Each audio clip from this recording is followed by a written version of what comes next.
Good evening. The Municipality of Anchorage Platting Board Authority will now come to order. It is May 20th, 2020 at 6:30 p.m. Because of federal, state, and local health department guidance and emergency measures, the assembly chambers are closed to the public. The Platting Board encourages anyone wishing to provide public testimony via telephone to email planningtestimony@anchorage.gov by 2 p.m. on the day of the meeting. Provide your name, phone number, agenda item, title number for which you want to provide testimony, and a subject line that says phone testimony. The secretary will phone you at the number you have provided, and you will be given 3 minutes to speak on the matter. Unless you're representing a group representative, then you have 5. Right. All documents listed on this agenda are available online at muni.org/watchnow. For auxiliary aids, services, or special modifications to participate, please contact the meeting secretary to request reasonable accommodations at 343-7576 or fax 343-7927. The Platting Board meets each month on the first and third Wednesday, except on holidays, as regular meetings. If the Platting Board fails to complete its agenda for its regular meeting, the board carries over the remainder of the agenda to the following meeting. The procedure by which the public is allowed to speak at the Platting Board is after staff's presentation is complete on a public hearing item, I will ask for public testimony on an issue. People wishing to testify will follow the time limits established in the Commission Rules of Procedure. The petitioners or their representatives are given 10 minutes. They may reserve part of their time for rebuttal. Representatives of groups and councils are given 5 minutes each, and individuals have 3 minutes. When your testimony is complete, you may be asked questions by the board, and you may only testify once on an issue unless the board is questioning you further. Any individual may have appeal rights relating to any action the Platting Board takes. Appeal of this decision or any of the conditions is governed by Anchorage Municipal Code 21.11.304. The decision of the board at a scheduled public hearing becomes final 7 calendar days after the decision is made on the record, unless a written request is submitted to the Planning Division prior to the expiration of the 7th day to prepare a written decision based on the record made at the hearing, and the request is accompanied by a written notice of intent to appeal. Adoption of the written decision by the Platting Board becomes the final appealable decision within 20 days of the final appealable decision. An interested party must then file with the municipal clerk either a written motion alleging new evidence or changed circumstances under AMC 21.11.503 or an appeal of the board's final appealable decision under Anchorage Municipal Code 21.30. With that, may we have roll call? Clayton Walker. Present. Don Porter.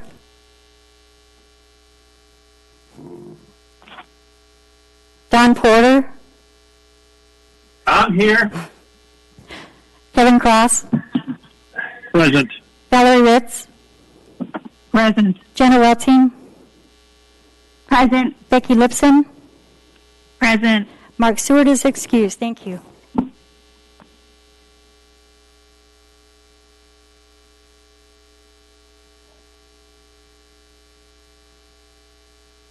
We will now turn to approvals. We have action summary from dated May 6, 2020. I have a motion to approve the action summary.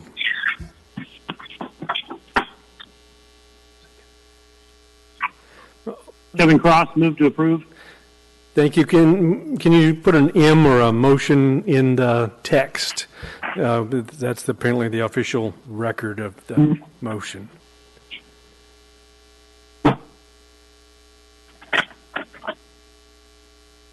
Kevin Cross has moved to approve. I see it there. And do we have a second?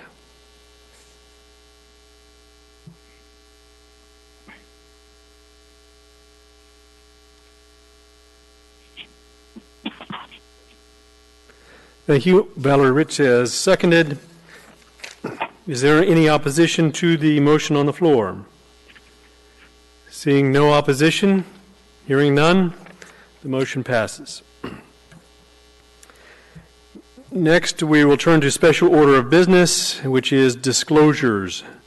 Do any of the board members have disclosures they wish to make tonight?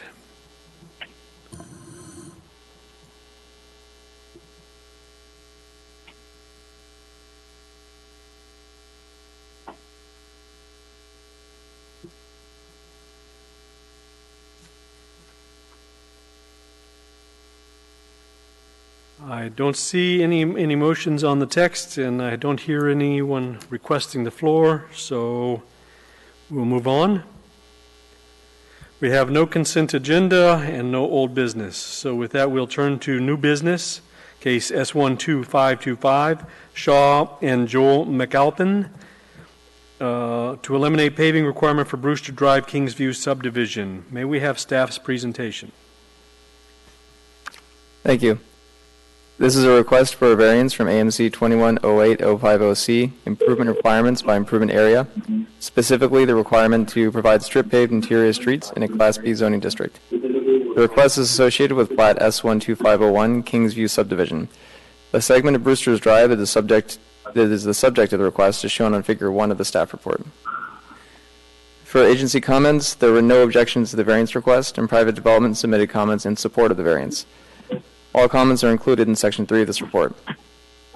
No comments or objections were received from the Community Council, and one public comment was received from a resident of Kingsway Drive that supports the waiver or supports the variance, but they contend or they ask that the road should have adequate surfacing, width, and drainage to support long-term maintenance as a public right-of-way. Examining the variance standards, Standard A, there are special circumstances or conditions affecting the property, such that strict application of the provisions of the subdivision regulations would clearly be impractical, unreasonable, or undesirable to the general public. Brewster's Drive is unpaved, leading up to the road segment that is subject to the variance request. The closest paved street ends approximately 2 miles to the northwest, where Clark Street intersects with Kingsway Drive. Strip paving this small segment of Brewster's Drive would be impractical, unreasonable, and undesirable to the general public because it would create an inconsistent paving surface with different maintenance requirements. Standard B, the granting of the specific variance will not be detrimental to the public welfare or injurious to other property in the area in which such property is situated. Except for the requirement to strip pave, the segment of Brewster's Road within the Kingsview subdivision is proposed to be constructed to meet all municipal standards.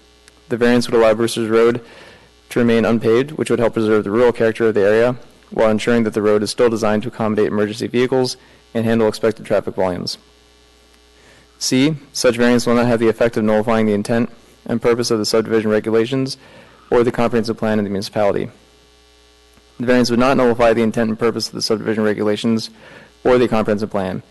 Brewster's Drive will still provide for safe, efficient, and convenient movement and will reflect and maintain the character of the neighborhood as called for in AMC 2108010B. It also does not conflict with any provisions of the comprehensive plan, and the variance would actually support Policy 13 of Anchorage 2020, which states that new rural residential subdivisions shall be designed to maintain the rural character of the area.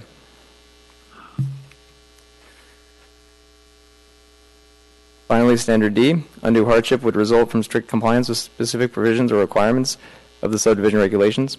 The applicant may supplement the form. Given the special circumstances identified in Standard A, strict compliance with the requirement to strip pave the segment of Brewster's Drive would result in undue hardship by creating unnecessary construction and maintenance expenses. Considering the above, the department recommends approval of the requested variance. Thank you. Thank you. And with that, does the board have any questions for staff?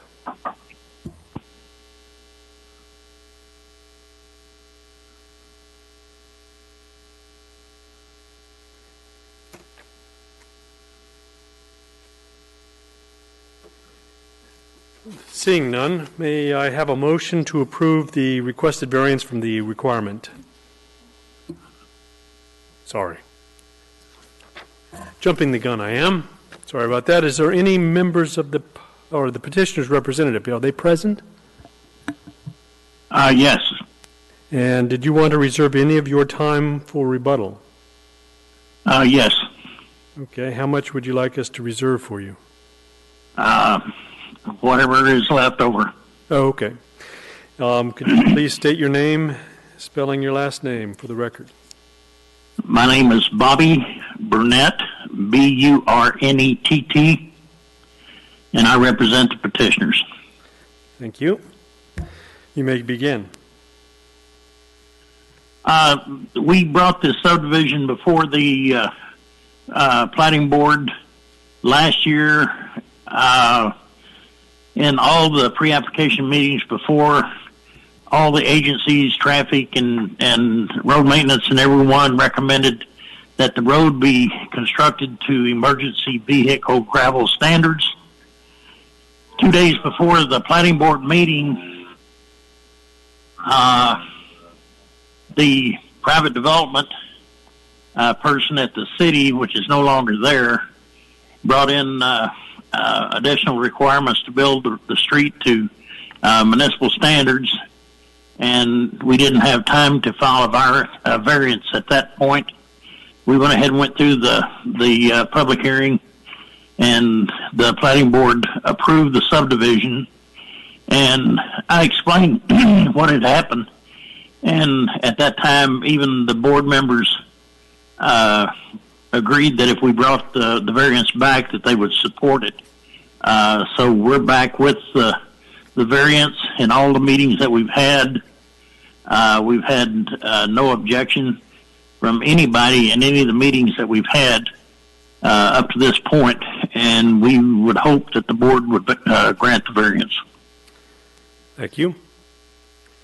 You have 8 minutes and 34 seconds for rebuttal. Thank you. Do we have any questions from the board for Bobby Burnett?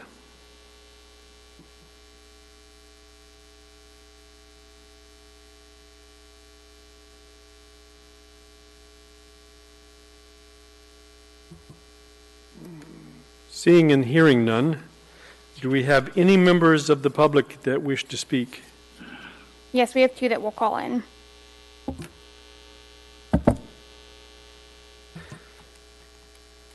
Right, we are taking a short pause while the call is made. Hello? Hi, is this William Innes? It is. This is the Platting Board calling for your public testimony on case S12525. Yes, ma'am. And before we begin, are you an individual or a representative of a group? I'm representing the Bear Valley Limited Road Service area. I'm the chair. Okay, you'll have 5 minutes for your public testimony. If you can state your name for the record, you can begin. We ready? Yes. My name is William Innes, E-N-N-I-S. You can begin. My name is William Innes, 40-year resident of Bear Valley and 20-plus year chair of the Bear Valley Limited Road Service area. I'm addressing the board as the representative of the Bear Valley LURSA. My board colleague Ms. D. Fuller, is aware of my statements and concurs. The Bear Valley LURSA has roads that are dirt and gravel and have very poor drainage, and our LURSA suffers because no governmental entity required better roads when the various landowners subdivided their land. The McAlpine subdivision is located 600 feet, more than 1/10 of a mile from the southeast corner of our LURSA. It's the opinion of the Bear Valley LURSA Board that at some point residents of the small McAlpine subdivision will request that our LURSA annex their subdivision in order that we provide both summer and winter maintenance.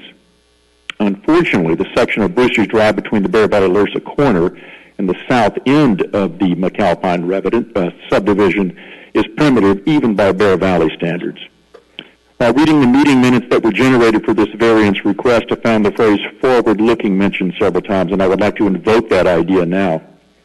We, the board, propose that the McAlpine subdivision's internal roads be upgraded to a standard that allows annexation into our LURSA, that Brewster's Drive be upgraded to some standard that allows annexation into our LURSA, that drainage be constructed suitable to the road's traffic, both residential and construction, and that there be some resolution to maintenance requirements access along the section of Brewster's Drive that passes through the Goodman Homestead and on the McAlpine subdivision.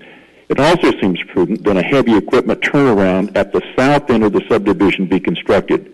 LURSA service providers use graders, of course, and graders require substantial turning space, as do large gravel spreading trucks and snow blowers, all of which are used in this rugged part of the municipality. In previous and similar instances, our LURSA has been prevented from offering annexation because of a lack of right-of-way access across property not controlled by either our LURSA or the potential annex, or by road construction so poor that they did not meet minimum municipal code. Allow me to offer 2 specific examples. Grandview, a subdivision off of Snowbear that lies approximately half a mile from the southeast edge of our LURSA, wished to be annexed, but were prevented from doing so by the existence of an intervening half mile of road that neither Grandview homeowners nor our LURSA had a right to maintain.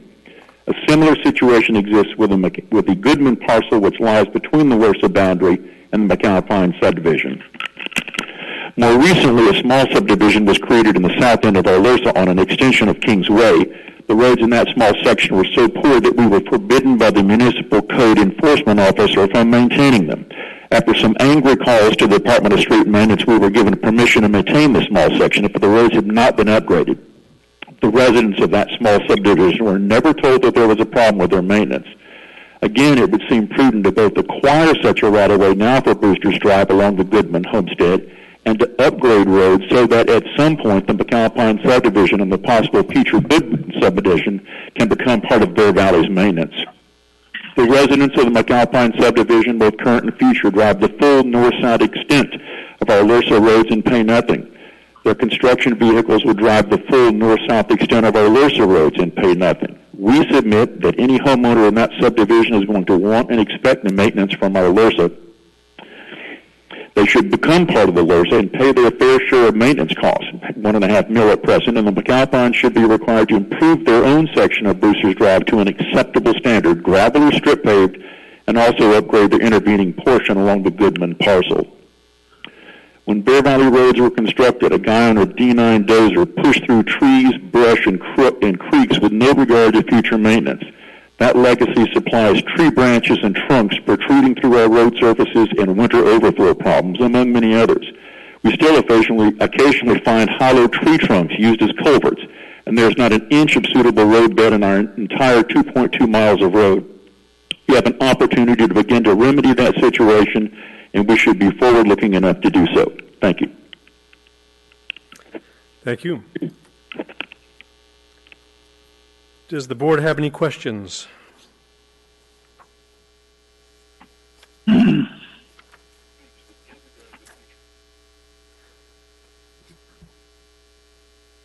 Hello? Yes. Hello? We're looking to see if we have questions for you, sir. Yes, okay.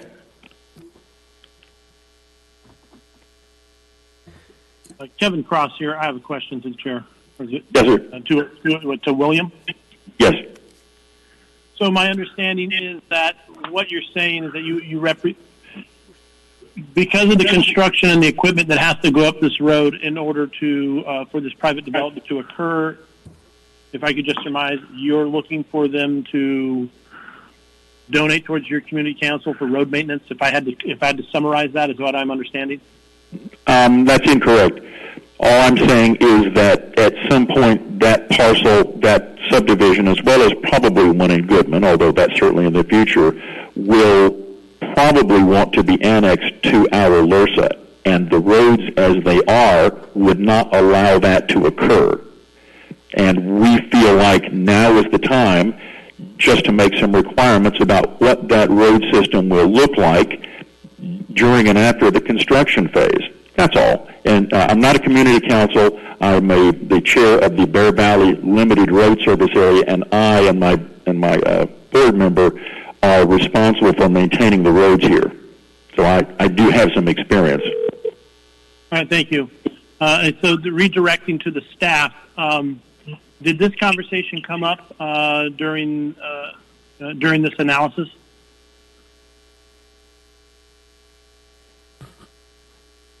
So private development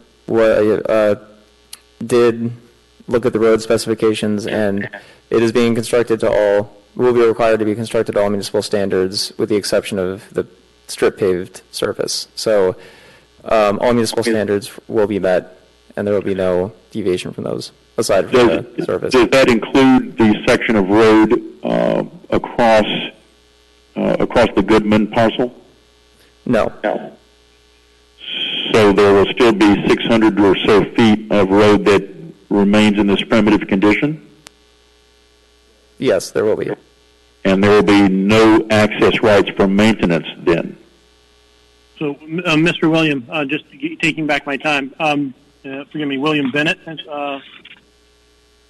I think the clarification is that they can only right now, since the current plat is the one being developed, and staff, you can correct me if I'm incorrect, Kevin Cross speaking, that we can only address what's going on with this current plat, that we're not addressing the Goodman estate at this time until they go to do further development, at which time you'll address the condition of that road, and more than likely, if they ever go to do any improvements or development, they will have to bring it up as well. But at this point, our current case does not address the Goodman plat. It's just strictly dealing with our subdivision, our Tract 39. Is that correct? That's correct. Okay, so I hope, Mr. Bennett, I hope you understand that I understand your concern about that 600 feet on the Goodman parcel and some of these other roads, but unfortunately, those individuals, since they're not doing improvements to the property at time, there's not a way to enforce it. When they go to make improvements, then at that point, we can require them to bring things up to code or bring them up to a higher standard. But unfortunately, this time we're limited to only the plat 39 that we're dealing with. Does that give some clarification to your questions? It certainly does. I greatly appreciate it. Thank you. No more questions from Kevin Cross. Are there any other board members who have questions of William Innes?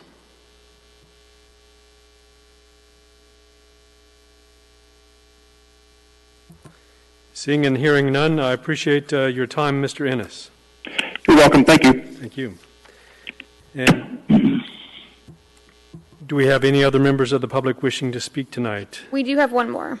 Thank you. You could make the...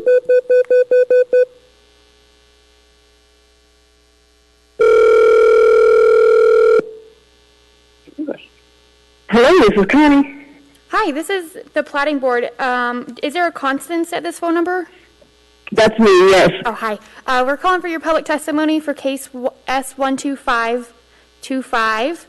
Are you a representative of a group or an individual? I am an individual. Okay, you'll have 3 minutes for your public testimony. If you can state your name for the record, your time will begin. Okay, sure. My name is Constance Livesey. Last name is spelled Livsey. Thank you. You may begin. Thank you. I've just stated my name, Constance Livesey, and for the record, the prior speaker is my husband, although his testimony was on behalf of the LoSA, and mine is as a long-term area resident. I've lived in Bear Valley since 1989, and I would like to make a few points that I hope will inform the board's consideration of the McAlpin's request for the variance. As background, we live on Payne Road, which is the road that traverses the far back end of Bear Valley. I can see the McAlpin house from ours, and I want to impress on you just how far back and how high up on the hillside their parcel is. In fact, with the exception of the old Brewster homestead, theirs is the single furthest back house in the far back end of Bear Valley. The location gives rise to several points that I think are important to the request before you to eliminate the strip paving requirement. And look, it's absolutely true that any form of paving, concrete or asphalt, would be a significant improvement and change from the dirt roads that exist now. But I must respectfully disagree with your staff. That fact alone is not a compelling justification to grant the variance. There are several reasons why good forward planning suggests that either the strip paving requirement should be retained or other strict conditions should be imposed with respect to subdivision access along Brewster's Drive. As my husband indicated, only the first portion of the drive is within the LoSA. Beyond Kenai Terrace, Brewster's Drive is a very primitive dirt road. We hike it with regularity. Some of your materials refer to it as gravel. It's not. It's gravel only insofar as the soil is gravelly. It is a dirt road that is unimproved. It is narrow. There is no provision for drainage. And while it is certainly a public municipal road, beyond Kenai Terrace, it's one of those dirt roads that was obviously just made by a bulldozer, and that's exactly what old Mr. Brewster used to use to clear it in the winter.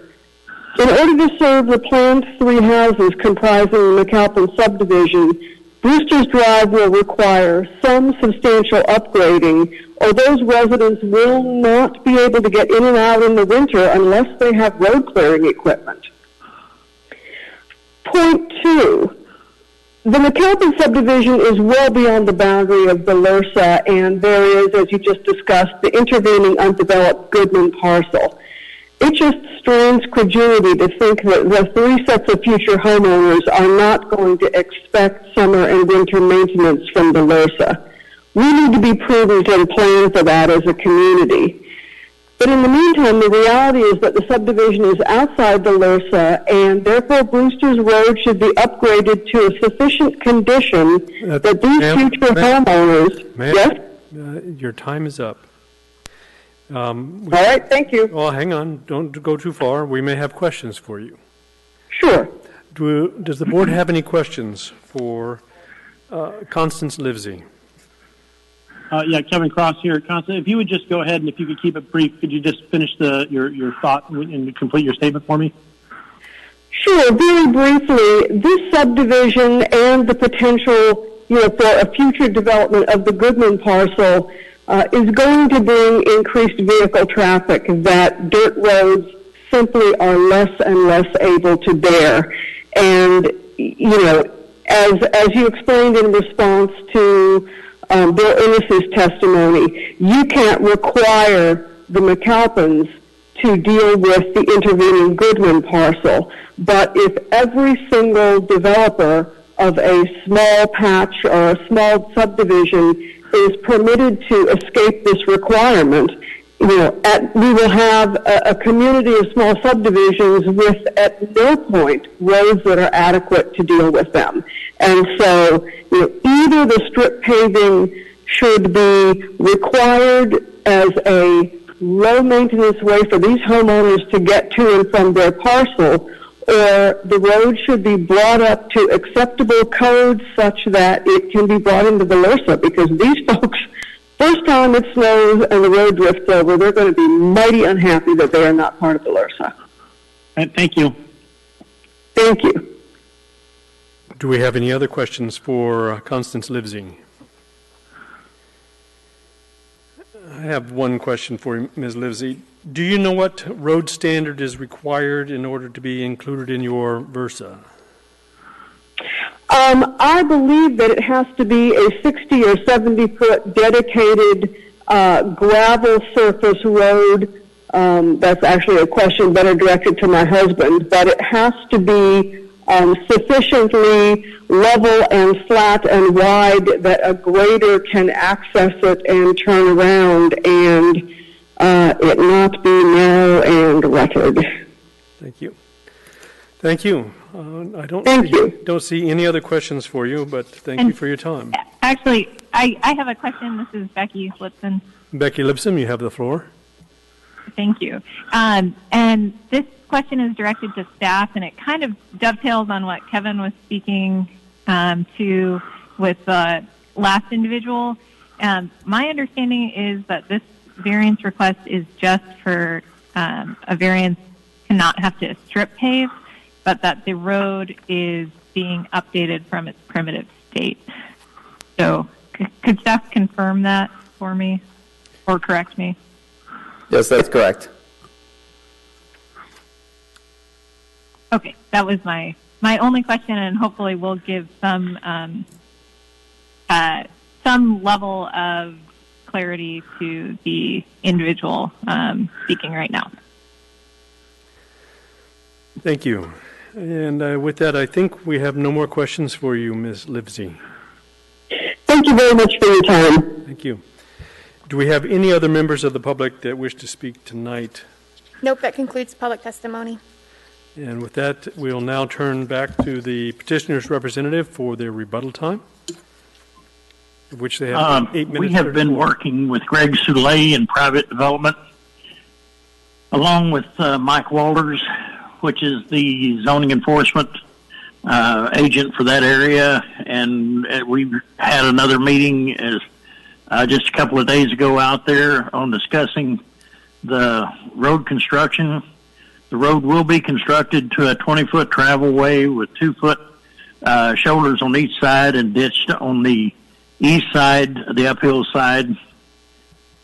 There will be a turnaround constructed towards the southerly end of the property that we're improving, so that there is a turnaround there. I would like to comment that the McAlpines have not had any road maintenance or grading or anything else from anybody other than themselves. They do their own snow plowing down to Kenai Terrace, which is where the platted road actually begins between their property and the Goodman property. So they have been doing all that themselves as long as they've been up there. Other than that, I can't think of anything else, but I'd be happy to answer any questions. Thank you, sir. With that, does the board have any questions for the petitioner's representative?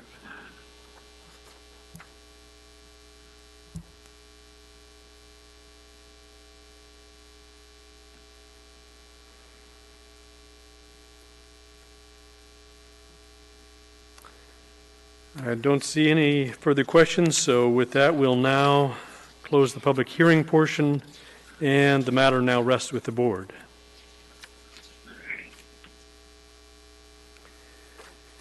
May I have a motion in case S12525, Kingsview Subdivision paving variance, to approve the requested variance? Yeah. Kevin Cross here, move to approve. Thank you, Kevin. And do we have a second? Do we have a second from Valerie Ritz? Mr. Cross, would you please speak to your motion? Yes. Regarding case S12525, Kingsview Subdivision, I take the department recommendation of approval of the request of the variance from the requirement to provide strip paved interior streets in accordance with AMC 21.08.050.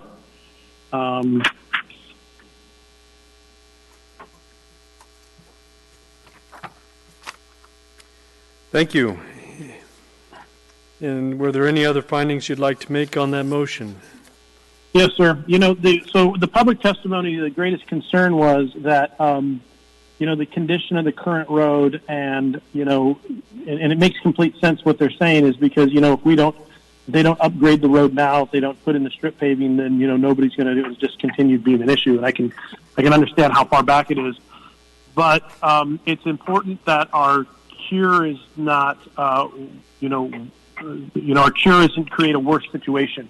And what I mean by that is, the variance standards here, we've got 4 different variance standards that are meant to, that it's got to qualify, that we see on pages 3 and 4 of our packet. And the first one here is something we see a lot of, and I want to make sure that our public, the Bennetts who participated tonight understand that there are special circumstances or conditions affecting a property that such a strict application provisions for the subdivision would clearly be impractical and unreasonable or create an undesirable situation with the public. And part of the situation that you have is when and we see this a lot, when you improve the road, maybe there's dirt, and then you have a section of pavement or strip pavement, and then dirt again. You just talked about road graders and people. Listen, your road graders, this is a very dangerous situation that's created because you create an abrupt edge. As the water runs off this pavement, it creates a rut right where it meets the dirt. And unfortunately, what we know is this: the municipality and graders say, please don't do this to us, because they come in the summer or the spring and it looks like dirt. They drop their blade, they're grading, they hit that, and they cause significant damage not only to the equipment, to the individuals. So I understand their concern, but creating a section of pavement on an otherwise long section of dirt actually creates a safety hazard, which we've had to deal with in the past. And then the road ends up in worse condition than if they had just left it in dirt. So I think that when we look at the variance standards met on pages 3 and 4, the 4 different criteria, that the road will be improved, it'll be widened, it'll have better drainage, that the petitioner's request is completely reasonable, and so I will be voting to support this variance. Thank you.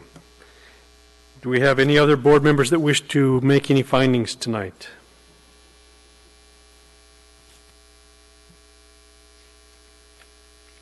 Is there any opposition to the motion on the floor? Seeing no opposition, we'll go ahead and call the vote. I'll hand it over to Chair Walker. approve. Mr. Porter. Mr. Porter, Approve.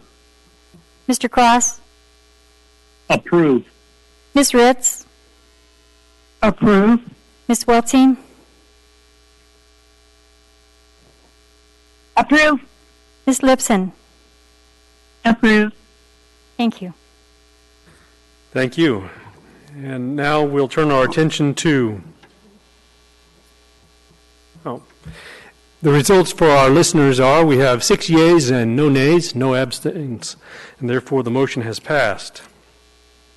Now we'll turn our attention to case S12544, tracts 39A, 39B, 39C, 39D, and 39E of Tract 39, subdivision Andrews Donovan by the Alaska Railroad. May we have staff's presentation? Thank you, Chair. There have been no public comments on this case.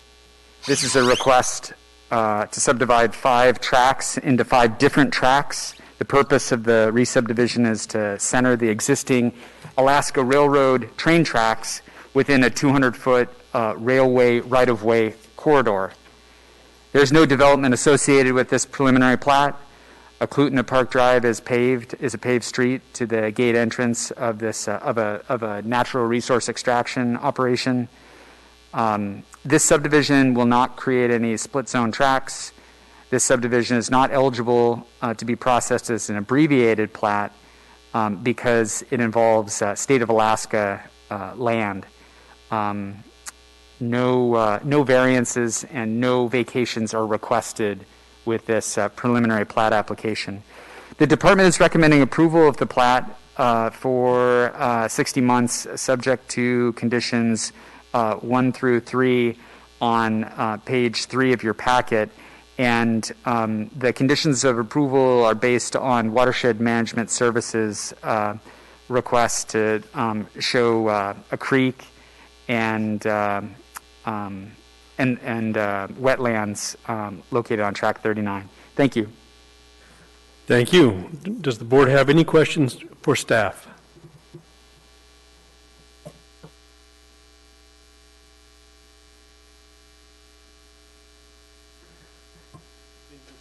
Seeing no questions, do we have petitioner's representative? Yes, sir. Craig Bennett with S4 Group, representing the petitioner. Thank you, Mr. Bennett. You may. Did you want to reserve some of your time for rebuttal? Any time that's left. Thank you. You may begin. I agree with staff. We agree to all 3 of the department recommendations, the conditions, and I'm just here for any questions that the board has. Thank you, Mr. Bennett. Does the board have any questions for Mr. Bennett?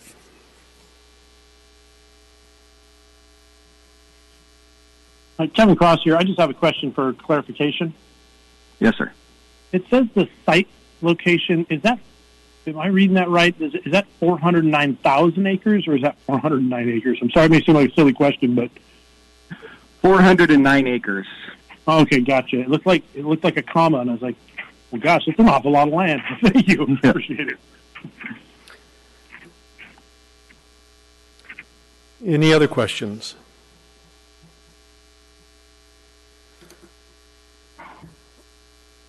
Thank you, Mr. Bennett. And do we have any members of the public that wish to speak? No public testimony. Thank you. With that, we have no public testimony. Mr. Bennett, did you want to use any of your rebuttal time? No, thank you. Thank you, Mr. Bennett. And with that, the public hearing is now closed and the matter rests with the board. May I have a motion to recommend approval of the plat for 60 months subject to conditions 1, 2, and 3 contained on pages 3 and 4 of staff's packet?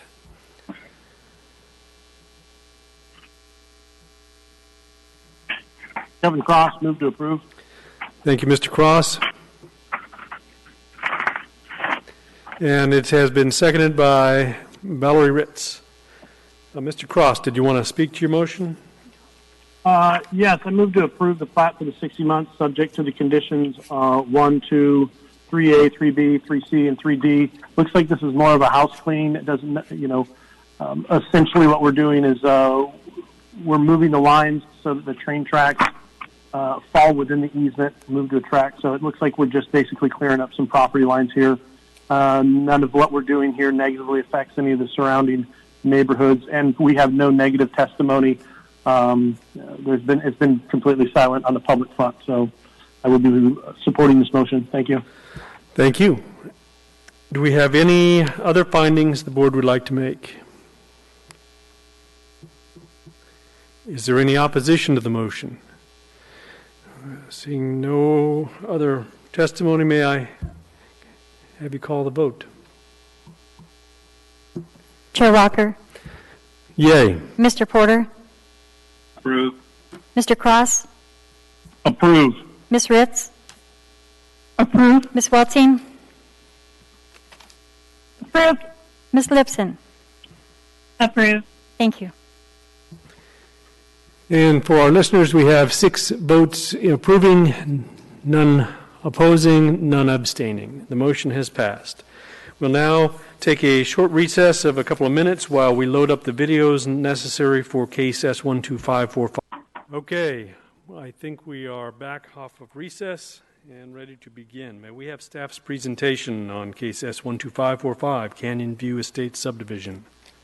Thank you, Mr. Chair. This is Sean Odell, and this is a request to subdivide 2 lots and 2 tracks into 27 lots and 3 tracks with vacation of 3 public use easements along Canyon Road and variances from AMC 2108-030K2 dimensions to exceed the lot width to depth ratio of 1/3 for lots 2 through 8, lots 14 and 15, and then also variance from AMC 2108-050H4 pedestrian facilities to provide easements or construct trails, pathways, or walkways. There's also the vacation that I mentioned earlier. So this request is being made to allow for the subdivision of 132 acres into 27 lots and 3 tracts to provide developable residential lots in Anchorage. The proposed subdivision is located in an area with known shallow subsurface drainage issues. The shallow groundwater was confirmed throughout this section of Canyon Road during construction of the recent road upgrades in 2017 and 2018 construction seasons, and is still observed weeping from the roadway cut slopes and flowing into the ditch even during periods of dry weather. The petitioner is advised that creating cuts in the hillside for construction of the proposed driveways will result in additional exposure of subsurface flows. These flows will require engineered solutions to mitigate erosion, glaciation, and other potential maintenance issues within this proposed canyon right-of-way. We are recommending that the petitioner shall submit to private development a stormwater management report that includes a hydrological analysis, determine peak flows used for sizing the driveways, culverts, and details of the proposed solutions for handling any additional subsurface flows. We also have resolved with private development the need for location of drainage easements, cross drainage easements, and drainage improvements, and should submit a comprehensive grading and drainage plan to demonstrate that all post-development drainage patterns will not adversely impact adjacent properties or rights of way. For trail dedication recommendations, staff has made a condition that the dedicated 20-foot trail easement for the conceptual trail alignment as shown on the preliminary plat, where the trail alignment is not located within the proposed public use easement. Dedicated 20-foot trail easement from Canyon Road to Fair Kites Road right-of-way, and dedicated 20-foot trail easement from Fair Kites Road right-of-way to Track B. This will connect the roads and trails together. Private development finds that the petition has not provided a compelling argument for the variances related to constructing a trail adjacent to Canyon Road as required by the Hillside District Plan. Therefore, the petitioner shall construct a gravel pathway on one side of Canyon Road within the subdivision limits. The PUE vacation discussion is what we'll get into now. Due to the topography and drainage concerns related to the required trail and driveway construction and the potential for additional embankment and or drainage improvement construction, that could be cross drainage and downslope on the south side outside of the limits proposed 60-foot right-of-way. Private development finds that the usage of portions of the existing PUEs may be required. It has not been demonstrated that portions of the existing PUEs are in excess of municipal needs at this time. Private development would reconsider the vacation request if additional right-of-way and or easement dedication extended beyond the proposed 60-foot right-of-way width on a subsequent additional preliminary plat or new findings. So staff analysis, the petition site is surrounded by the R8 district and is zoned R10 SL, special limitations. Surrounding uses are single-family residential development, and the southwest corner of the property abuts PLIP district, which is track 2 of section 36. In the matters of AMC 2108-030L2, that states for lot access to a collector, the planning director should make a decision regarding access to residential major streets carrying more than 1,000 average daily trips. So a letter was submitted to the planning director on February 6, 2020 by the petitioner, which outlined the justification to allow direct residential connections to a collector road as an appropriate solution when the topography, location, traffic loading, drainage, maintenance, and public safety have been taken into consideration. The planning director weighed their arguments and consulted with other municipal departments before granting the approval to allow residential driveways to a collector. This decision, therefore, allowed the petitioner to submit the preliminary plat application for review. So this was the first step that they needed to take before they could submit a application. The subdivision meets the zoning district specific standards for lot and site requirements of table 2104-2. That's the for R10 district. The petitioner provided a lot table that includes the average slope of each lot and size and acreage. The petitioner applied for a variance to lot width to depth ratio for some of the lots, and that is discussed under the variance section coming up. Any modification of lots will require the petitioner to provide the planning an updated table that conforms to the district-specific standards.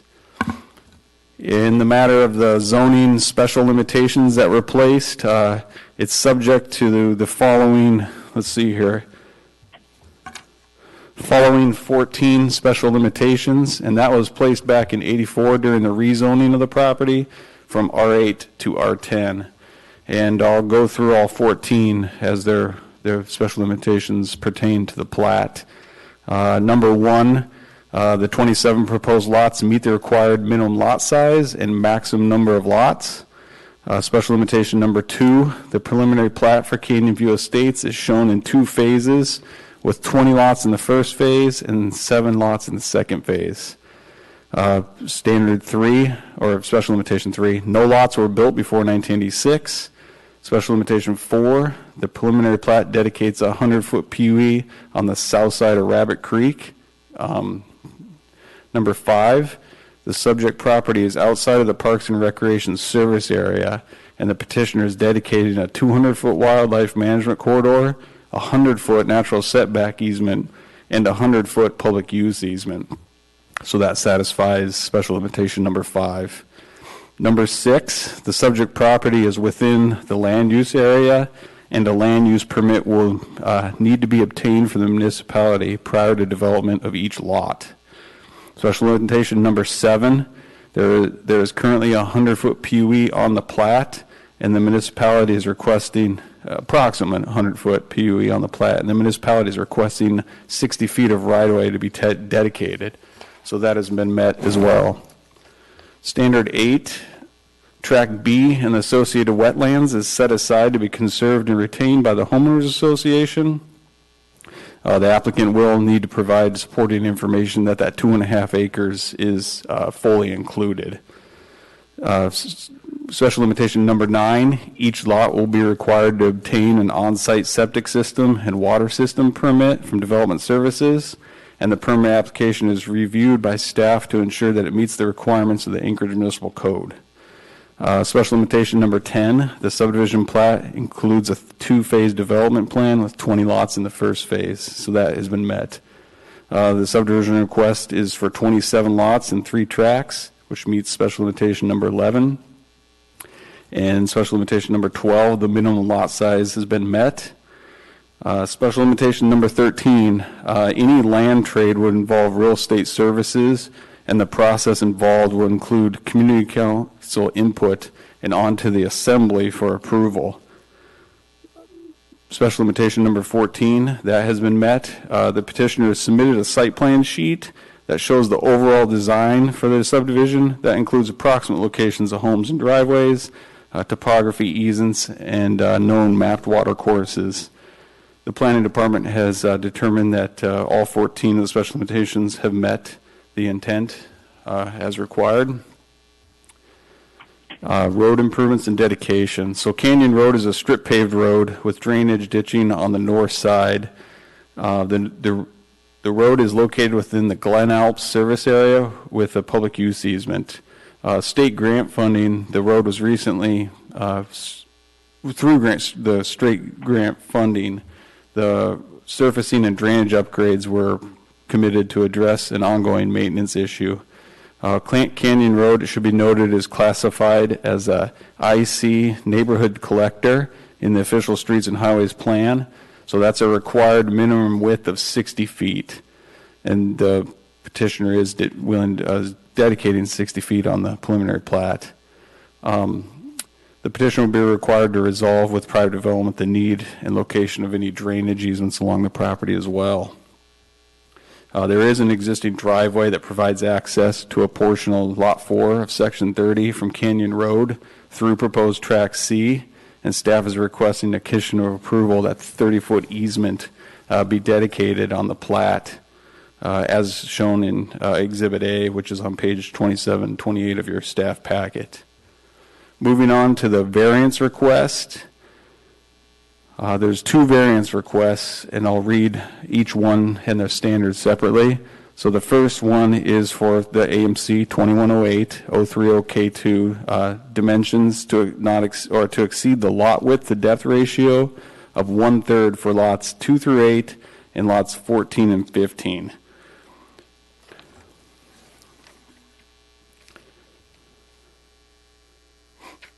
The other variance request is for to provide easements and construct trails, pathways, or walkways per code. So the Hillside District Plan map shows primary and secondary trails crossing the property. These include the trails along Fairkite Circle, Rabbit Creek, and the connection from Section 36, and 2 proposed trails along Canyon Road. The area-wide trails plan map shows planned unpaved trails along Rabbit Creek, Fairkite Circle, and Canyon Road as well. So the petitioner shows a conceptual trail connecting Section 36 to Echo Park along proposed Tract A, a connection along the Fairkite Circle, and a 100-foot PUE along Rabbit Creek. A gravel trail along Canyon Road is not proposed by the petitioner as required by Table 2108-7. So staff has requested a condition of approval that a trail is constructed along Canyon Road. That'll serve the community and meet the minimum requirements of the area-wide trails plan, Hillside District Plan, and AMC Title 21. So moving on to the variance approval criteria request. For the matters of lot width to depth ratio, standard A, staff finds that standard is not met. As the applicant states, the north side of the subdivision is affected by slopes and is undesirable for some development. However, beyond this, the application has failed to demonstrate there are any special circumstances or conditions affecting the subdivision that would make the strict application impractical. The lots could conform to the subdivision regulations by creating either a tract of land along the northern boundary that we place into a homeowner association or widening the lots. In the matter of standard B, the variance is met. The variance would not adversely affect public welfare or negatively affect properties in the vicinity, as it does not appear that there is any negative impact because the lot sizes are over 1.25 acres, and the surrounding lots are similar in size. Standard C is not met. The intent of the lot depth to width ratio is to ensure efficient use of the land and develop lots. Granting the variance will have the effect of nullifying the purpose of the subdivision regulations, as the subdivision could be designed to meet the lot width depth ratio. Standard D is not met. Undue hardship would not result in compliance with the subdivision regulations. The lots could be subdivided into a conforming lot size with a tract of land placed into common ownership, or the lots widen, and this is commonplace among many subdivisions in Anchorage.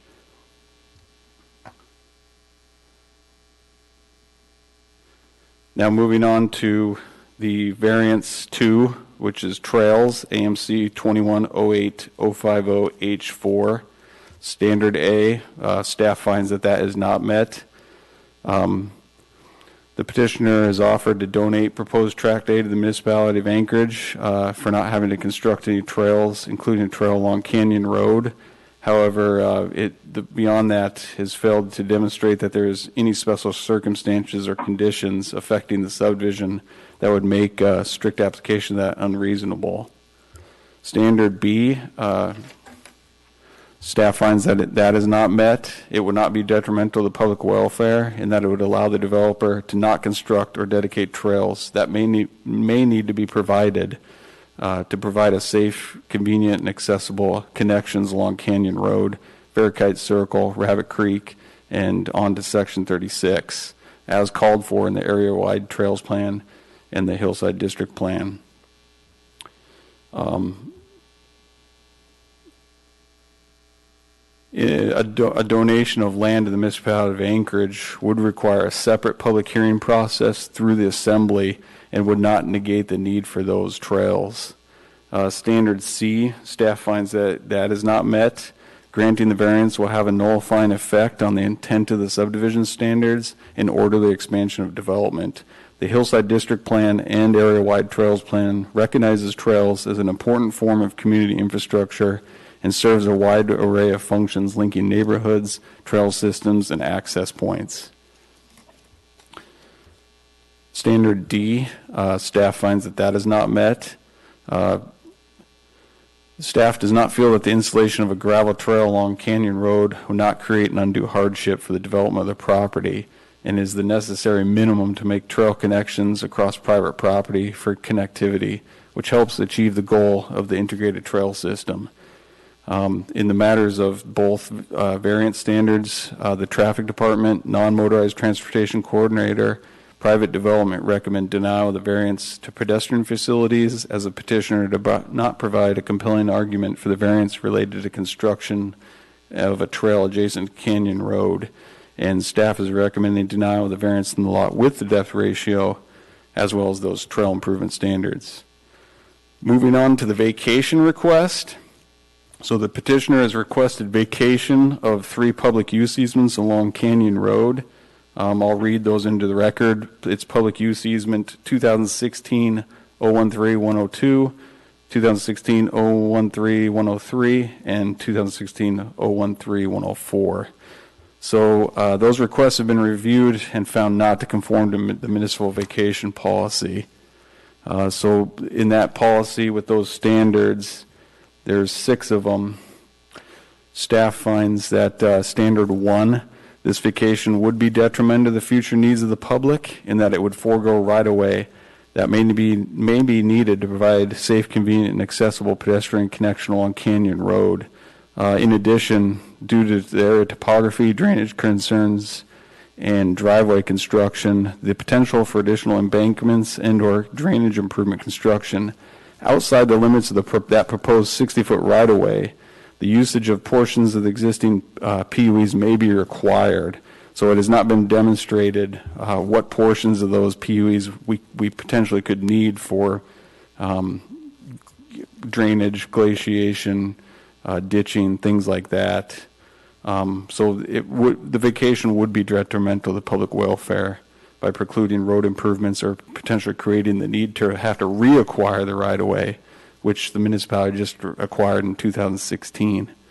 In variance, the vacation standard 2, the municipality purchased those easements, which vary in width, in 2016, and only recently performed the work on the road upgrades. So shallow groundwater was encountered during that construction and may require additional drainage and embankment work to prevent erosion, glaciation, or other potential maintenance issues. Standard 3 there, the right-of-way is not lying on the half-mile grid. 4, it's not on the right-of-way is not in the quarter-mile grid. And standard 5, the existing canyon road provides access to all the lots in the area, and it has not been proven that the remaining property can be adequately served, and that traffic circulation would be enhanced by vacation of those easements, as drainage issues in the past have impeded traffic circulation. Standard number 6, this vacation will not result in realignment of any existing right-of-way and does not impact existing traffic circulations.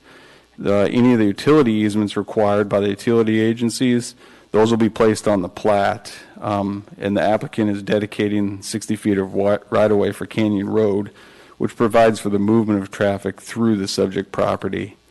The public use easements are outside of the proposed right-of-way and potentially would be needed for any road improvements or the placement of the trail. Private development, right-of-way, the non-motorized transportation coordinator, and the municipal traffic department have stated there is an objection to the vacation and that the public use easements may be needed to construct the required separated trail, embankments, driveways, and any potential road drainage improvements in the future. So therefore, staff recommends denial of this vacation. That being said, so the department recommendation, as found on page 22, 23, 24, 25, and 26 of the staff packet. Once again, this is a 27-lot subdivision with the vacation and the variance request. Staff finds there the denial of the public use easements, denial of the variance to exceed the lot width to depth ratio, denial of the pedestrian trails to provide those. If it finds approval of the plat, and that starts on E on page 22. So it would be E12 all the way to 17. However, staff sent out an email there. There's just a few corrections, and I'll read those. So E2D would just say Tract B, dedicated by this plat, are to be owned and maintained by the homeowners association. E2F would read, driveways, culverts for all lots within this subdivision shall be minimum 24-inch diameter corrugated polyethylene pipe with flared end treatments on both ends unless otherwise approved by the MOA. And lastly, condition 10, we're just going to strike end grub, so the developer should clear a minimum swath of vegetation within the trail easements. I'm happy to answer any questions you may have. Could you go over number 10 once again? I didn't quite catch that. Sure, Mr. Chair. So we're going to be striking out in number 10 the end grub. So it'll just read, each development phase shall clear a minimum 10-foot swath of all vegetation within the trail easement. Thank you. Does the board have any other questions for staff at this time?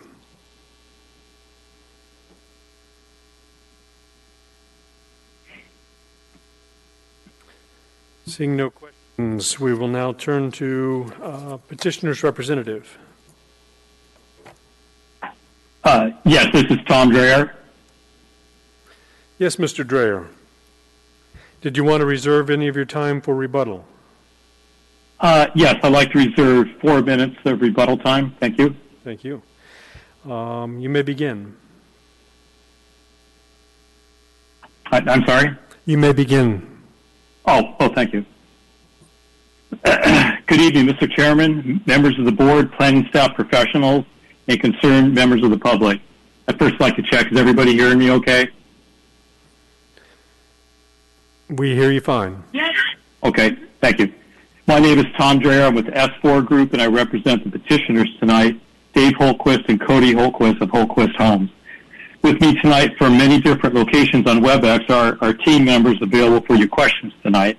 They are Dave Holquist, Cody Holquist, and Brian Hart of Holquist Homes, Brandon Marcotte and Grant Matthews of Tried Engineering, Dan Young of Terrastat Environmental, Steve Pannone of Pannone Engineering, Will of Kinney Engineering, Mike Travis of Travis Peterson Environmental Consulting, and Craig Bennett of the S4 Group. We concur with all department recommendations and the floor amendments by staff that were just stated, excepting for condition number A. We propose the condition A to read. Approval of the vacation of the 3 public use easements with the following conditions. A1, the petitioner must comply with all MOA required design and engineering as specified in the conditions of approval and provide a right-of-way width of 70 feet with a 15-foot wide easement on each side for roadway access, trail, and drainage easements.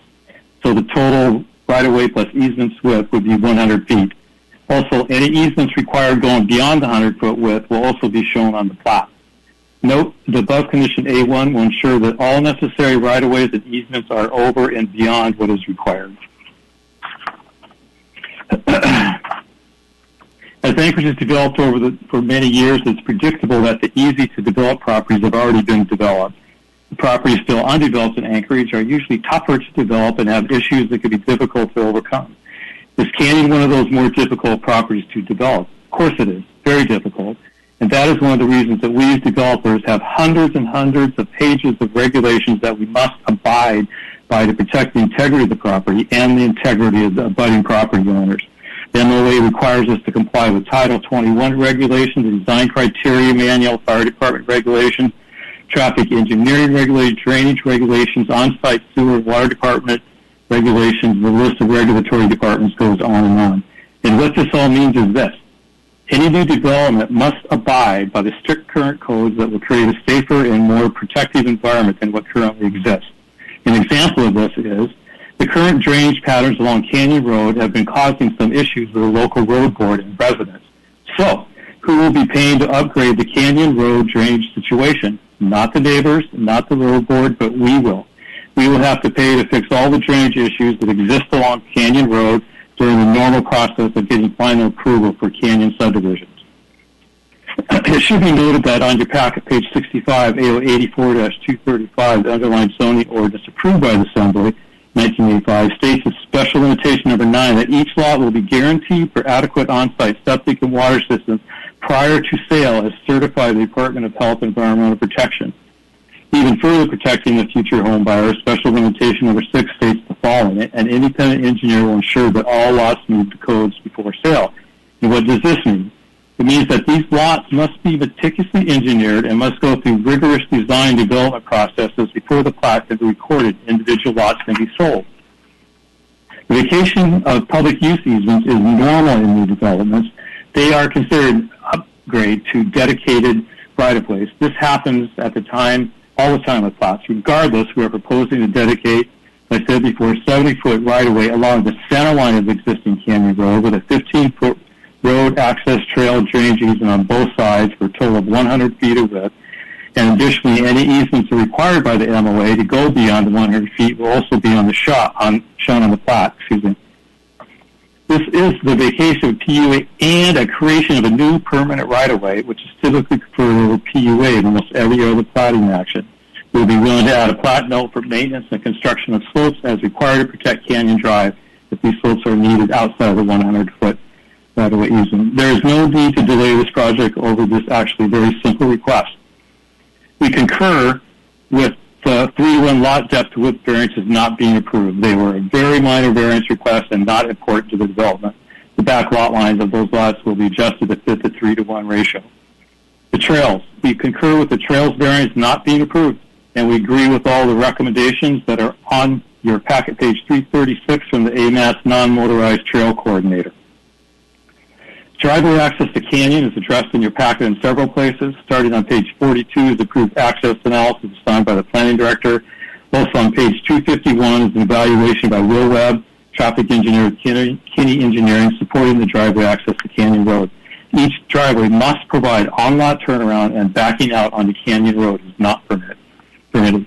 In closing, I'd like to mention that the future home buyers in Canyon will not be some invading force, but they will be people just like you, just like me, looking for a great place to live their lives, a place to call home. Just like many of the current residents of the area, at some time or another in the past, they bought a lot in a subdivision, built a home that was maybe developed by someone just like Holtquist Homes. So remember, folks, when you're sitting around your fireplace enjoying the warmth of your home, the neighbors probably complaining about your lot being developed a long time ago. Thank you all very much for your time. Thank you, sir. Yes, thank you. Could you clarify for me, what were you wanting to change the department recommendation A to? Okay. A, approval of the vacation of the 3 PUE easements with the following conditions. The petitioner must comply with all MOA required design and engineering as specified in the conditions of approval and provide a right-of-way width of 70 feet with a 15-foot wide easement on each side beyond that for roadways, access, trail, and drainage easements. So the total right-of-way plus easements width would be 100 feet. Also, any easements required going beyond the 100-foot width will also be shown on the plat. That's it. Is that written somewhere in this packet? You read no. It's kind of long, and you read it off rather quickly. I'm sorry. I can go over it slower. Well, we'll find out later whether or not it's important or not. Through the chair, Dave Whitfield. Mr. Dreyer, if you wouldn't mind having one member of your team type that verbatim in the chat function of WebEx. Thank you. Thank you. Okay. Does any other board members have any questions for petitioner's representative at this time? Kevin Cross here. I have questions. Thank you, sir. You have the floor. Typically, it's interesting because the case just before this was also on Canyon Road, and it seems like it was just 2 months ago we were approving another one, maybe a quarter mile away, just before yours. So we've been doing a lot of development on here, and so obviously the public concern is going to be the amount of traffic and the amount of lots we seem to be continuing to pile onto this area. If I remember correctly, there was another either 7 or 8 lots that was almost adjacent to this, just northwest. And that development, if I recall, did not get any variance for any trails or anything. In fact, they had to carve in a cul-de-sac access to Upper DeArmond. So just before we get into the public testimony, which is basically going to address 2 significant concerns that I can see. One, drainage, which is an obvious indication. And I guess, Tom, Mr. Dreyer, I see that on our packet on page 8, it looks like the on-site water and wastewater services comments were not very favorable. They seem to say that there's a lot of errors in your engineering report. It looks like he says AMC, he says under the bottom of AMC 1, requires that the test hole be backfilled from the engineering report. This has not been done. He goes on to say soil logs indicate 24-hour percolation tests run over for an hour the same day by the same person. Explains how this is plausible, mathematical errors. So one is we're going to deal with a lot of drainage issues, and if you can give Clarence, maybe even Dan Young, if he's available, can speak to the drainage concerns, which are going to be prevalent. Would you give some, maybe you can just speak on behalf of what is all going to take place so that the public who's listening in understands what you're in for. Okay. I'd like to invite Steve Pannone of Pannone Engineering to speak to that question. And then also just keep in mind, while Steve is getting ready here, that all these conditions in the recommendations on page 24, 25, specifically 17, all those conditions address all those issues, and we have to comply with those issues. Steve, are you there? I'm here, yes. And okay, can you address the question? Yeah, like Tom said, we have addressed these issues, and we have written response that we're ready to submit back into the on-site department, showing that we've addressed these issues. We are currently doing groundwater monitoring in the high groundwater months of May, so we have that information, and we are complying with what the on-site has, the corrections and recommendations they have suggested. We are making those corrections. Okay, so just to clarify, because when you read through the packet, if somebody reading through this doesn't know better, it can sound pretty scary. What you're saying is that you've recognized these and you've proceeded in an effort to try to correct them. That's correct. And you know, the one comment she had that it was done by the same person and didn't seem feasible. Our readings were done at 30-minute readings, and you know, when you're doing a percolation test, you end up standing around. But we had multiple location test sites ready, and we were walking between these sites taking readings, and we could do 5 or 6 at the same time during that same 30-minute period, and you just kind of work your way down, and you keep jumping and adding and moving forward as you're doing those. Yeah. And just to follow up on that, and I appreciate you that clarification on that. The next item that's going to come up in public testimony quite a bit is just going to be public access and traffic. So, you know, we just had a case before this, the one before, where you know we looked for a variance for strip paving to make sure there was consistency. But your development is much more extensive, and it's actually much lower down on the road, so you're going to have a lot higher traffic. And then, you know, typically speaking, people were going to be concerned about leaving their yard and walking along the side of the road, and how we're going to deal with foot traffic, and is what you're doing going to be enough? Can you speak a little bit about how you guys determined what would be adequate for foot traffic on either side of the road, and what that'll actually end up looking like in layman's terms? And just, this is the chair for a moment. I'd like to interject a small question. The gentleman who spoke about Kevin's question about the percolation test, we didn't get your name here on the record. If we could get that before we address Kevin's second question. Through the chair, my name is Steve Pannone. That's spelled P as in Papa, A-N-N-O-N-E.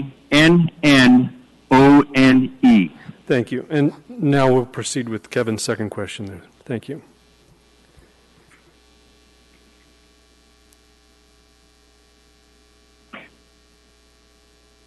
Okay, I'd like to, this is Tom, excuse me.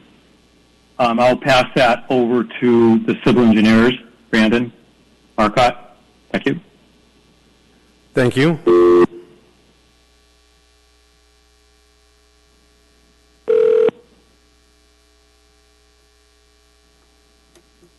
Yes, this is Brandon Marcotte with Triad Engineering. Hi, just to address Mr. Cross's comment related to traffic. On page 42 of your packet, in our letter requesting the driveway access directly on the Canyon Road, Title 21 has requirements that direct access can only be allowed if traffic loading is below 1,000 average daily trips. On this particular section, we reviewed the traffic counts that DOT has on Upper DeArmond. There's a exhibit for you on page 43 that illustrates that there's approximately 782 daily trips on Upper DeArmond at approximately the location shown by that arrow. And if you remove the traffic between that location and our project, the actual traffic counts within our development are expected to be around 500 trips per day, give or take. This is well below the requirements stated within Title 21 that limit access for collector roads over 1,000 average daily trips. And to keep in mind that for a collector road of this nature, the typical traffic loading for a road like this is 2,000 to 10,000 daily trips. So we are well below even the lowest threshold for a collector road in this location. Now, we on the Platting Board have seen quite a few developments in this area. Are you taking into consideration other plats that may have not been built but have been approved? None of, through the chair, this is Brandon Marcotte, none above this development, no. No, this analyzed basically the lots between that location and our project. And so there's not anything in the pipeline that we've seen that is large enough to push us over that 1,000 ADT threshold. That would have to be a significant development to push us another 500 daily trips above that threshold. Okay. And then my last question, just because the public testimony that we get, what is your plan to address construction traffic? Canyon Road is basically just a one-way thoroughfare that feeds that upper property and the houses, and we're considering about a considerable amount of development near driveways. How will you be working with the public when you start bringing in heavy equipment and articulating traffic? How will this construction project, considering there's not an alternative road up into the further up, how will you be working with the neighbors and the people upstream from you to ease traffic concerns during development? Through the chair, this is Brandon Marcotte again with Triad Engineering. I would defer the home construction question to Hultquist. They could better answer the construction traffic related to their home development. As far as within the right-of-way, traffic plans will need to be submitted to the right-of-way department. So working within the right-of-way, there will need to be traffic plans associated with any work along the shoulder. And if we're constructing a trail, I would anticipate the work effort's going to be outside the road prism. So I don't foresee any construction going on generally within the road prism itself. There may be some cross culverts that may need to be put in. These would be a temporary hindrance to traffic, but I'm sure one lane of road would be open at all times. That's what I was kind of concerned if you had a plan for that, because as you're putting your culverts in and resolving some of these drainage issues that I saw, how is that? I mean, we really only have this one artery that feeds all these houses further up, and how do they get to and from their houses as we're laying culverts and digging? Like, will they be notified for road closures and stuff? Because I see that as being a pretty big headache for the neighbors and not having another access further up the hill. So I'd be interested to know what the intention is to resolve those and work with our neighbors.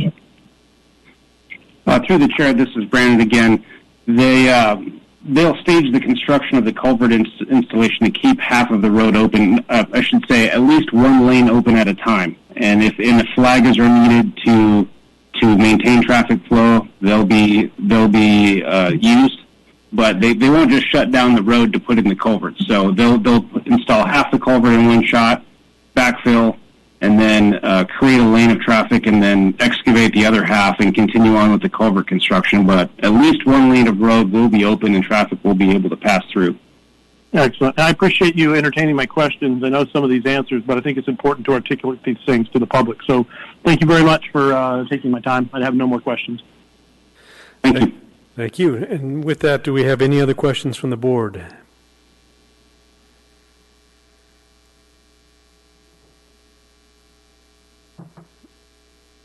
Seeing no other questions from the board, we'll now take members of the public.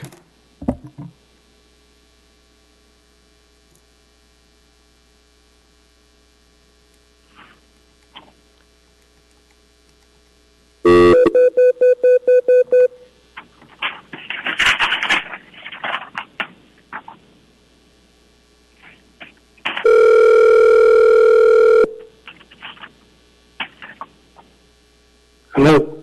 Hi, is this Timothy Thomas? Speaking. This is the Platting Board calling for your public testimony for case S12545. Yes. Are you an individual or a representative of a group? I'm an individual. Okay, you'll have 3 minutes to provide your testimony. If you can please state your name for the record, you can begin. Am I on now? Yes, sir. Oh, okay.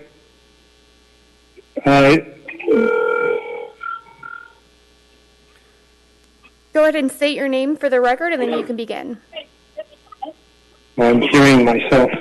You might want to, if you're watching on your television or on the website, you might want to mute that while you're on the line. I'm an individual. You have 3 minutes to provide your testimony.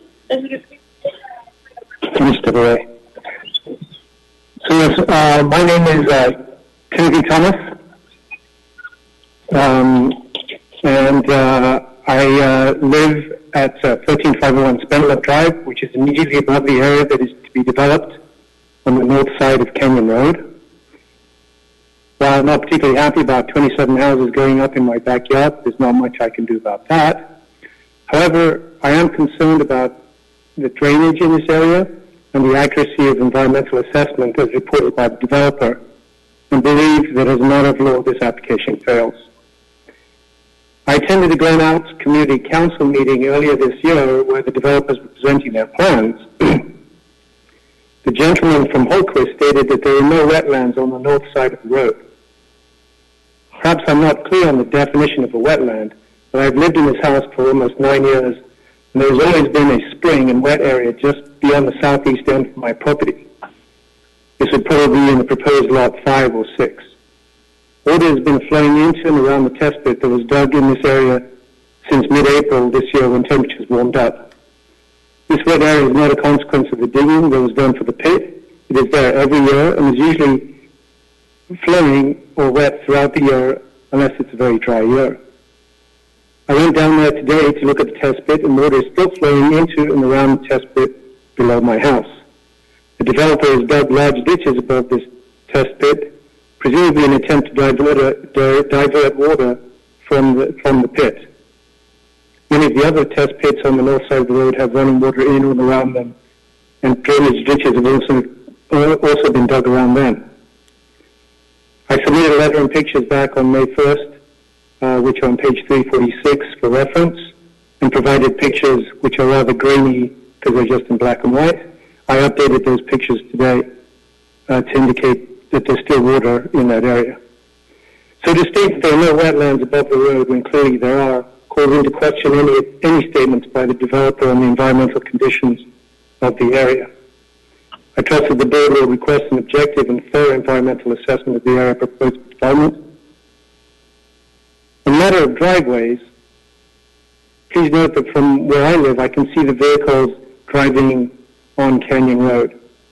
There are many vehicles traveling this road since they've opened up the park more and since they've put down pavement.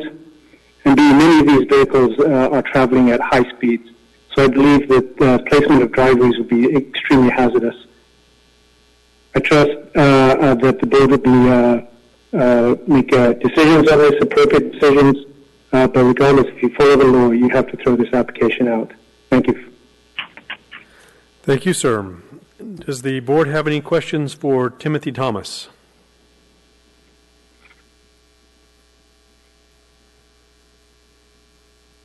I don't see any questions for you, Mr. Thomas. Thank you for participating this evening.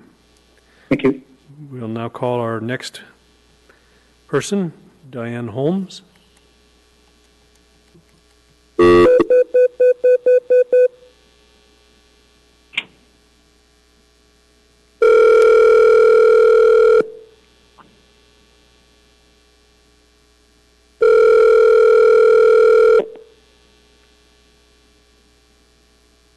Hello. Is this Diane Holmes? Yes. This is the Platting Board calling for your public testimony for case S12545. Are you an individual or a representative of a group? The Rabbit Creek Community Council. Okay, you'll have 5 minutes to provide your testimony. Please state your name for the record, and then you can begin. Oh, okay. This is Diane Holmes, and I'm speaking for the Rabbit Creek Community Council. And the council submitted comments that is in your packet after meeting 2 times with the developers. Several speakers are going to follow me to explain road sales and trail issues in more detail, so I'll try not to duplicate their efforts, except to say that public funds went into upgrading Canyon Road, which has challenging drainage and slope issues. The council supports the Glen Alps Road Board resolution. And this collector already has seen increased traffic as people clamor to find other ways to reach Chugach State Park, and especially this is going to increase when Rabbit Lake Trailhead is improved. The variance to take back some of the 100 feet right-of-way that was required for a quality product, plus 27 driveways with direct access to Canyon Road, would waste the public resources and destroy the engineering that went into the upgrade. I believe that I heard the developers reps say they would accept most of the staff's recommendations, except the road variance, but it's hard to hear, so I will go ahead with my testimony, and it will be fairly brief. The council supports non-motorized connectivity for the Hillside District Plan and Title 21. A roadside trail easement, plus an east-west connection to Section 36, and a trail down Fairkite Circle would provide safe pedestrian connections. These connections are required in Title 21 and the Hillside District Plan. The staff report may have neglected the mention of a pathway easement along the south side of Lots Track B, and it is in the Hillside District Plan. There's reason why our 2020 comp plan included Policy 55 for pedestrian paths in all plats and replats, because eventually, with build-out, our city will have a great network of connected, safe pathways. That's what live, work, play is all about. A city with amenities where people want to live. The developer has proposed a donation of open space south of Rabbit Creek in a very wet area. These conditions accompanying this donation amount to forfeiting of public easements and facilities that the code requires. These conditions would set a bad precedent as well as negatively impacting neighborhood pedestrian safety. The council supports the donation, but not the conditions. Developers who put in quality pathways like Potter Highlands can get up to 20% more for their lots because people want to be near things that are green. I didn't make this up. This is actually in a report from the Watersheds Management Services people. So it's puzzling how this developer, at least in the beginning, if not now, doesn't want to build a quality subdivision where he already has an advantage due to the location near Chugach State Park in Section 36. This plat doesn't contribute or improve to neighborhood quality and simply passes the buck to future developers and residents who will be burdened with road drainage repairs that a better design can avoid. And it doesn't do its part to contribute to pedestrian infrastructure. This plat is unfair to other developers who do try to abide by muni codes. Please deny the variances and this plat. Thank you. Thank you, Diane Holmes. Do we have any questions from the board for Ms. Holmes at this time?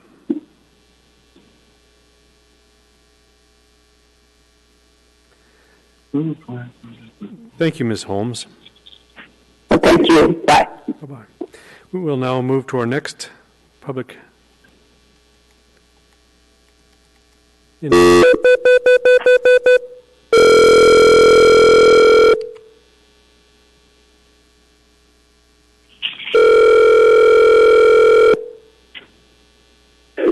Hello? Is Ted Moore available? Is this a city? Yes, this is the Platting Board calling for his public testimony. Yes, he is. He's right here. Hi. Hi, Ted. This is the Platting Board calling for your public testimony for case S12545. Okay. Are you speaking as an individual or a representative of a group? I'm speaking as an individual. Okay, you'll have 3 minutes to provide your public testimony. If you could please state your name for the record, you can begin. Isn't she still on? Isn't Diane Holmes still on? Nope, it's just you. And before we begin, if you could mute, if you're listening in the background, if you could mute that because we're getting some feedback. Okay. Can you hear me okay now? Yes, go ahead and state your name for the record, and then you can begin. Yes, good evening. My name is Ted Moore. For the past 45 years, I have lived just up the road from this subdivision.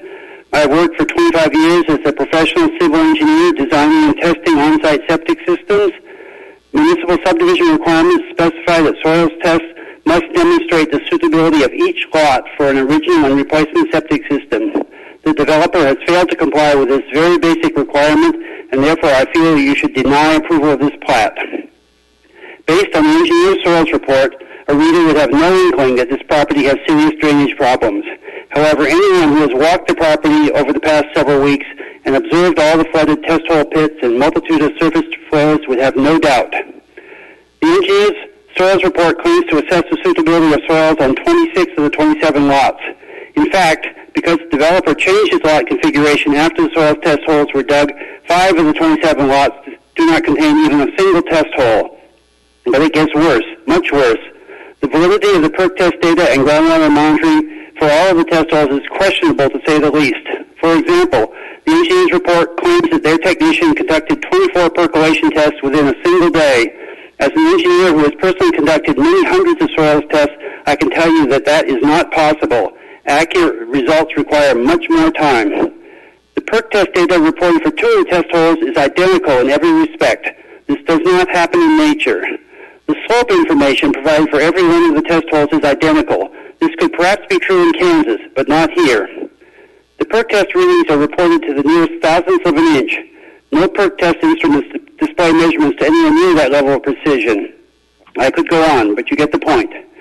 If so many of the claims in this soils report are unbelievable, what reason is there to believe that the rest of the data is true, particularly when so much of it flies in the face of common sense? Soils engineering is not rocket science. There are many visual clues that give hints as to what lies underground. 16 of the percolation tests are reported to be less than 5 minutes per inch, which sounds ideal for septic systems. However, if the soils really were this permeable, rainfall and snowmelt would rapidly percolate downward through the soil column instead of ponding in every available depression and trickling every which way. For the past several weeks, almost every test hole monitor tube has been flooded virtually up to ground surface. This is still the case today, despite the developers' attempts to divert the innumerable surface streams away from the monitor tubes. In summary, the soils report fails to demonstrate that the soils on each lot are suitable for on-site wastewater disposal. The fact that almost every test hole is flooded with groundwater proves that quite the opposite is true. Thus, I urge you to deny approval of this preliminary plat instead of allowing it to go forward with the conditions, because any ultimate plat that complies with code will have to be very, very different, and the public has a right to a hearing on it. Thank you for listening. Thank you, Ted Moore. Does the board have any questions for Mr. Moore?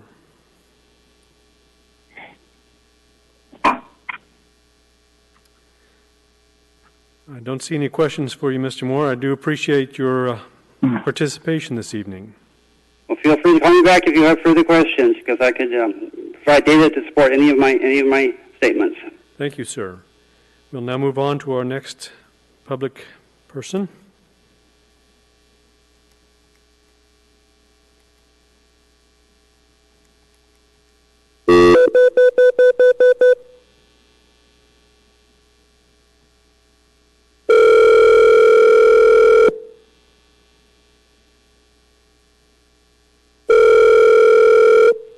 Hi, good afternoon. Hi, is this Joan Priestley? Yes. This is the Platting Board calling for your public testimony for case S12545. Are you an individual or a representative of a group? I'm an individual. Okay, you'll have 3 minutes for your testimony. Please state your name for the record and then you can begin. Oh, I can begin? Yes, please state your name for the record and then you can begin. Oh, heck, I had to sever my connection with the video. I have a question before I begin because it would completely change my testimony. I don't understand if developers have withdrawn their variance and vacation requests or not. They said they agree with the planning department recommendations. What does that mean? Yes, ma'am. With respect to your question, they have agreed to withdraw their 2 variance requests, but they still have their request for vacation of the PUEs. So, okay. Would you like to proceed with your testimony regarding the withdrawal of the PUEs, which is the public use easements? Oh, well, I mean, I would like to testify, but I'll change my testimony though. Okay. Please proceed. All right. This is Joan Priestley calling, and I live at 13101 Jean Road. I'd like to address this issue of the 27 driveways because no one else has talked about one specific aspect of this. First of all, they have indicated at community council meetings that they intend to offer accessory dwelling units to these properties. So we're not just talking 27 houses, but really as many as 54, which is going to put added stress on the driveways emptying on to the road directly. Everyone recognizes that the soils and the hydrology are very fragile in this area, especially on the north side of Canyon Road.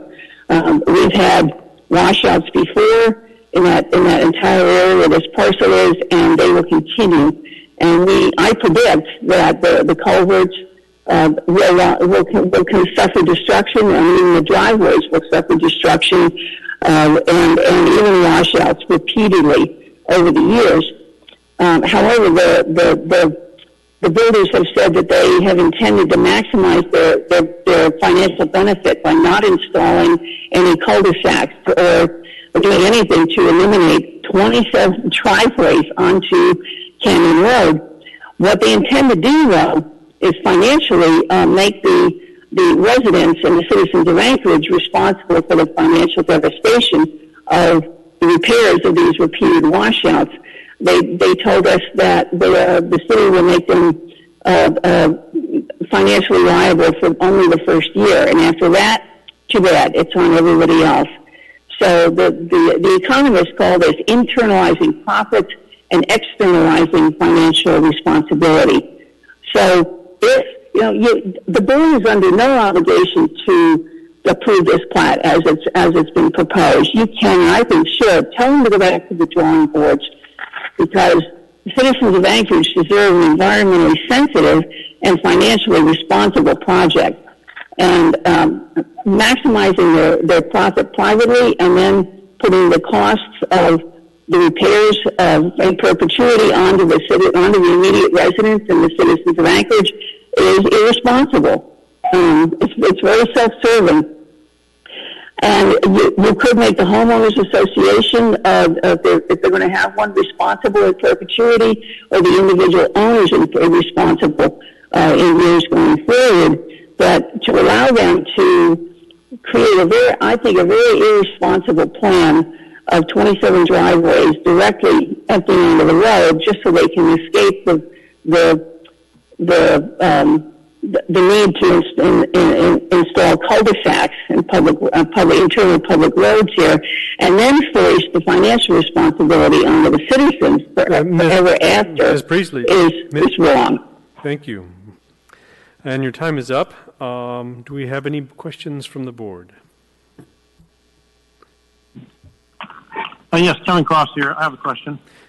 Proceed, Mr. Cross. Mrs. Priestley, you had stated that there was speak of being able to build additional structures. I'm just wondering if you can maybe some clarification, because as I'm currently seeing the plat, these lots are zoned R10 low density residential, and R10 low density residential, unless I'm mistaken, and maybe the chair can assist me, says the maximum number of principal structures per tract is 1. So are we talking 1 plus an additional dwelling unit, or because I don't see that that's permitted under R10? Can you give some clarification of that? Well, all I can tell you is that the developers, when we pressed them in the community council meeting, said yes, they will of course be offering accessory dwelling units as an additional benefit and more profit and more revenue and more traffic and more stress on the driveways for every unit. They would offer that. The housing plans would offer that if a buyer so chose. Thank you, Mr. Priestley. I appreciate that, Gately. To the staff, just for clarification to the public and to address her concern, what qualifies as additional dwelling unit? Just so that the clarification, that's not an additional structure. Could you give a brief clarification on what that is? What qualifies as additional dwelling unit under R10? Through the chair, Mr. Cross, I think what Ms. Priestley is referring to is an accessory dwelling unit, which is an accessory structure. It can be either detached or attached to the principal structure of the located on the property. The R10 district does permit accessory dwelling units, and they could be built here.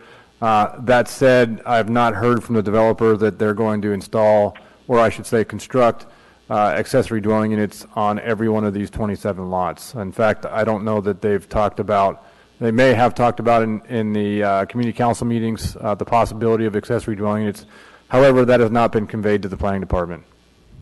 Okay, well, I really appreciate that because I think she brings up a good point. If we're just talking 27, or if we're talking 27, and then even if it's just another 10, were that taken into consideration for the traffic planning? So I appreciate it. No more questions. Thank you, Mrs. Priestley. Thank you. And this is Becky. I have a question through the chair for staff. Proceed. Okay. So Ms. Priestley was speaking about economic impacts caused by the driveway, and the concern being that essentially the taxpayers of the municipality will be on the hook after the first year. Just so I'm understanding the department recommendations, I read recommendation 14 on page 23 and 15 on page 24 to be attempting to mitigate the economic concerns down the road. Is that, from staff's perspective, what those conditions of the plat also speak to? Through the chair, Ms. Lipson, Dave Whitfield with the planning department.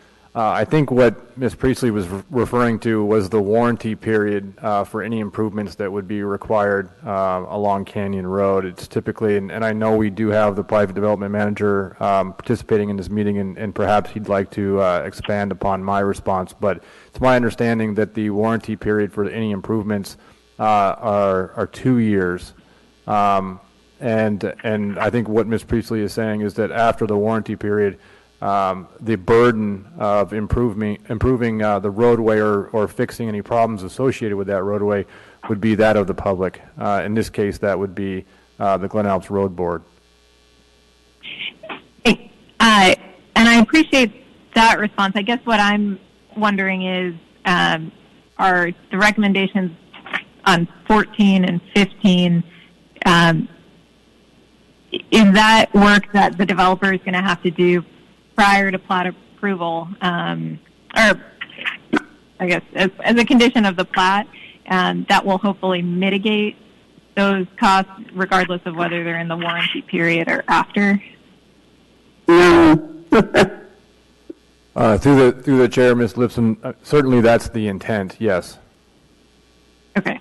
So there are safeguards built into the plat recommendations that are intending to address the concerns, and they're certainly valid concerns. I'm not minimizing those. That was my only question. Thank you. Thank you.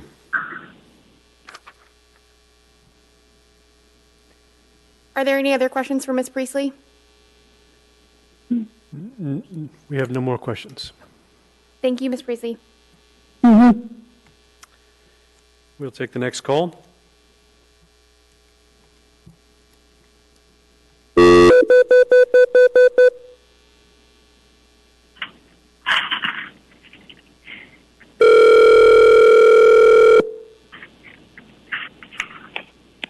Hello, this is Gail. Hi, Gail. This is the Platting Board calling for your public testimony for case S12545. Yes. Are you an individual or a representative of a group? Individual. Okay, you'll have 3 minutes to provide your testimony. If you could please state your name for the record, then you can begin. Okay, thanks. Just a sec.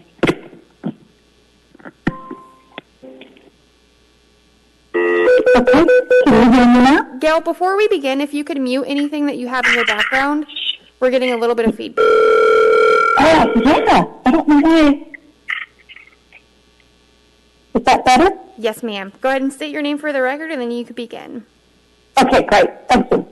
Good evening. My name is Gail Morrison. I live about a half a mile from the proposed subdivision.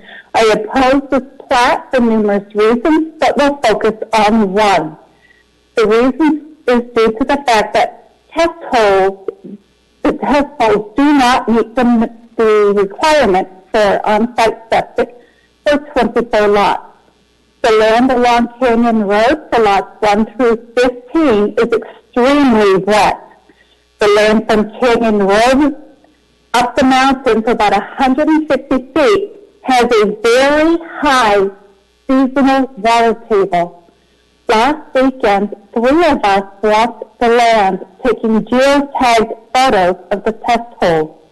The land was so wet that in many places we were up to our shins in muck. In several places, we couldn't get within 5 feet of the test holes due to the land being wet and mucky or silty or all the above. In one spot near lot 10, one of our group was able to jump up and down on a chunk of land that acted like a waterbed. We saw at least 3 springs on the land and one large pond, which we dubbed Rohaley Pond. It is about 5 feet by 9 feet and 2 feet deep. The springs and pond are not depicted on the submitted plat.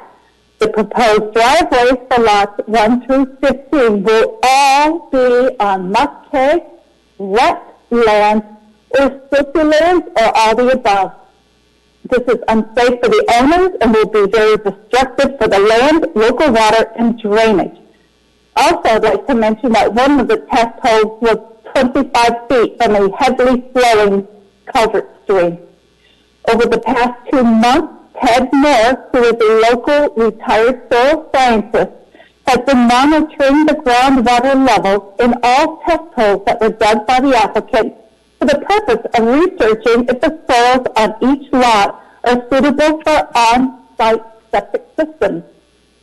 The septic design requirement is that there must be a minimum of 2 feet of unsaturated native soil below the bottom of an absorption field at the time of the seasonal high water table, which typically occurs in May.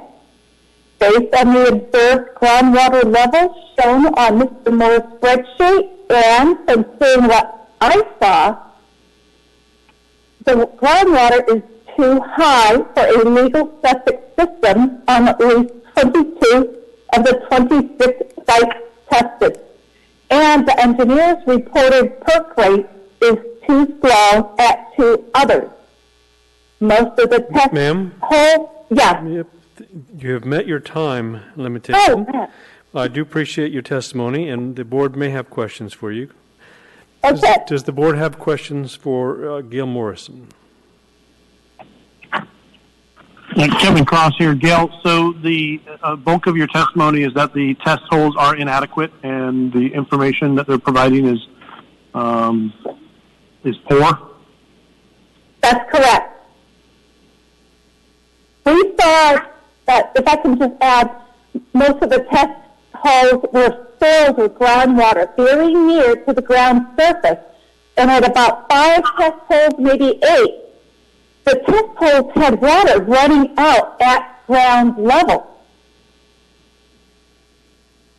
Thank you. Yes. Do we have any other questions for Gail Morrison? I don't see any other questions for you, Ms. Morrison. I appreciate your testimony this evening. Okay, thank you. Thank you. Next.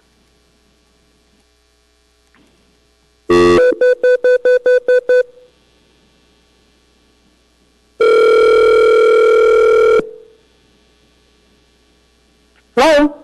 Hi, is this Nancy Pease? It is. This is the Platting Board calling for your public testimony for case S12545. Excellent. Shall I go ahead? Just one second. Are you calling as an individual or a representative of a group? An individual. Okay, you'll have 3 minutes to provide your testimony. If you could state your name for the record, then you can begin. Thank you. My name is Nancy Pease, P-E-A-S-E. Thank you for taking my testimony. I understand from the petitioner that they've accepted many of the recommended conditions, and I'm going to just focus mostly on pedestrian access.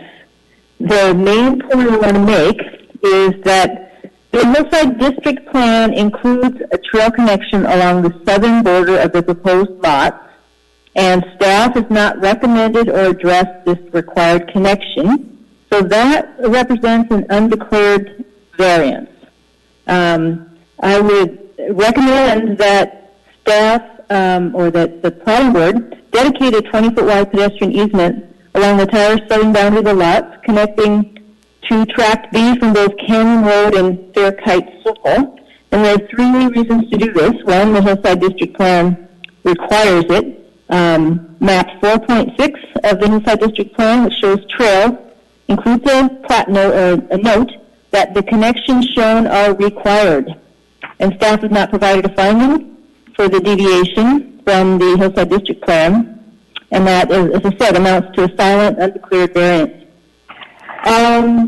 The other reasons for doing it are that the fragment of trail from Fair Kite Circle to Tract B will generate pedestrian traffic that will not stop and turn around, so social trails will develop and give people a connection, or they will create one. And another reason is the proposal for 27 driveways on the Canyon Road creates a traffic hazard for any trail along Canyon Road. So a bypass south of the proposed lots from the gauntlet of driveways will be safer for pedestrians. A second recommendation, and I hope you'll follow up with staff on why they did not include that trail, and if you're not going to include it, there should be some kind of finding why not. Second quick point, the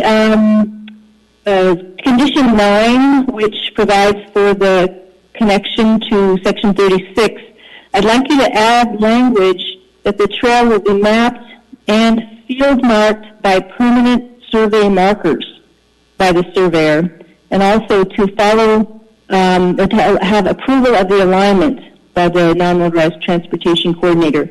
That's important language because without field markings, someone will later, at the time the trail is developed, have to go and possibly resurvey at great expense.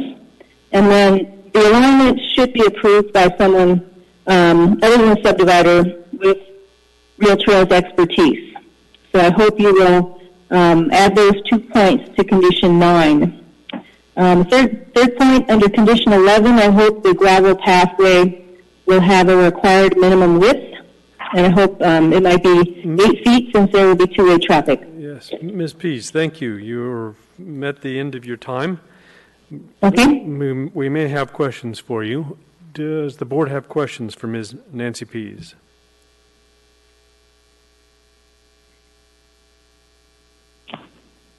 This is Becky Lipton. I have a question for staff if they would be willing to speak to the alleged de facto variance requirement.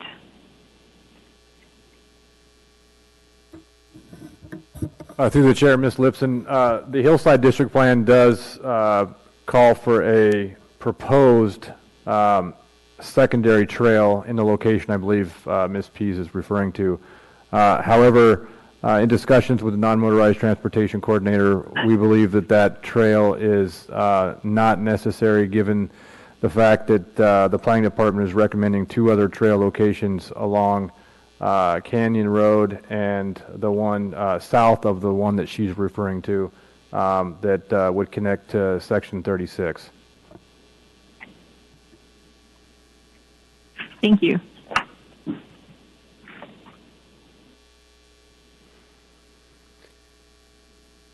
Are there any other questions for Ms. Pease? Actually, Kevin Cross here. I don't have a question for Nancy Peace, but I do have a question through staff. Nancy had was concerned about the qualifications of the individual that will be doing the survey and for the approved for the non-motorized transportation corridor. Can you speak a little bit about the qualifications of an individual who has to dictate this mapping? Through the chair, Mr. Cross, are you referring to the actual field location by the non-motorized transportation coordinator? No, just I believe Nancy's question. Nancy, if you would, you said that you wanted to make sure that this individual is not just a surveyor, but someone who is more qualified in mapping out and locating and approving the non-motorized transportation corridor. Was I understanding you correctly, Ms. Peace? Yes, that's correct. My concern is that there would be a real pressure to keep the trail within the 100-foot public use easement, and I believe that there is a considerable amount of wetlands, plus the proximity to the creek is not always the best for wildlife, so an alignment should take into account a number of factors besides just trying to keep it within the public use easement, and I thought the non-motorized coordinator as an outside representative of the public interest would be very important in helping in approving and helping to identify the alignment. Okay. Well, I'll withdraw my question for now. Perhaps when we have our petitioner come back up, they can speak to the qualifications to the individuals that will be overseeing that. Thank you very much. Thank you. Through the chair, Mr. Cross, I'd like to address that question. I think we can clarify that if I can direct your attention to condition 9 of the staff packet. Second sentence, it states, location of conceptual trail to be mapped by surveyor and approved by the non-motorized transportation coordinator. So I believe we have that covered.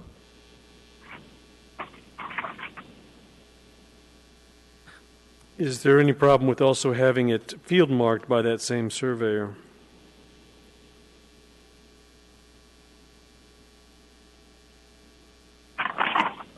Mr. Chair, you asked about, can you restate that? Yeah, I see what's written in number 9, and I think all she's asking is that not only be mapped by a surveyor, but that it actually be field marked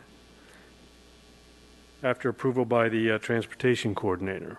That way there's field markings that Mr. Chair, that's something that the board can consider, and if they want to make an amendment to that condition, they can certainly do that. Thank you. Thank you. It would be great to have the field markings. I don't see any other questions for you, Ms. Pease. Thank you for calling in and participating this evening. Thank you. Bye-bye. Bye-bye. We'll take the next caller.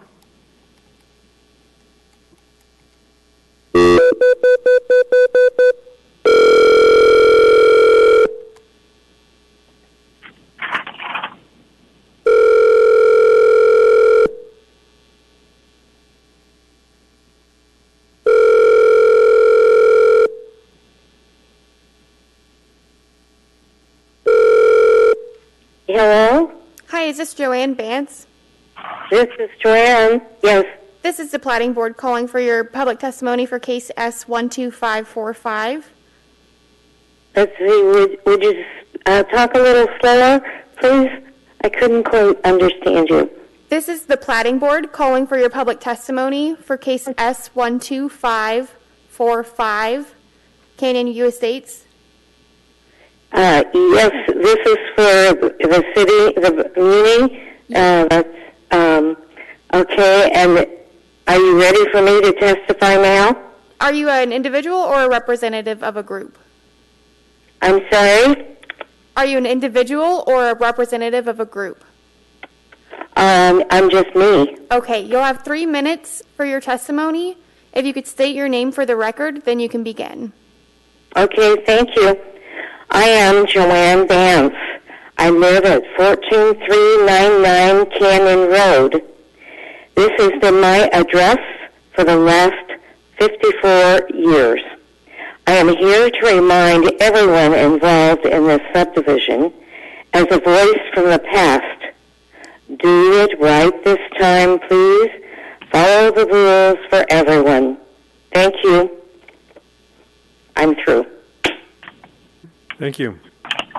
Do we have any questions for Joanne Bance?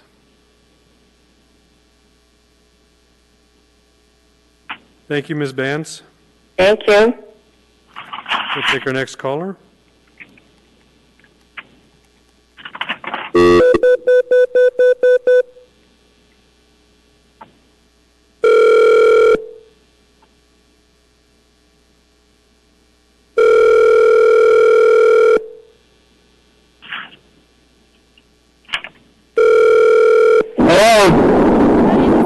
Connolly? Yes, it is. This is the Platting Board calling for case S12545. Are you providing? Yes.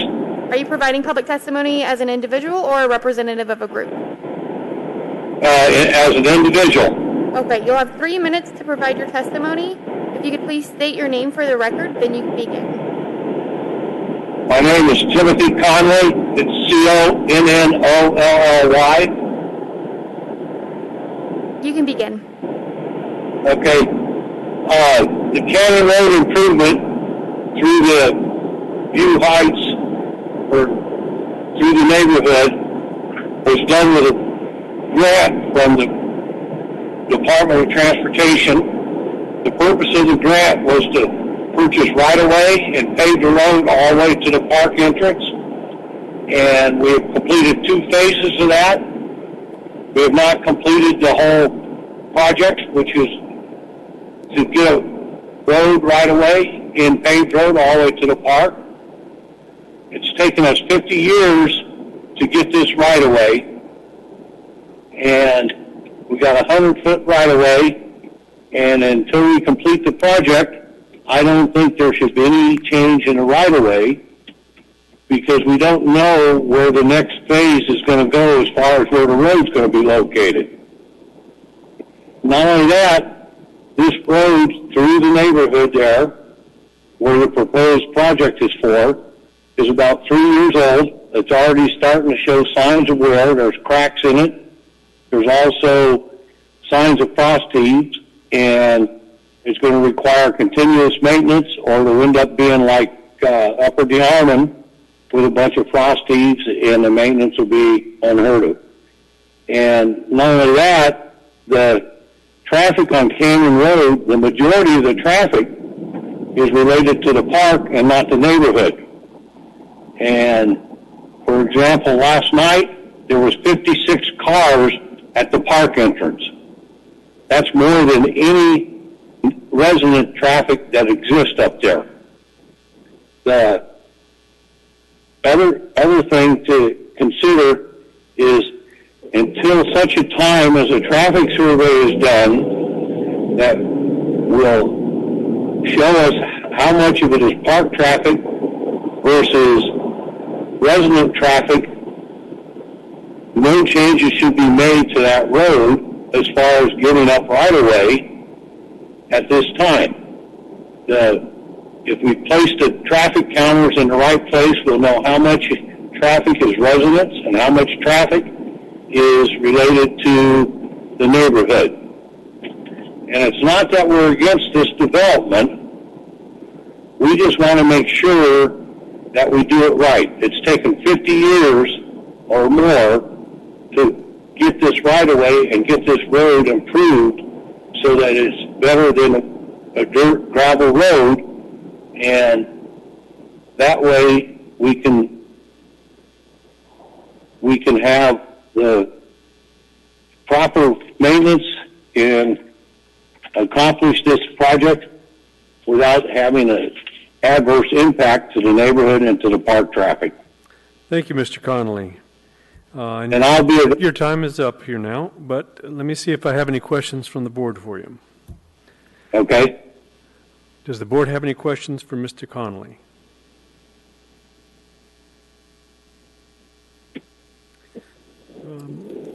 I appreciate your testimony this evening, Mr. Connolly, and you can hang up now. Okay. Thank you. Thank you. We'll take our next caller.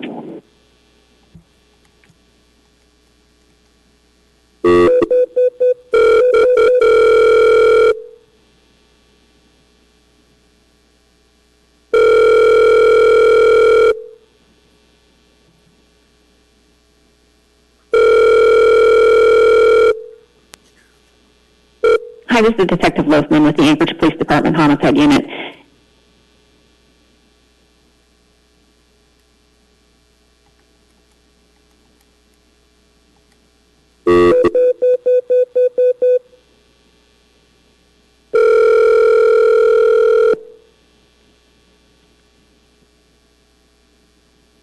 Hello, this is Mark June. I can't take your phone call right now, but leave your name and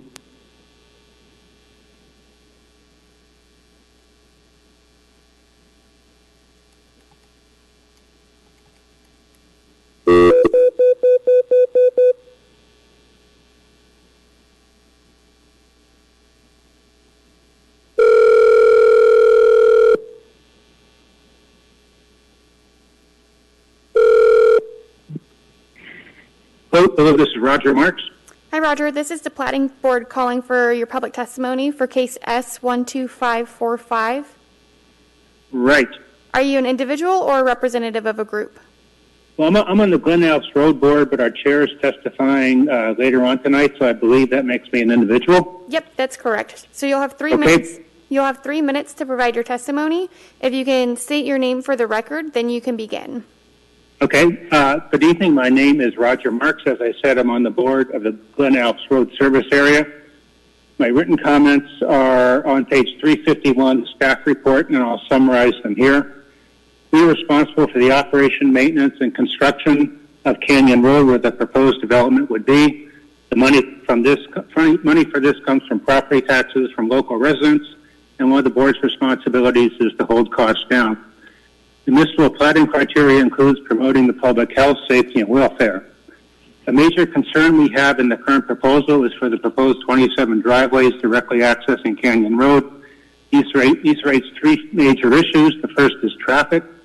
The planning department's traffic data predates the recent considerable road improvements and hiking trail enhancements to the backside of Flat Top. These have increased traffic appreciably. It's not unusual to have hundreds of vehicles accessing the park on any given day. There's no evidence that the planning department recognizes this new intensity of traffic. We believe having 27 driveways over a span of just a half mile directly accessing this high-traffic road is excessive and not appropriate or necessary. Planning told us that their only criteria for driveways is traffic, but there are other issues. The second one being surface drainage. The soils in the area do not drain well. Because of poor drainage, these driveways will be a conduit for silt and water to run into the road. This will have the potential to cause glaciation and silt failure along Canyon Road, which will undermine its integrity. And the third issue is ditch drainage. Because of the poor drainage and because the properties are located downhill of Flat Top and associated peaks, there's a large volume of water runoff that currently is drained by a ditch on the uphill side of the road. The ditch capacity to carry the water is limited. The ditch capacity was not designed with the driveways in mind. Filling in the ditch with driveways would impede its capacity to move water. The situation increases the risk of flooding and glaciation on the road surface. Moreover, with the individual driveways, each homeowner is responsible for maintaining and clearing their culverts. It's not unreasonable to think that everyone can do that. It will not take very many cluttered culverts to wreak havoc with the drainage. The municipal code says the design of a drainage system shall not transfer a problem from one location to another. We trust that the board will not make any decision that may threaten the road integrity in the absence of sound technical data. Because this may be an unusual situation, if you haven't been up there to see it, I encourage you to take a look before you make a decision. The other major concern we have is the developer has requested that the existing 100-foot public use easement be replaced with a 60-foot dedicated right-of-way. The easement, purchased with public money, has valuable public uses, including a trail currently, and areas for road maintenance crews to work and place snow. Thank you for your consideration. Thank you, sir. Does the board have any questions for Roger Marks? Kevin Cross here. I have a question for Mr. Marks. It sounds like your concern is to have a 60-foot easement. Are you aware that petitioner has amended to say they're giving a right-of-way width of 70 feet, so with a 15-foot wide easement on each side of the roadway? So if I'm not mistaken, they've actually set aside their provision is 10 feet wider than what you've requested here, an additional 15 feet on each side. Would Would that meet your? Does that sound like it would meet your requirement, at least for dealing with that one issue? Well, right now there's a 100-foot public use easement. I'm not sure one way or the other whether the modification would be consistent with that. Okay, thank you. Any other questions for Mr. Connolly? Thank you, sir. Appreciate your time this evening. Thank you. We'll take our next caller now. That was Roger Marks.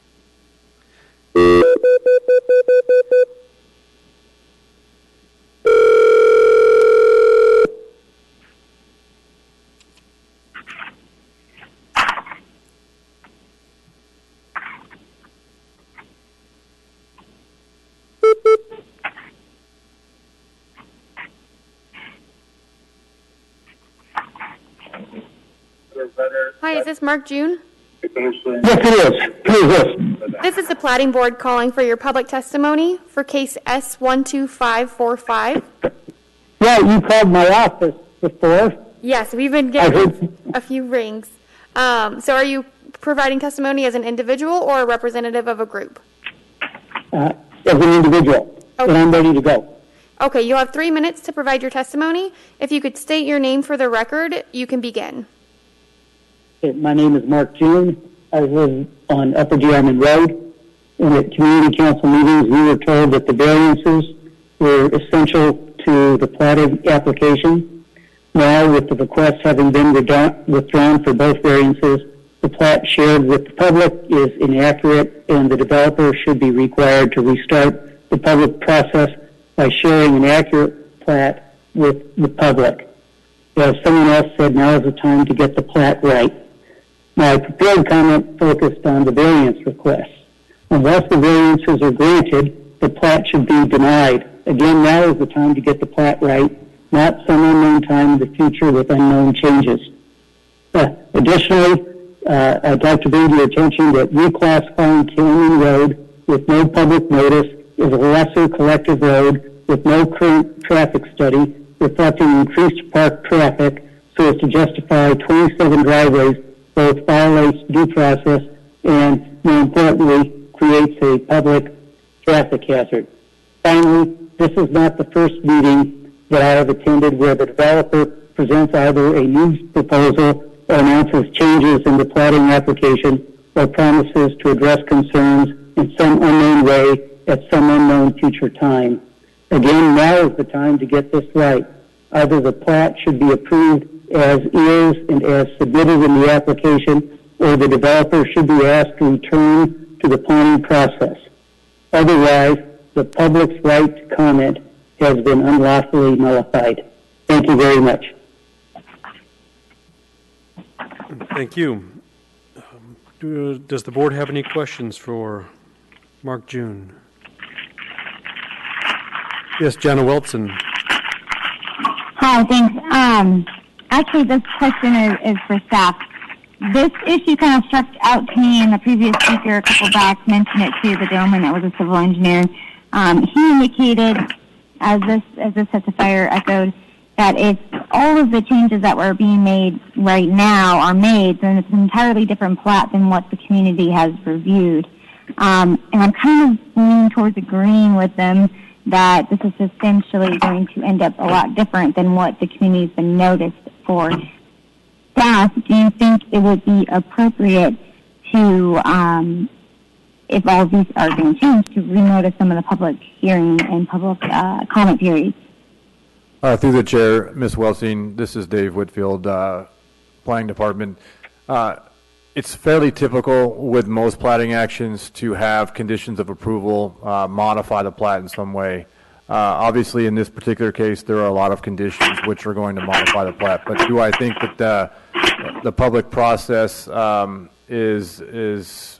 should be gone back through as a result of those conditions? No, I think the conditions will certainly modify the plat, but I don't think that we're somehow circumventing the public process by approving the plat subject to these conditions. Okay, and through the chair, I have a follow-up question. Earlier, we heard I think it was Mr. Pione state that the errors in the test results and the testing patterns have been addressed. And so what does that mean? Because it's a big soft packet, so maybe I missed it, but I didn't see any updated test results addressing those errors. Through the chair, Ms. Weltstein, Dave Whitfield again. I believe what the engineer was saying was that they have addressed those concerns as pointed out by the on-site department. However, they've not submitted those responses back to the on-site department for review and approval.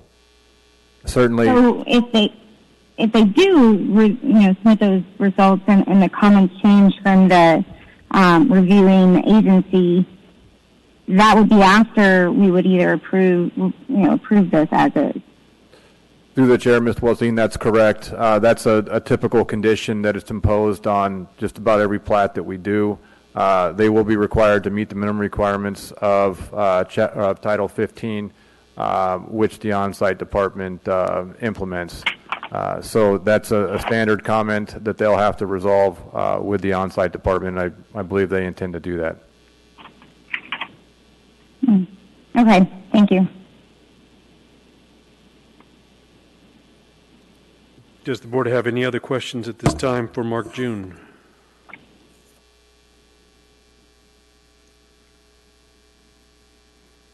Seeing none, I appreciate your time this evening, Mark June.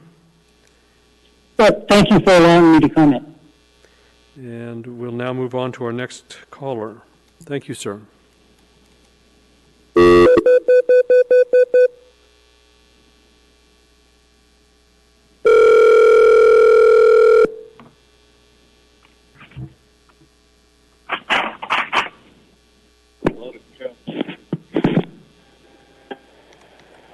Hello? Hi, is this Joe Connolly? It is. This is the Platting Board calling for your public testimony on case S12545. Yep, ready to go. And before we begin, if you could mute anything that you have in the background. It's muted, thank you. Thank you. And are you calling as an individual or a representative of a group? I'm calling as a representative of the Glen Alps Road Board. And my name is Joe Connolly. First off, it should be made clear that as a road board, our primary focus and objections are concerned with the long-term maintenance and impact on the road and drainage issues caused by disturbing the area uphill of Canyon Road. The number of driveways proposed on the north side specifically is problematic. We do not take a position for or against the development as a board. Personally speaking, though, I always favor development as it increases tax base and helps an area grow, but those are my personal feelings and irrelevant at this time. There have been numerous cases in previous years of the road in this area washing out due to the large volume of water that flows down the hill. We have had to take emergency measures on multiple occasions to rebuild the roadway at great expense to the taxpayers in this service area. We have an annual budget of approximately $320,000. This covers all winter snow removal and summer maintenance work. One such incident from a few years ago necessitated an emergency repair at the cost of approximately $60,000. Emergency fixes like this can drain the budget so quickly that other vital services or maintenance are sacrificed. Since the last failure, the road has been paved and improved, but problems still persist due to a combination of improper engineering and the sheer volume of water that comes down the mountain even in the driest of years, such as the summer of 2019.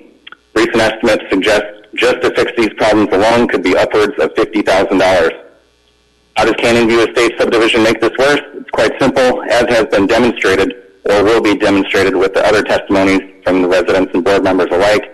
The addition of a dozen or so driveways onto the roadway on the north side specifically, and their subsequent need for culverts will ultimately and inevitably fail, and that will compound existing issues and create multiple road failures along our newly paved road. The cost to fix this will likely ultimately lie with not only the residents in the service area, but also the entire population of the city of Anchorage. As the road board has a limited budget, we will not be in a position to perform these emergency repair services and will rely on emergency assistance from the municipality. This will ultimately be passed on to every resident in the city. short-term gain for one development or developer should not be granted at the sacrifice of long-term access to Chugach State Park or the residents of the surrounding neighborhoods. The representative for the petitioner mentioned in their testimony that they would be paying for improvements to the road during the construction. However, that won't benefit us in the coming years as things fail, and they will. They also claim to have engineering solutions to solve the drainage issues. When we rebuilt the road in 2018, it was heavily engineered with the municipality of Anchorage input, and we still have problems after a lot of engineering dollars were spent trying to fix those. We don't believe there's any practical solution other than leaving the land undisturbed to the greatest extent possible. Our proposed solution is to request minimal driveway access on the north side or the uphill side with one or two access points that lead to culverted streets. The road board would be able to maintain these streets and their culverts as long as they are built according to the normal requirements of the city. We're very aware that the developer would incur additional costs to build these roads and redesign the lot arrangement. However, resident taxpayer dollars should not be subsidizing developers' new development through increased maintenance costs. This only serves the developer's interest and completely disregards the users and the maintainers of the road. Regarding the developer's request to minimize any of the right-of-way to any degree, we strongly object to that in any fashion. We need that space available for snow and drainage and maintaining sight lines for safety and for more room for future road surface in the future if necessary. We believe that keeping the right-of-way as it exists is necessary to perform our duties. Chugach State Park's long-term plans include building a large parking lot at the end of the road, which usually increases traffic. As anybody who has been to the Glouth Trailhead knows, when they brought in the new parking lot, traffic has gone up substantially. And with Chugach's plan to build a new trailhead at the end of the road to access the Rabbit Lakes area, there will surely be more cars coming in the future, certainly more cars than can be predicted right now under the current traffic counts. We would really like it if during the review of this project, this board, the Platting Board, considers all the long-term consequences of the current design. We have an opportunity now, before this project is approved, to redesign the layout and minimize driveways, which will decrease the likelihood of future road failures. In closing, I won't get into any of the technical aspects of our opposition. The staff report from the municipality and other folks have covered those. However, we do appreciate your consideration in reviewing the development, and I would like to emphasize one more time, we are not opposed to the development. Mr. Conley, I appreciate you have run out of time here. Thank you. And let's see if the board has any questions for you. Sure. Does the board have any questions for Joe Conley at this time?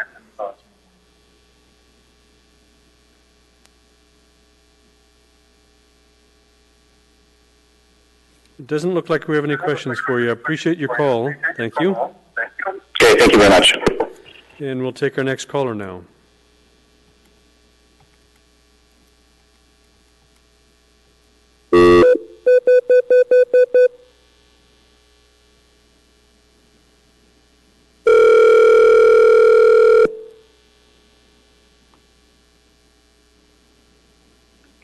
Hello, this is Adam. Hi, Adam. This is the Platting Board calling for your public testimony on case S12545. Yes, excellent. Are you an individual or a representative of a group? I'm an individual. Okay, you'll have 3 minutes to provide your testimony. If you could state your name for the record, then you can begin. Excellent, thanks. My name is Adam Robinson. Very typical spelling. I've lived up here for 5 years, and what I would like to say is that I think the issue of the floodplain and around the Rabbit Creek area has not been addressed at all in this testimony. In terms of the wildlife corridor, our neighbor sees bears multiple times a week during the summer, and it just makes my blood run cold for the developer to sell a slice of Americana only to just increase the amount of opportunities for children and dogs and wildlife to have interactions. That just is terrifying. And then also, I have pursued it with the state, and they kind of said it's not worth it. It's too involved to pursue, but I was looking for water rights for my property because I'm very concerned with us being way up the side on the flanks of Flat Top, that if they open up 27 different holes in the water table and drain our aquifer, basically turning their test hole into artesian wells, which time will tell because they're so full of water right now, but they're all like dirt hot tubs, that it'll be, sorry, my son's really distracting me. It'll be a crime if they can, drain our wells. So, sorry, I needed to spit that out a lot cleaner, but on my testimony, it's done. Thank you, Adam Robinson. And does the board have any questions for Adam Robinson?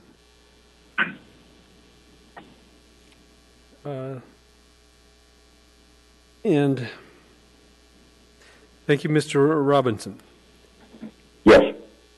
We'll move on to our next caller now. Does Amy Robinson live at the same house? They have different phone numbers. I've already hung up on Are Adam. you ready? Okay.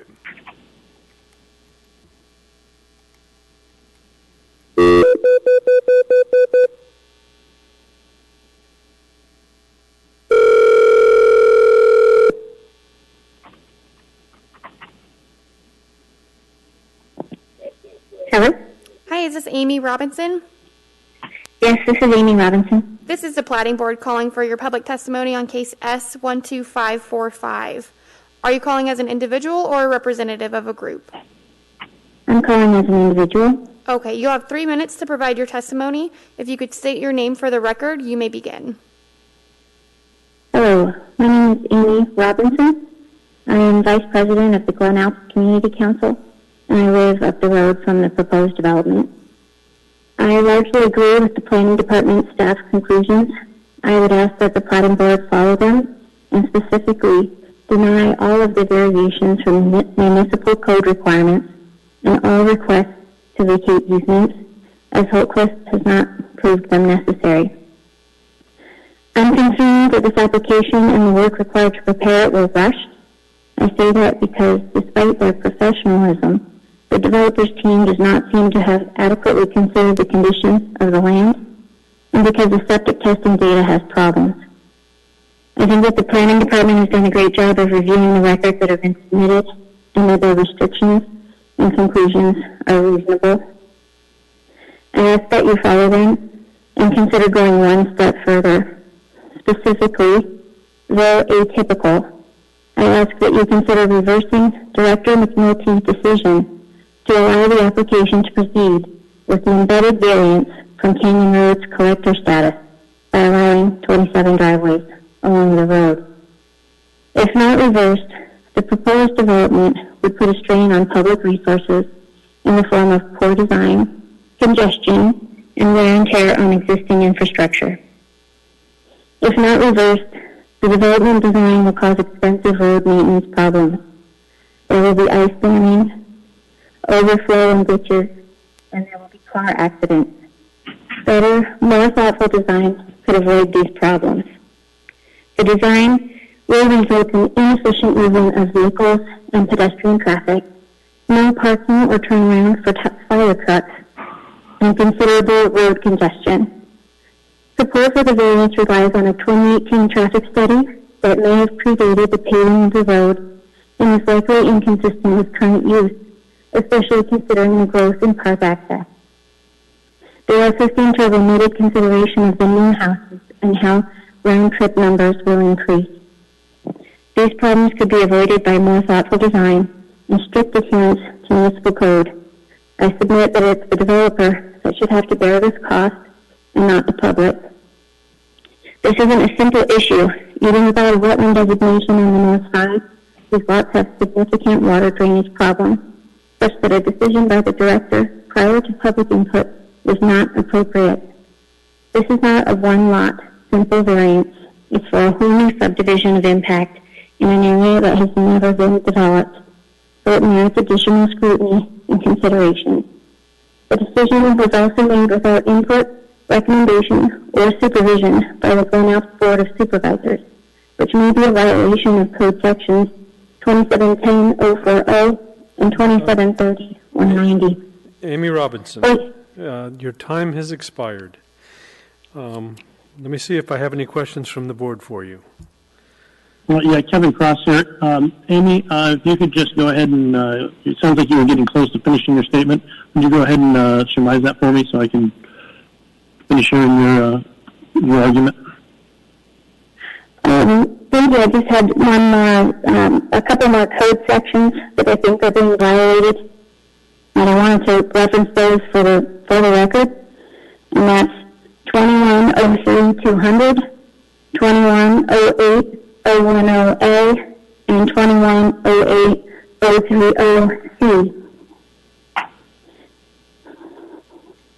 And you say that those code sections are being violated. So that I don't have to cross-reference and look those up, could you do me a favor and just tell me what those relate to? Well, they relate primarily to the items I discussed about, the first one, 2103-200, I believe that's the one that talks about the requirements for the variance, and that requires adherence to the city overall plan. I forget what the exact term for that is. It also requires consideration of changes to traffic flow, congestion, issues concerning pedestrians, etc. There's several of them. I don't have them memorized, but I did use specific language that derives from them. They also have to do with the rights and powers of the Board of Supervisors, the Glen Alps Board of Supervisors, and how their input was not sought when the decision was made, nor was there any public input on the collector road variance being granted before the application could proceed. And so I really feel that the public and the Board of Supervisors and the city have all lost out on an opportunity to comply with the code and to make sure that this development and the design of it works for the city and the long-term future of the citizens.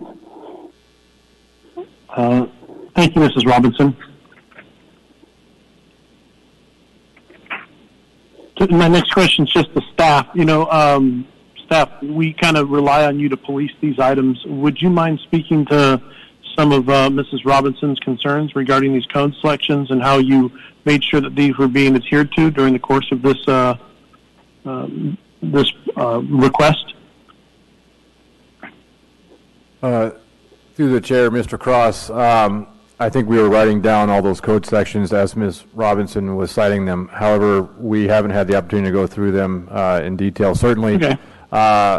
Part of the review process the planning department has in reviewing an application is to ensure that all sections of Title 21 are adhered to. And this case has been very extensive. We've reviewed Title 21. And we believe that with the exception of all the conditions that we've recommended here tonight, all sections of Title 21 are being adhered to. Yeah, thank you. And this is a question from Becky Lipson for staff as well. The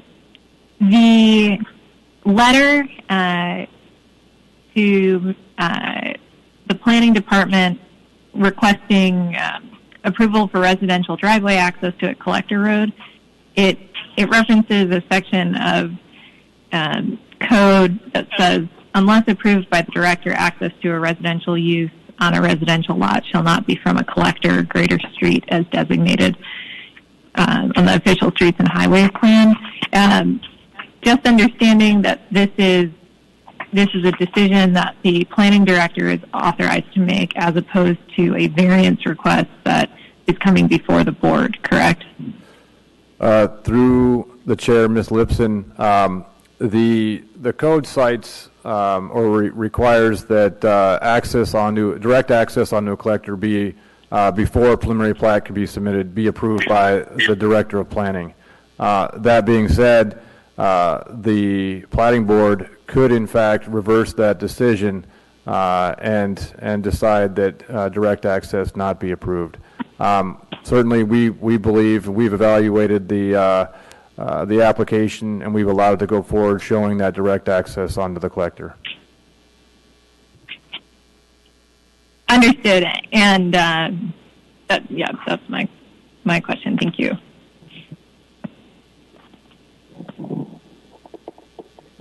Any further questions for Amy Robinson?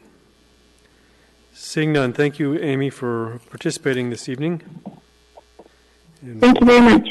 We'll be taking our next call now.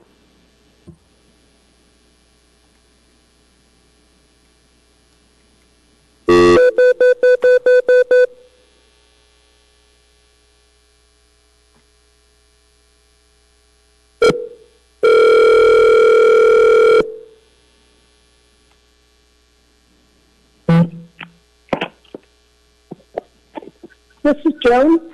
Hi, Joan. This is the Platting Board calling for your public testimony for case S12545. Yes. Are you an individual or a representative of a group? I'm an individual.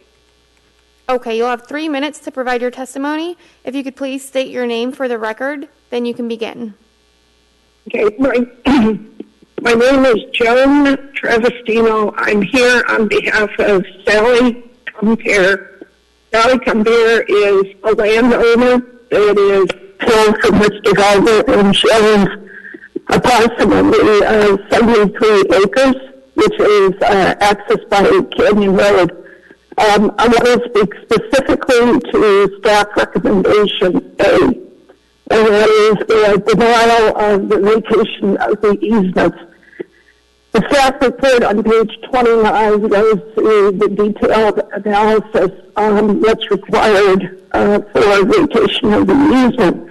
I listened to the proposal by the developer, and before any variation in what the staff could recommend can be undertaken, due process requires that the staff go back and analyze the new proposal. Otherwise, the information that is in front of the Platting Board is that the developer has not carried the burden of proof required under Municipal Code 21-15-130. Ms.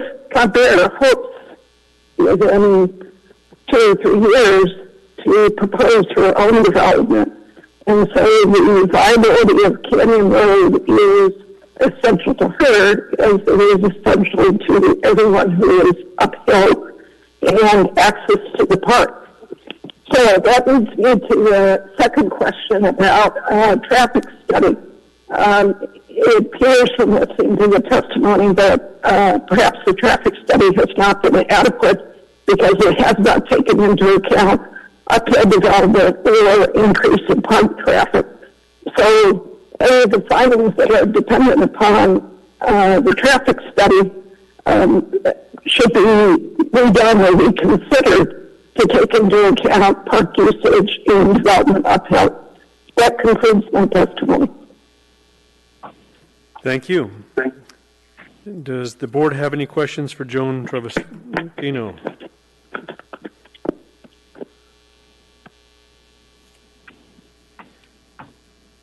I don't see any questions for you. I appreciate your calling, Ms. Trevestino. We'll now move on to our next caller.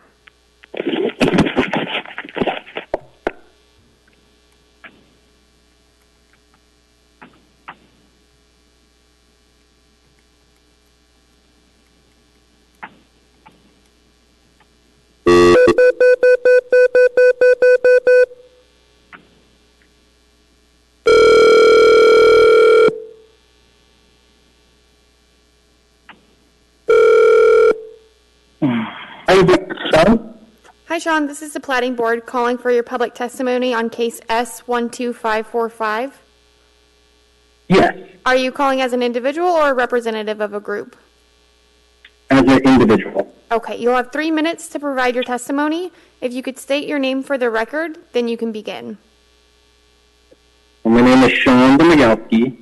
and I'm speaking on behalf of myself, my family, and my neighbors who will also be affected by this proposed development. We own 10 acres adjacent to the northeast corner of the proposed Holquist housing development of Canyon View Estates. If we hadn't received notice from the municipality of the postponement of the April 1st meeting that was postmarked April 13th, we would not have been aware that this development was coming into this area, and we are one of the property owners most directly affected. The development proposes to block what would be the safest access to our property to Canyon Road.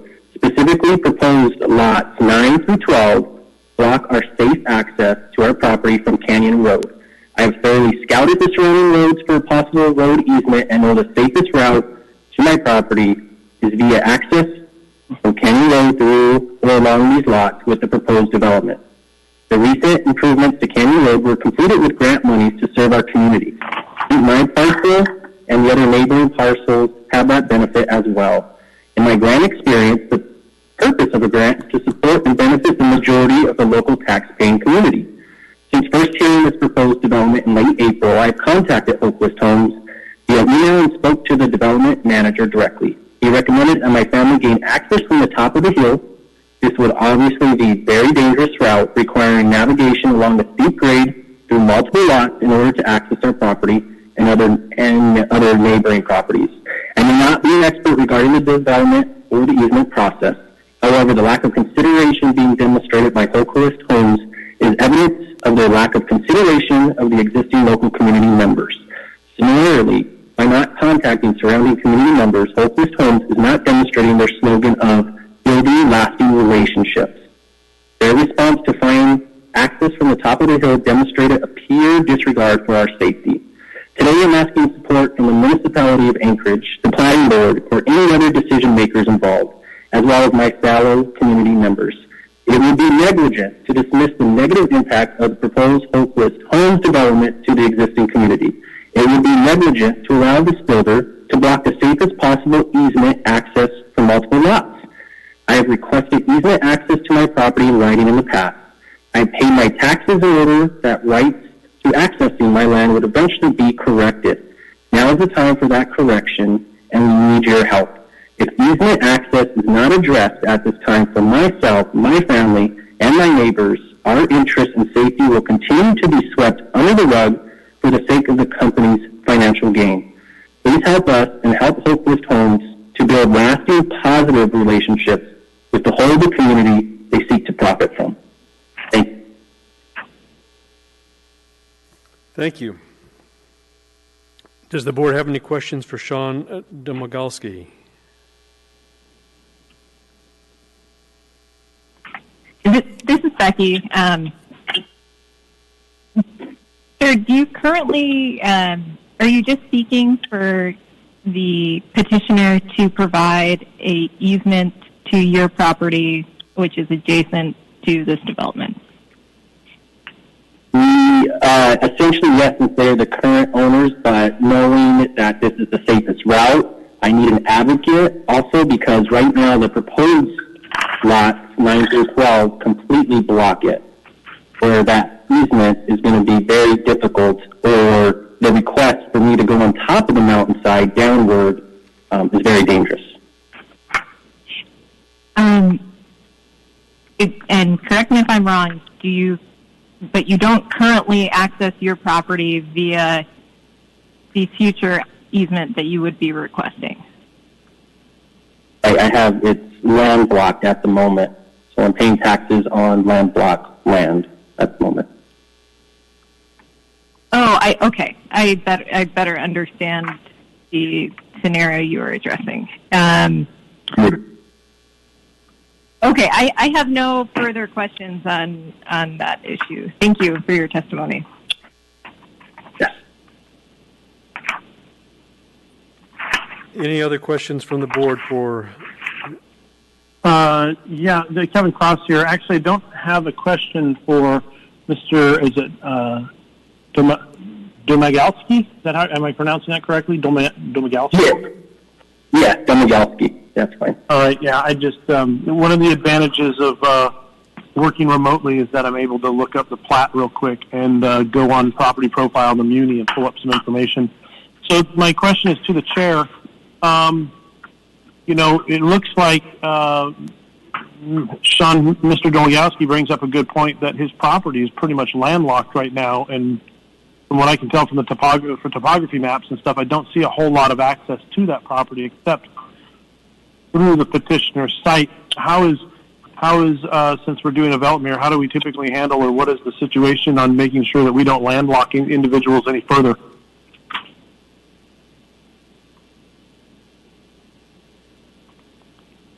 Through the chair, Mr. Cross, I believe you're asking a question to staff. Is that correct? I'm asking Jackson staff. That's correct. So when you're previewing this and you're putting these conditions in there and it's going through, is Mr. Dolgowski's concern that they're going to develop this land and eliminate almost any potential future opportunity he has of gaining access to his lot, which I imagine at one point must have been proposed to come off Canyon Road or some sort of development. How will his concern be addressed moving forward? Through the chair, Mr. Cross, I would say that the access issue existed, prior to the plat.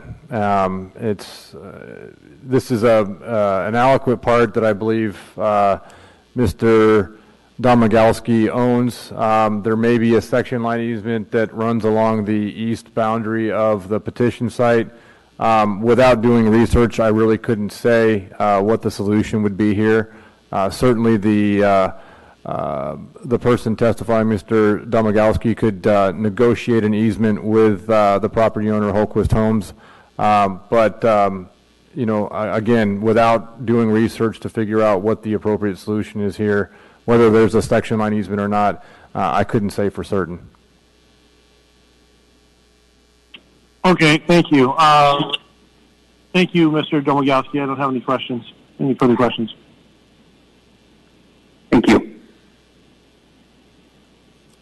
And I see no further questions for you, Sean Domagowski, so I appreciate your testimony this evening. We'll now move on to our next caller.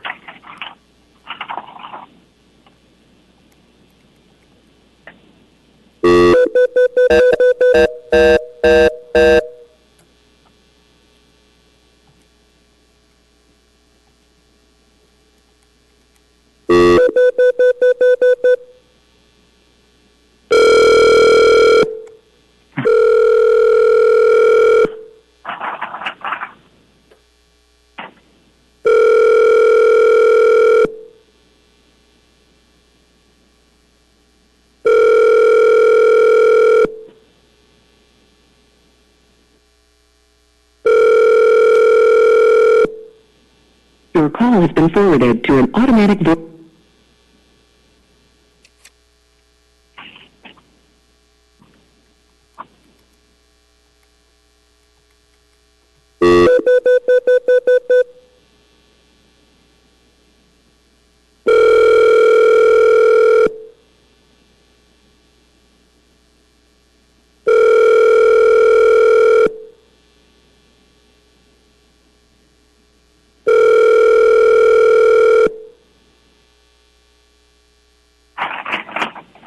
Hello, this is Sarah. Hi, Sarah. This is the Platting Board calling for case S12545. Yes. And before we begin, if you could mute anything in the background, we're getting a little bit of feedback if you're watching this online on TV. It's muted. Okay, and are you calling as a representative of a group or an individual? Individual. Okay, you'll have 3 minutes to provide your testimony. If you could state your name for the record, you can begin. Okay, my name is Sarah Roy. In real estate sales, the law is clear that all parties have an obligation for full disclosure. If this plant were to be approved and these lots were to be sold at no time, there would be significant problems with the property, including wet basements, failed septic systems, and washed-out driveways. In addition, damage and failure rate and accrued fines were those new property owners would clearly have suffered harm and would pursue damages for all involved parties. I can't read my writing.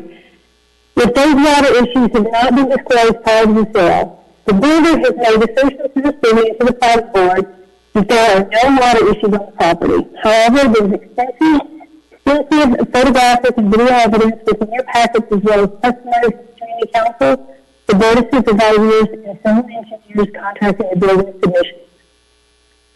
Despite requests from local representatives, the city has now done identified the water issues on the land and has not requested any third-party evaluation.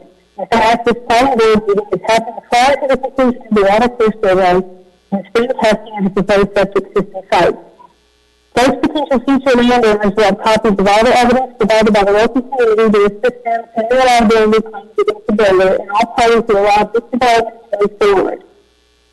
In addition to the same information, which is all part of the public record, will be provided to any members of the real estate community who might be part of such transactions. Nobody could then reasonably assert that they were not aware of these water problems, or that they did not have the legal obligation to disclose this information to any potential buyers. Tonight, the board will tell you that the Department of Land should not pay attention to these evidence presented by the community in the concern of the community representatives who ask you to consider what a judge or jury will say. When they look at these hundreds of photos and videos showing all of the septic test holes overflowing with water like a backed-up toilet bowl. If this were to become litigation, questions would immediately be asked as to how the city and the planning board could have seen this flood of evidence and still approve this subdivision. We are not opposed to the development of this land. City land regulation requires that these build sites and septic sites be moved away from the road and away from the creek, and this developer would be required to build local roads and not just driveways on the collector road. These water issues and the legal obligations of full disclosure are just two of the key reasons why those requirements are very good public policy. This application clearly fails to justify any of the requested exceptions. The community only requests that the city and the planning board follow law and deny this application. Thank you. Thank you. And does the board have any questions for Sarah Woolley?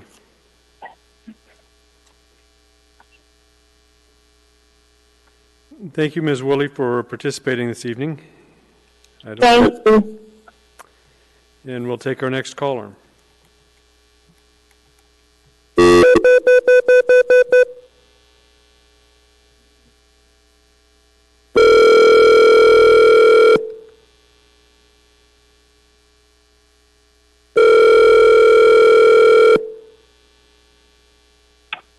Hello, it's John. Hi, John. This is the Platting Board calling for your public testimony on case S12545. Yes. Are you calling as an individual or a representative of a group? I'm an individual. Okay. You'll have 3 minutes to provide your testimony. If you could please state your name for the record, then you can begin. It's John Tuckey, Tuckey, and I live at 13551 Spindler Drive. I'm one of the few people that's actually, this subdivision is in my backyard, but that's not the problem. I originally was concerned about the two vacation variances that were requested, and now it seems like that's a moot point, which is fine. I really was concerned that they were going to take that 100-foot right-of-way and turn it into 60 feet and preclude any possibility of having a trail, pedestrian trail, along Canyon Road, which I think is essential, and it's a great opportunity right now. But I will say, and just listening to people talking about the traffic, if anybody's not been up to the end of Canyon Road in the last year or two, it's quite different than it used to be, and it is, the Park Service has put a new trail in, a flat top. It's very popular, and that trailhead they've paved, the park has paved the end of the road and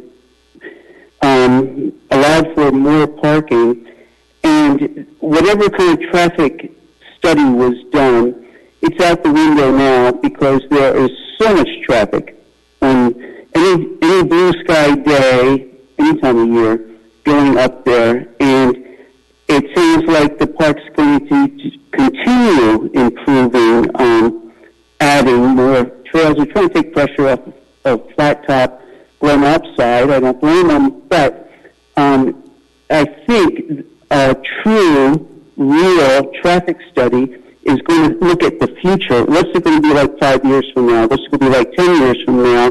That little road that was done, that half-mile road that was paved, is going to get a lot more traffic, and it's not the neighborhood, it's the day users going up and back to go up Flat Top or up to Rabbit Lake. And I guess that's just my concern is pedestrian right away on the right of way, and just be aware and plan for. It's the planning department. Plan for more traffic because it will be coming like everywhere. Anyway, that's it. Thank you, John Tuckey. Do we have any questions for Mr. Tuckey? I don't see any questions for you. And so I appreciate your time this evening. Well, I appreciate yours as well. Thanks very much. Thank you. We'll move on to our next caller now.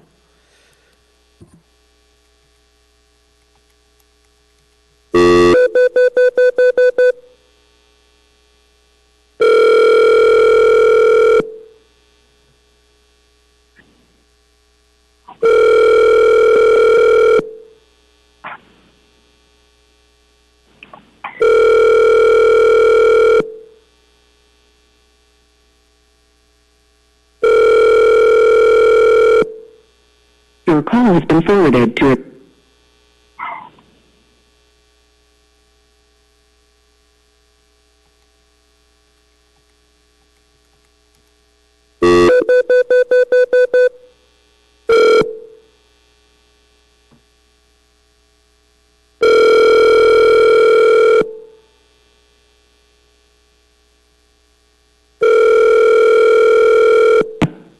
Hi, this is Eric.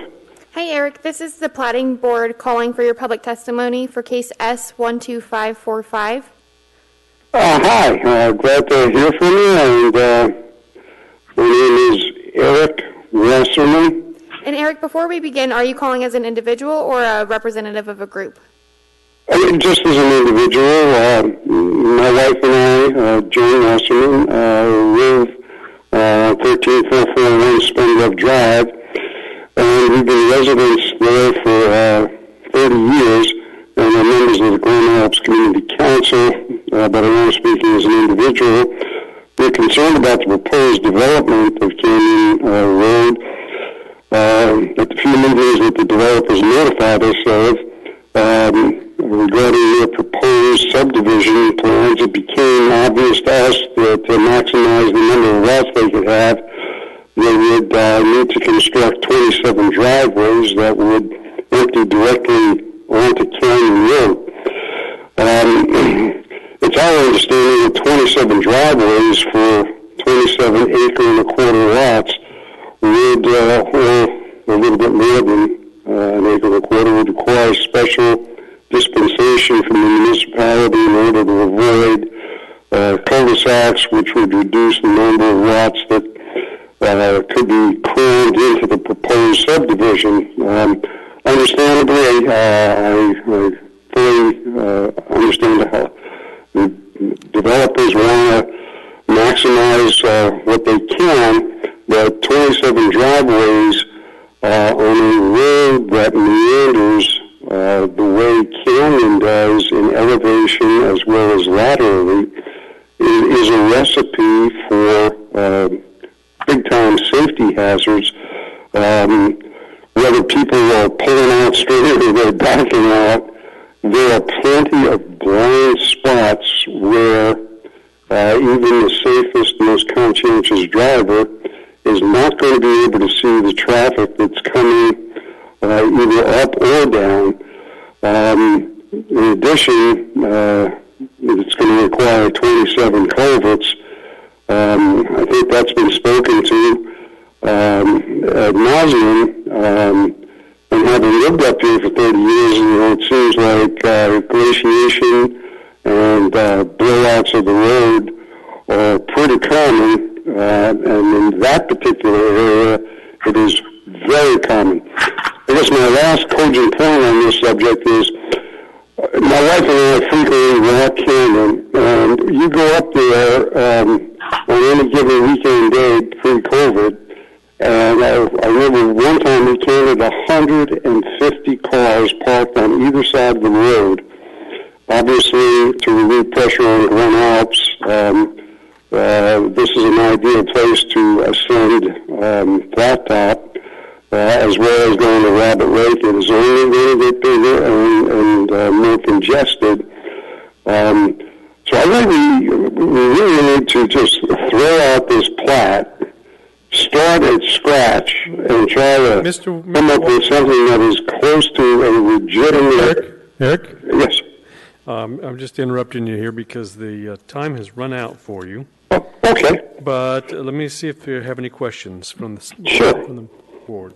Well, yeah, Kevin Cross here. I have a question. Go ahead, sir.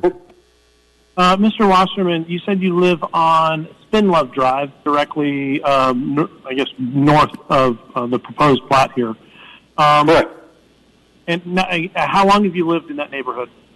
30 years, actually. Actually, 31. My wife's correct. 30 years. All right.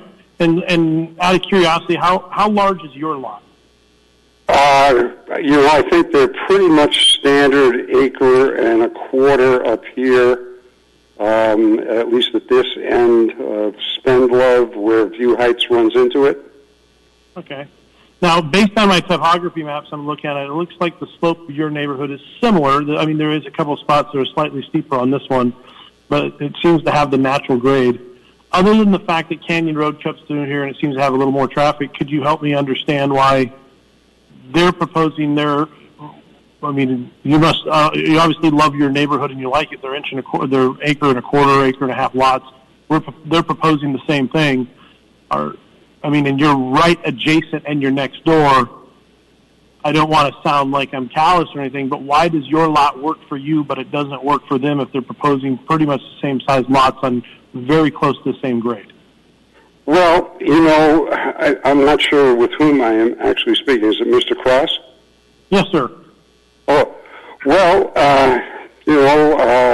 my lot actually, Mr. Cross, has a covenant built into it where part of my lot is the access from my neighbor's driveway, and my driveway encroaches on my neighbor's lot. So things seem to work out a little differently back in the day, where it was not rude or unheard of for people to make accommodation so that people could get to their lots. Again, I understand the motivation of the petitioner is to maximize their investment, but it seems to me that the 27 driveways, again, as we walk almost on a daily basis on Canyon Road, that seems like it's out of order, notwithstanding a statement made by the petitioner that they're somewhat under the 1,000 vehicles required to raise an issue. I assure you, 10 years from now, there'll be way more than 1,000 vehicles trips a day going up there. Well, thank you. I hope I answered your question. Eric Wesser. Yeah, you did. Well, and sort of. And I share your concerns regarding the traffic, and we'll be dealing with the petitioner regarding that. That it seems to be an overwhelming and consistent question that rears its head, particularly in light of the park access and how the traffic studies have some questions. And of course, it's important to note that an approved plat does not mean an approved project. Far from it. In fact, it means that the lines on the map work. However, you have a lot more homework to do. So, we'll get into that a little more in detail. I guess my thought was if you're concerned about lot size and stuff, I'm looking at several other developments in the neighborhood that service the neighbors, and they seem to really like their homes, and it works well for them. But if the question is the lots are too small, or you're just trying to maximize profitability, I guess my thought as an outsider looking in, not so much an outsider, I mean, I guess I'm vice chair of the board, is if it's okay for all the neighbors to do that, I kind of feel bad telling someone they can't when it's like, well, it works for me, but I don't like it working for you. So I guess. I completely empathize. My wife and I lived in the bush, deep in the Wrangell Mountains, long before it became the largest national park in the world.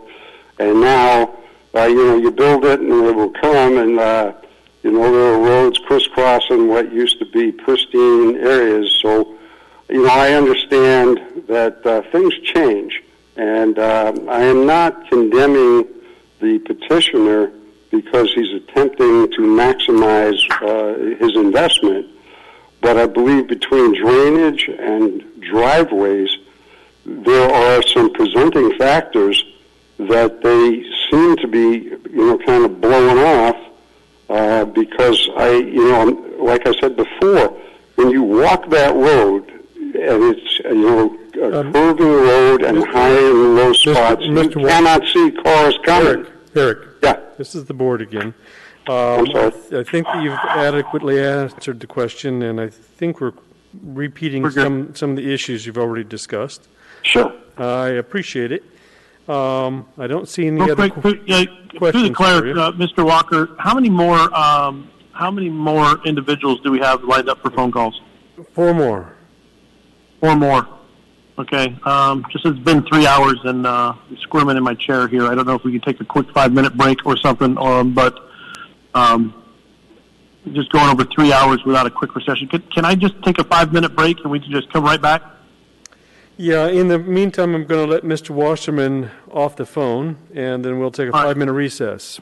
Yeah, just follow the law. That's all I say. Thanks for your time. You're doing good work, and stay healthy with those masks. It's a good idea. Thank you. Thank you. Okay, we'll stand in recess for 5 minutes. Thank you.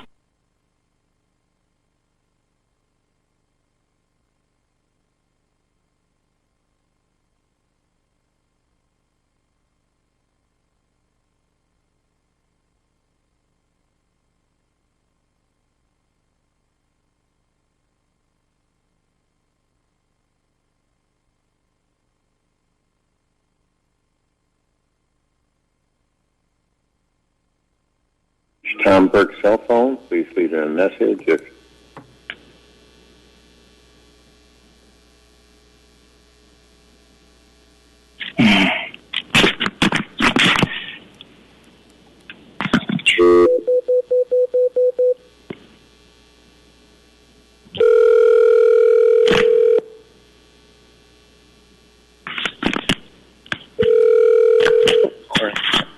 Hello.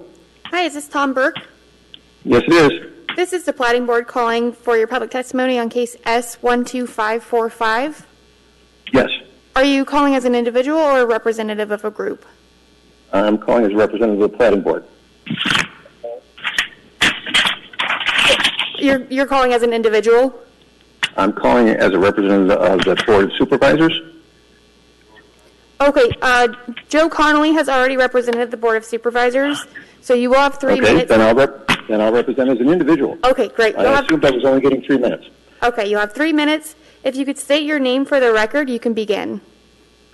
My name is Tom Burke. Time is short, so I'll get going. The City Planning Department has made grave errors regarding driveways along Canyon Road, both in their recommendation and in their failure of public process. As Amy Robinson pointed out, city law specifically requires that the city consult the Glen Oaks Board of Supervisors on issues regarding to roads in the district. However, the City Planning Department met with the Board of Supervisors and the Community Council only to inform us that the decision allowing the builder connecting driveways to the collector road against city regulation had already been made. Tom McNulty was unwilling to explain why the city would only schedule that community input on the subject 1 week after the decision. When asked what criteria were used to make the decision, Director McNulty informed us that it was based on traffic levels on Canyon Road. Even after showing extensive photographic and video evidence contradicting the builder's claims about inherent problems created by the proposed driveways, Director McNulty specifically stated that she could not consider reversing her decision because doing so would expose the city to a lawsuit by the builder.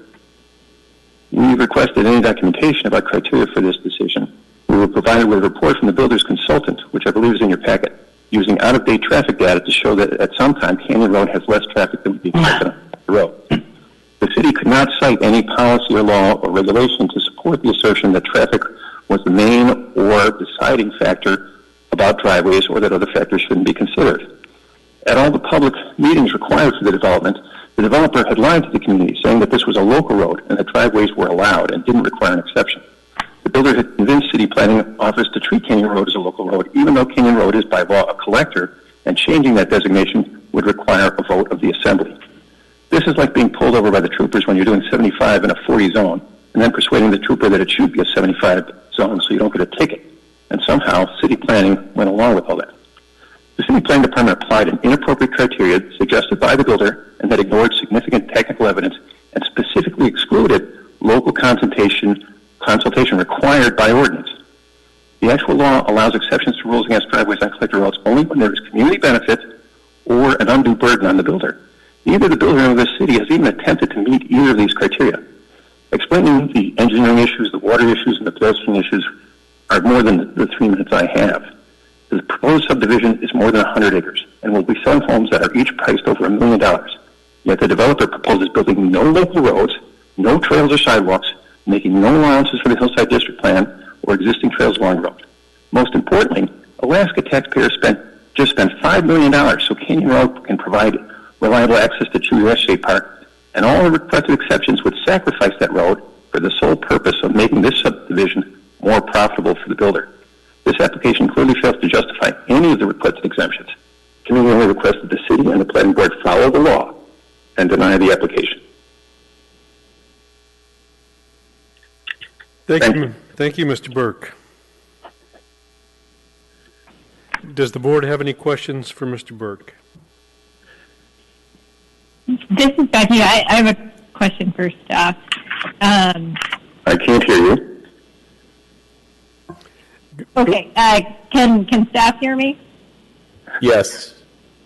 Okay. So this is a question for staff. Is there? We're 3 hours plus in, and I'm losing control of my documents.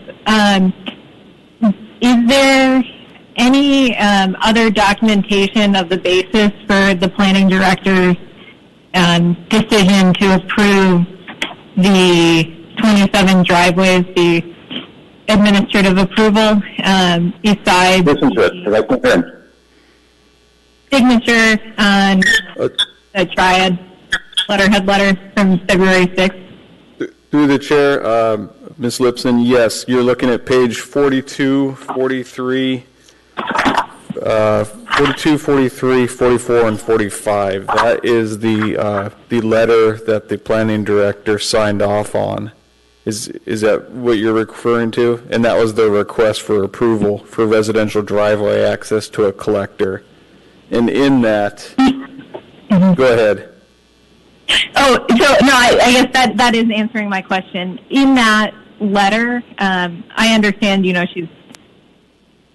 just wanted to make sure there wasn't other additional material besides her approval of this letter that the board needs to be be No, the director signed off on that. There's no additional director's letter. And my follow-up question is, and I thought I read through this somewhere in the packet, some mention of shared driveway access. Presumably, staff talked about requiring lots to share driveway access. Can you speak to why that decision ultimately didn't come to fruition? It was because of the cuts would more turn. If you did the cuts for the dual driveways, it would lead to more. Through the chair, Ms. Lipson, the idea of shared access was discussed. There was some concern about cut and fill with respect to providing access to two respective lots off of one access. Furthermore, the traffic department imposed conditions on each one of the driveways to ensure that no driveway or no home could back out directly onto Canyon Road and would have to provide a turnaround on site to ensure safety in maneuvering to and from that parcel. Thank you. Okay, thank you.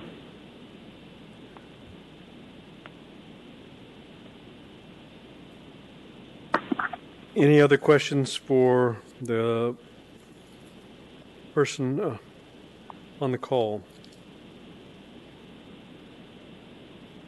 Hearing none. Thank you, Mr. Burke.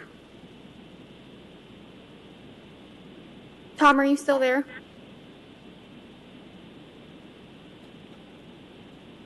Same number.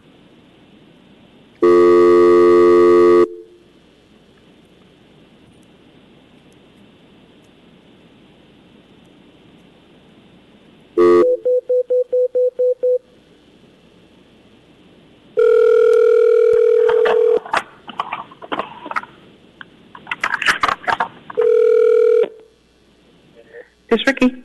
Hi, Ricky. This is the Platting Board calling for your public testimony for case S12545. Yeah. And we have Sean Odell here. I understand you want him to play your video. Correct. For your time. Yes. This is Sean. Will you be giving a narrative to this? If I can, yes. Yes, you'll have 3 minutes. The video runs about 5 minutes, so once we hear the buzzer, we're going to go ahead and stop it at 3 minutes. Okay. All right. And before you begin, go ahead and state your name, and then you can begin if you have anything to say. Okay. My name is Ricky Burke. Okay, you may begin. Okay. So I'm not sure if the video is playing because I can't see it at all, so it's a little bit hard to see. It looks like it's started yet, is that correct? Yes, we're watching it. Okay, it must be a delay, so I can't really tell. Anyway, the video is shown at the request of the road board of the supervisors. It was filmed in December, and on the video, the white is the snow, the brown is the vegetation, and the black is the water. You can see surface water filling any low point, mostly septic pits. You can see dozens of dark lines there. There are small streams running downhill.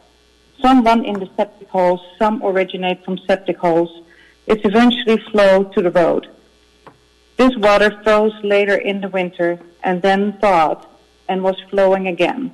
All of the streams and flooded septic pits are still flooded, and none has been dried up in the last 5 months.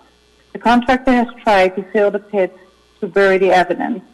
All of the water starts as springs bubbling out of the ground.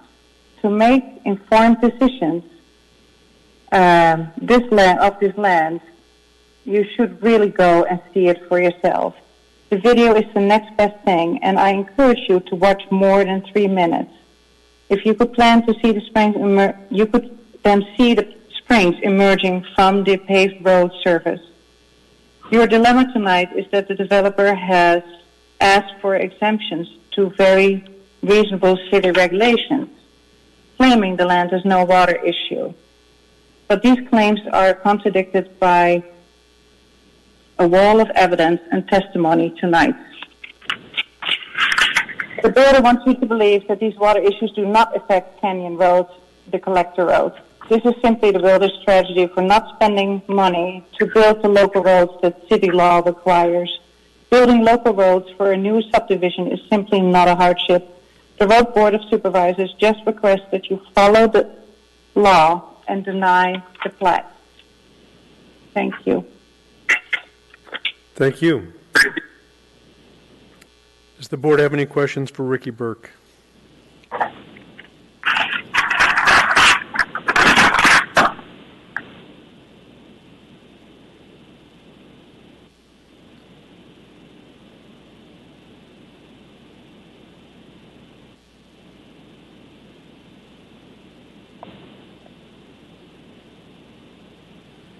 Seeing no questions, thank you, Ms. Burke, for your testimony. Okay, thank you. And we'll proceed with our next call.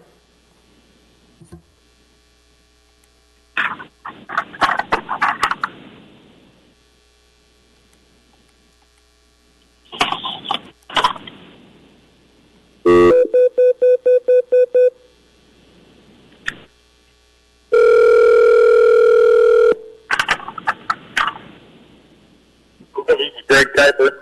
Hi, Greg. This is the Platting Board calling for your public testimony for case S12545. Yeah, sure. I'd like to point out a few things before I begin. I was unable to hear Diane Holmes, Gail Morrison, Mark June, Amy Robinson, John Tuckey, Joanne Wasserman, and Sarah Woolley. I don't know. Can you guys hear all them? Because we couldn't. We can hear everyone. Yes, we've had testimony from all of those people. Able to hear them. And that's really frustrating. Greg, before you begin, as a representative of a group, you will have 5 minutes. If you could state your name for the record, then you can begin. Yes, my name is Greg Kuiper.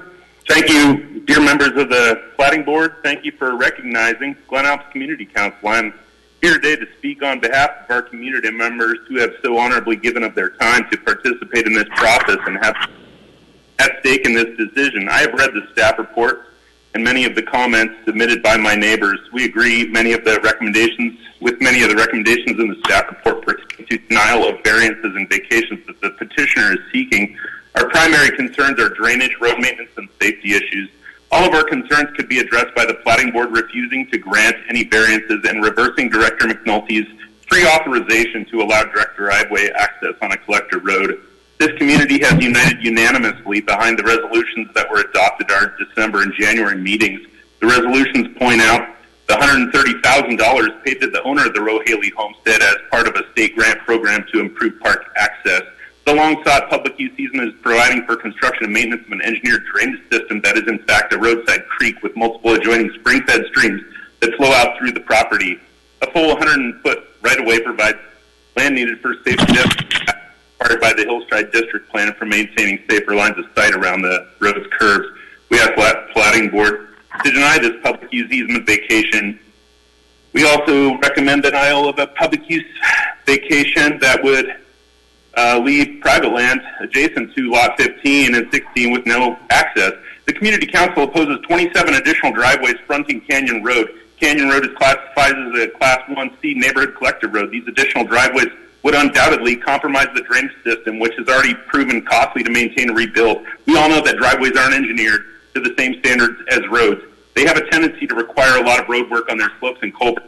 We're all familiar with the drainage issues along Canyon Road. This is more of the same kind of problem, but worse, and just up the road. There is a relevant history to the drainage problems along this very stretch of Canyon Road, which we, the community, are most familiar with. It is a shame that we have been left out of the decision-making process here. According to Muni Code, we have a Glen Alps Road Board of Supervisors, just like Girdwood. Would the people of Girdwood allow the Muni to dictate to them, without their input, the ingress of driveways across the road they had spent 50 years saving funds and working for to get a public use easement for? This is what the Director of Planning did when she allowed a plan to proceed without direct driveway access on this collector, without relevant traffic studies, since the new blacktop has gone in, without an accurate watercourse mapping survey, and most importantly, without approved input from the Glen Alps Board of Supervisors or the Glen Alps Community Council. Granting one person the power to say, you can build it here, is usurping the public process and makes them the judge and jury in what is supposed to be a public process. We ask that the Platting Board undo this wrong and require the developers to construct internal streets for access to the subdivision lot. The community opposes the developer's request for the variance to the 1-to-3 lot to width to length ratio. Developer stated the main reason for this was economics. We're never presented with any undue hardships to the lot with variance, and so instead they told us cost does factor into the potential development. The project is attractive to us based on the concept layouts that we've shown here, and that's a direct quote. In other words, we like what we show. That's not justification for a variance. And now they don't. Surprise, gee, what's next? If you were to drive Canyon Road today, you would see hundreds of thousands of dollars in needed repairs on a road that is less than 2 years old. Why? Because the water infiltrating from Upper Glen Alps and Flat Top has nowhere else to go. It just doesn't percolate into the bench in the direct vicinity of the development. In several areas, it has undermined the road. If you were to try and walk the proposed home sites and test pits on the Platte, you would sink to your knees in the quagmire. You would not see monitoring tubes. You would see monitoring tubes burbling with spring water. The council members have made it clear they do not trust the septic studies with their false claims. They know about the silty soils that don't perk.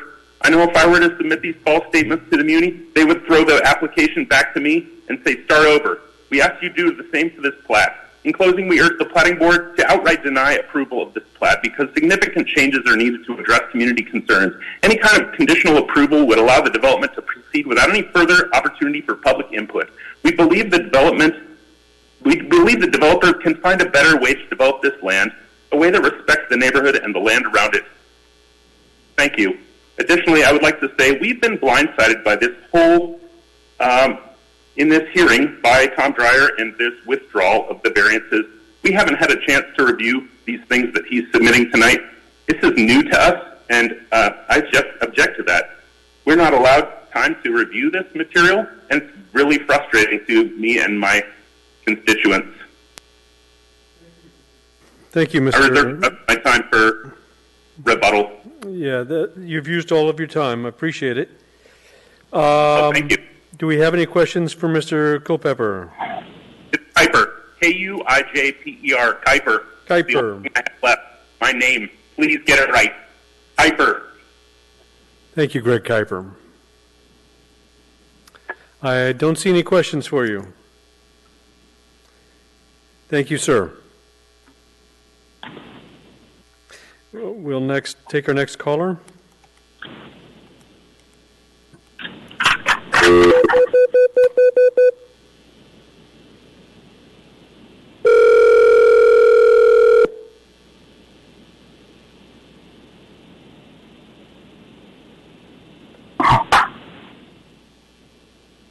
Hello?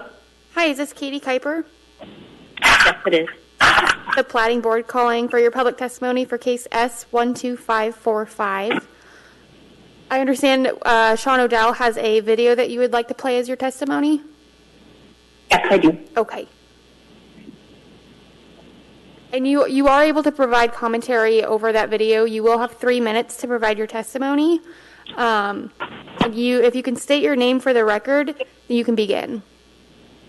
Sure. My name is Katie Kuiper, Kuijper, and there is audio on the tape itself, so I won't speak along with it, but just make note of the amount of water flowing in deep ditches. There's a lot of rock in those ditches, so 10 feet from what I understand from the road board, so you can still see water. Just take heed of that and how much water is running in there as a ditch, not a creek. Okay, thank you. The video is started. Thank you.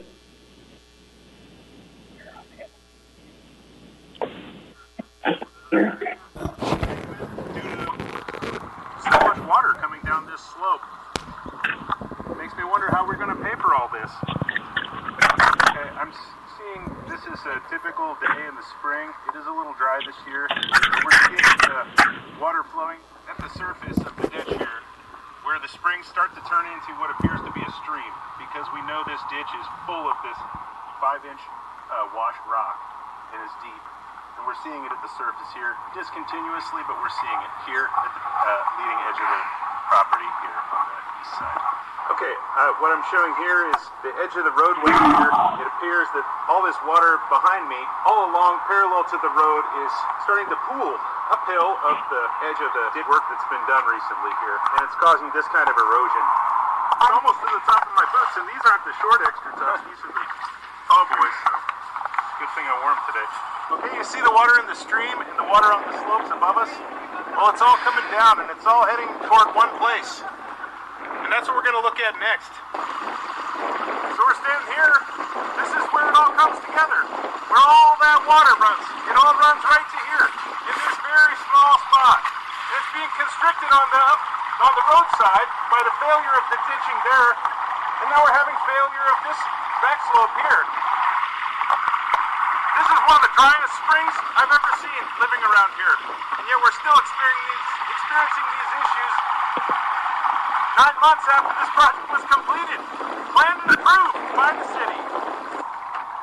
Okay, so within this easement here, we're seeing water pooling on the uphill side of this embankment here. And I know that's going to fail at some point, and then we'll have to fix it. When this ditch fails, it's going to be an expensive fix if there are driveways all along here. Driveways for Lot 12, Lot 13, Lot 11. All these uphill driveways. I see nothing but money. That's going to be money that we don't have. I'm confused how this driveway can exist with this drainage way happening right here for Lot 9. How can the driveway exist on top of this drainage? That's 30 feet from the center of the roadway. Thank you. And that is the end of your time. Thank you. And unfortunately, I think a fair number of people were not able to hear the video audio. That's a technical difficulty, and I apologize that wasn't available to all of the board members. Any questions for Kate? Yeah, just Kevin Kloss here, just for clarification. I could barely make out the audio, you're correct, but just looks like, to reiterate the point, looks like she's probably Greg's wife, who spoke earlier, obviously very passionate. Appreciate your time this late evening.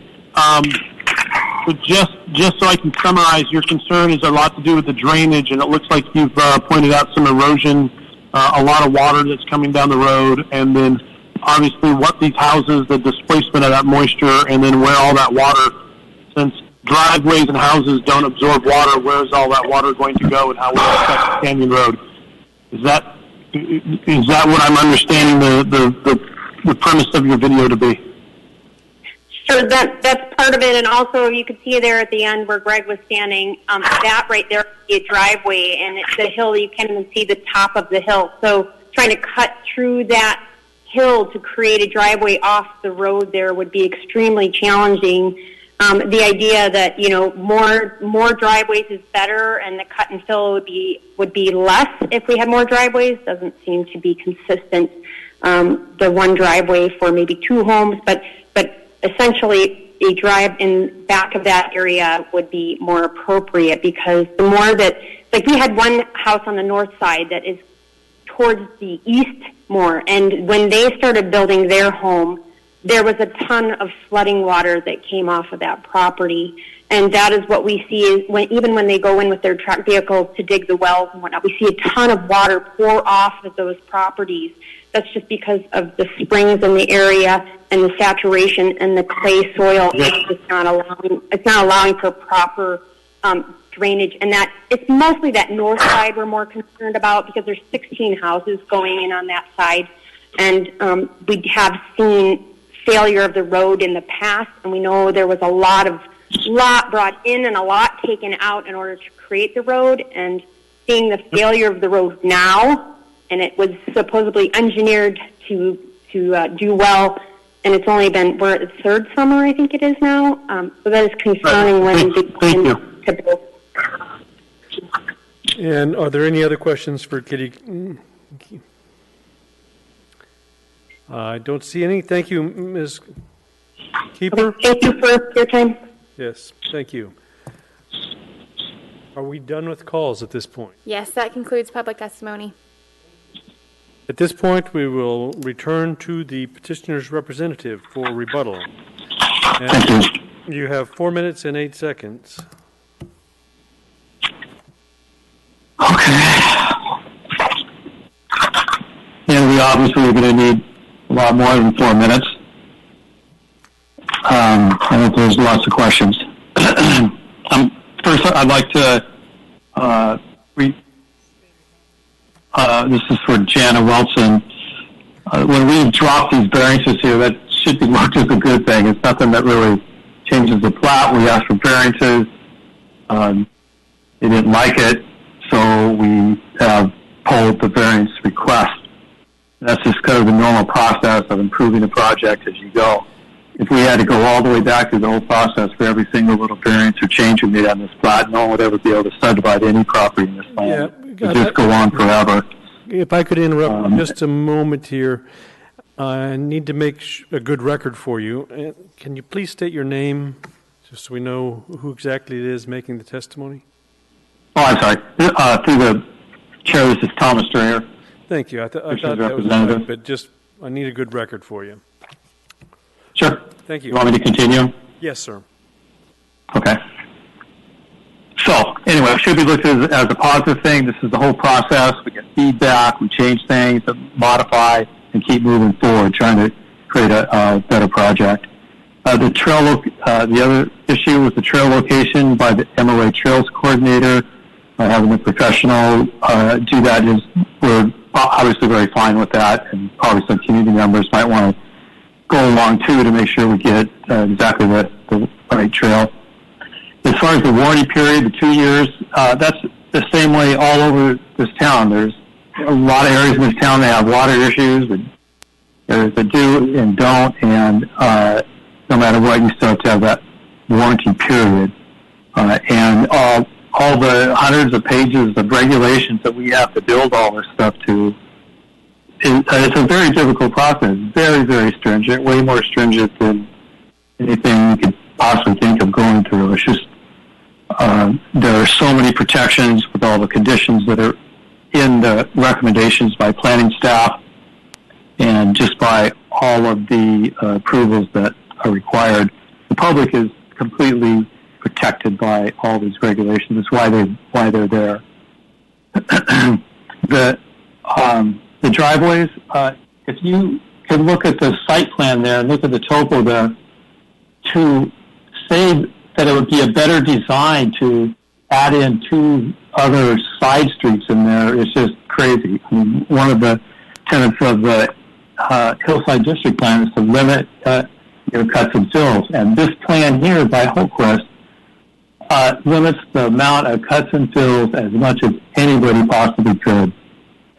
To add a connection up to that property up in the northeast corner is just not going to happen. That would take 16 switchbacks, and then you'd be destroying the entire hillside. Just as a note, there's a lot of people to the east there that buy property way up on the hillside that are landlocked up there.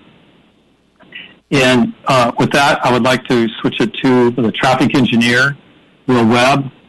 Are you there?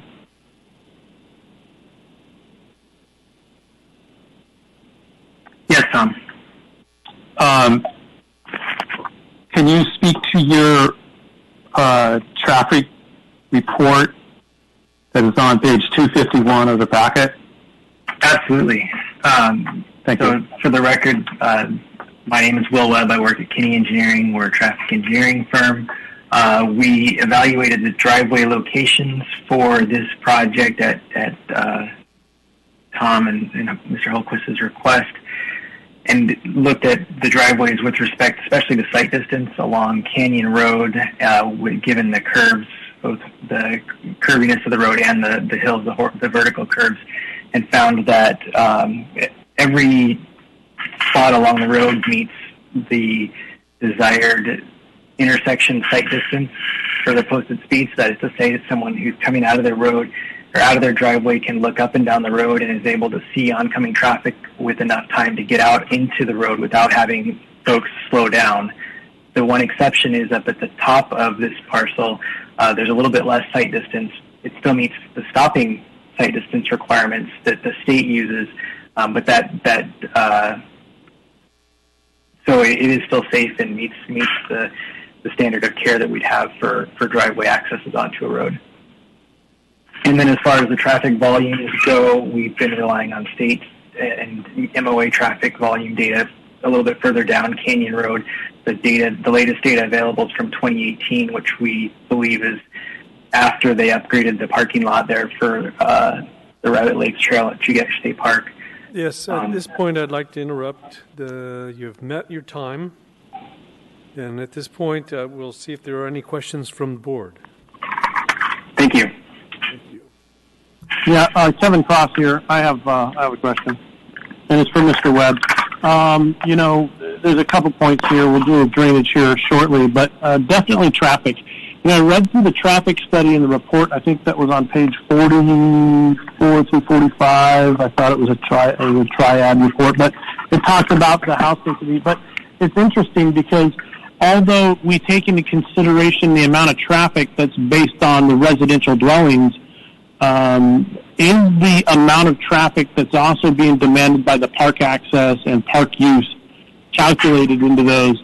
And as well as maybe a growing popularity or use of parks based on a growing population of the city. I mean, is that a stagnant number based on residential usage, or is that a number that takes into consideration future needs for park access? You know, as this road gets developed, as your development goes in, as these other developments that we're approving, and this road is gradually getting wider and more, it will get more used, and more people will start accessing that park. And I think the neighbors have a really good argument or concern over, listen, it's one thing to say 27 driveways, but it sounds really like it's 27 driveways, additional dwelling units, and a whole lot more park traffic. And is that, how are our concerns and their concerns adequately being addressed? Through the chair, Mr. Cross, I think that is a valid point. As I mentioned, the current ADT, we're looking at the 782 cars per day. That's further down the hill from this development. So as Mr. Marcotte mentioned earlier, that the traffic we expect to see through this development is about 500 trips per day. We believe those numbers are from after GS State Park upgraded the trailhead.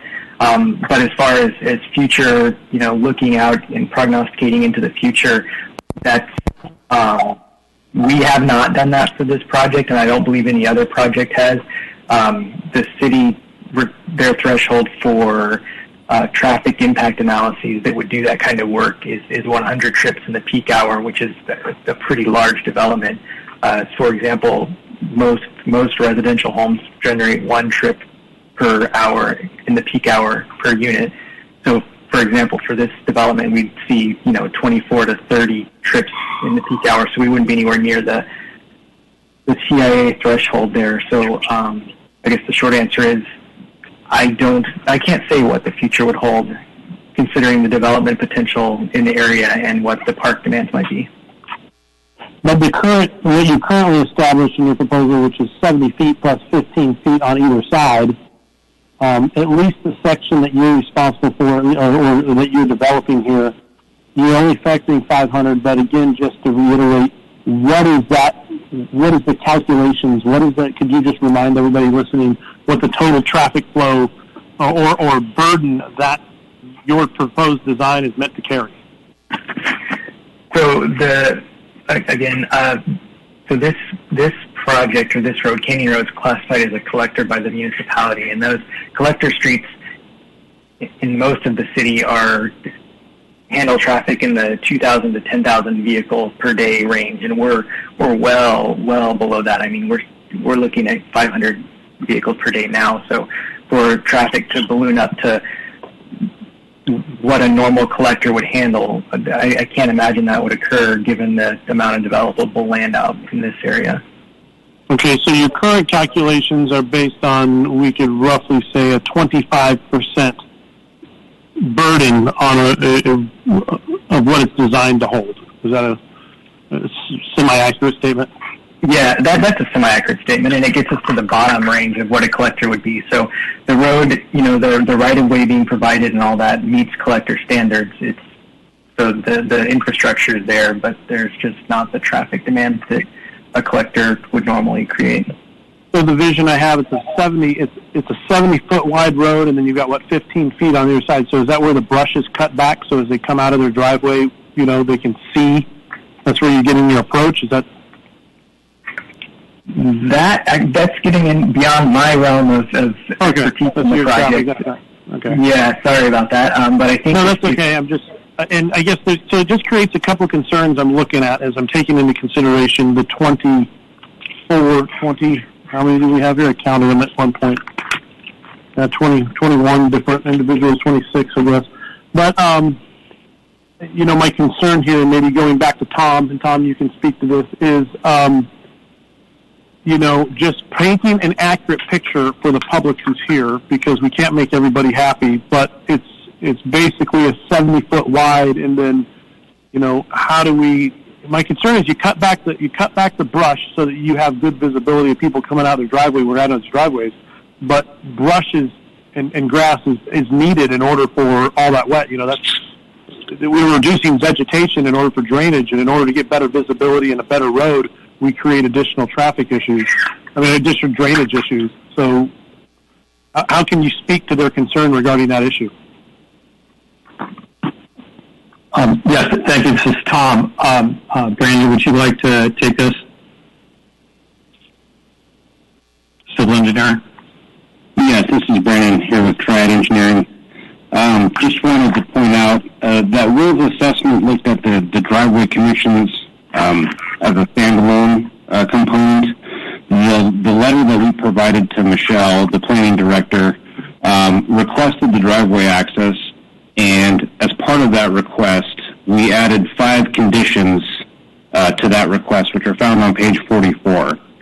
And the primary component of that request, I think that would solve or answer Mr. Cross's concerns, is that right-of-way and traffic will review every single one of these driveway connections to this right-of-way. So there'll be extensive review by both right-of-way and traffic, reviewing both the connection location, any culverts required, as well as site distance and site triangles, clearing of the right-of-way. All of those conditions will need to be met as part of the right-of-way permit associated with the driveway connection. We've also offered up driveway width limitations to limit the length of culverts that are required within the drainage within the ditch. Only one driveway connection per lot, as well as on-site turnarounds, so that vehicles accessing Canyon will always be driving forward, or they should be driving forward, I should say. They have amenities to be able to maneuver on-site and leave the lot driving forward. And lastly, we've oversized the culverts in item 5 to 24 inches to help mitigate the drainage concerns within the ditch, specifically on the north side of the road. And furthermore, what could be condition 6, if you read the additional paragraph on page 44, we discuss adding cross culverts along Canyon Road that would also help mitigate the large quantity of runoff that is directed along that ditch. It is our understanding that the previous development, the previous upgrades that were done in 2017 had very limited access to easements in order to drain the ditch to the south side of the road. They were limited in those connection locations. And now that Hultquist has full ownership of the site, we have the ability to add cross culverts along this road and help mitigate the large quantity of water that is directed along that ditch line. And I did notice on that your number 5, it says the minimum culvert size will be 24 inches unless otherwise approved. 24 inches, is that average? Is that above average? Considering the amount of volume in water, how does that, on the scale of, I'm not a culvert expert, but how does that rate in regards to what is generally found? Through the chair, this is Brandon again. The typical culvert size is 18 inches. That's a standard right-of-way requirement, and this is automatically upsizing it to 24. And the note that otherwise approved by MOA, again, will have, right-of-way and traffic review, as well as private development input on whether or not even larger culverts might be required. Thank you so much. I appreciate it. No more questions. Thank you. Are there any other board members with questions?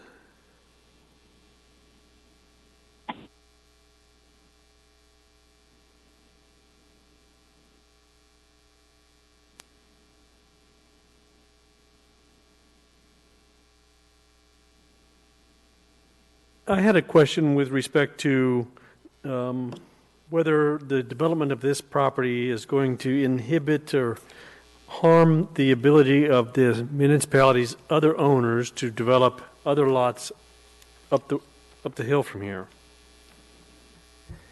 Can you address that question? Sure. Through the board, this is Tom Brea. Yeah, those lots up off the northeast corner, especially if you look on the site plan, it has extensive topo shown on it. That the slope on that back area, that lot 9, is adjacent to that fellow's property, is running in the 40% category.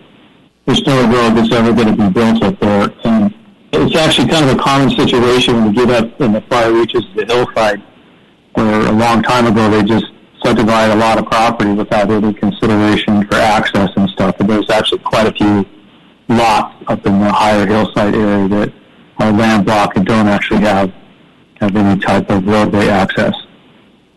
Does that answer your question? I guess if that's the answer, yes. Oh, Kevin, Mr. Cross here, I actually have a question. Well, that's only if you come off Lot 9, and I agree, Lot 9 is extremely steep, but his lot is not the far northeast. It actually comes down, and it looks like, what I can tell, intersects with lots 14, 15, and 14 and 15. So what if the access were down where Lot 15 is? Maybe between lots 15 and 16, it came up and hit what would be the southeast corner of his. Then as long as he has access to even just the far corner, it would be his responsibility to cut a switchback on his sizable lot to get up in there. But I mean, I guess it doesn't have to be just off Lot 9, would it? No, you're correct. Yeah, the lot to the south of that'd be the second lot from the northeast corner to the south. Yeah, you wouldn't be able to build a road up there. It's still too steep for road construction. Yeah, because there's Mr. Sean Domogowski, and then there's who we got here, Sally Compter, and there's Rob Reuter. There's 3 people who own lots that are up there, kind of in that area, and so I'm wondering, because I feel the same way. If we're doing all this development, I mean, if we're talking about a short little run here between lots 15 and 16, if I'm looking at this correctly, I mean, I don't have a map that really includes this. I'm just using my MOA parcel finder, which is, as you know, not freakishly accurate, but somewhat. Yeah. It's possible to carve something so he has access to that, because once your development goes in, when you look at the topography of everything else, I mean, first chance of getting anything are slim and none. Yeah, if you look to the south of his lot there, you'll see the roadway system that's already been built. That it looks like it abuts his lot about halfway between his west boundary and his east boundary. I don't know if you have access to Anchorage Live there. Yeah, I use or I can just use the satellite viewer from. Anchorage Live Anchorage Live has its own accuracy challenges. Yeah. Right. Yeah, well, in general, it looks like he's going to have to get access there. There's already some kind of road that's actually already built at that point. But, it's just not going to work to build any kind of road up to his lot there up off of, like, even around lot 14. Well, I wouldn't even be asking you to build a road. It's just if now is the time, or while you're doing this, is a section to say, hey, listen, this is a conceivable route to get there, and if you want to build it, here's your right of way. I mean, it would be really nice to know, as we're doing these developments, if the consideration has been taken into what is a reasonable route to access anything that you have the potential of isolating and trapping. Yeah. So, and he has an existing roadway up there now. It switchbacks pretty strongly back and forth on that lot to his south there, but there is a switchback right at his southern boundary line. Okay, I'll have to get a better satellite view, but excellent. Thanks, Tom. Okay, and staff, the community staff usually reviews all those kind of considerations also, and they didn't bring these up through the review process. Probably because they could tell that just wasn't going to work going through this parcel to get up to those other 2 parcels. Thank you. And does that raise any other questions from any of the board members?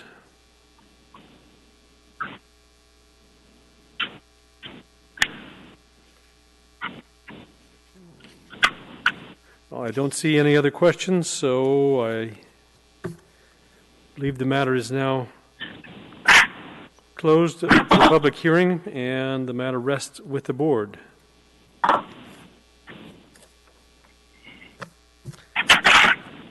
May I have a motion to approve the request for vacation of the 3 public use easements, 2016-013102-0, 2016-013103-0, and 2016-013104-0.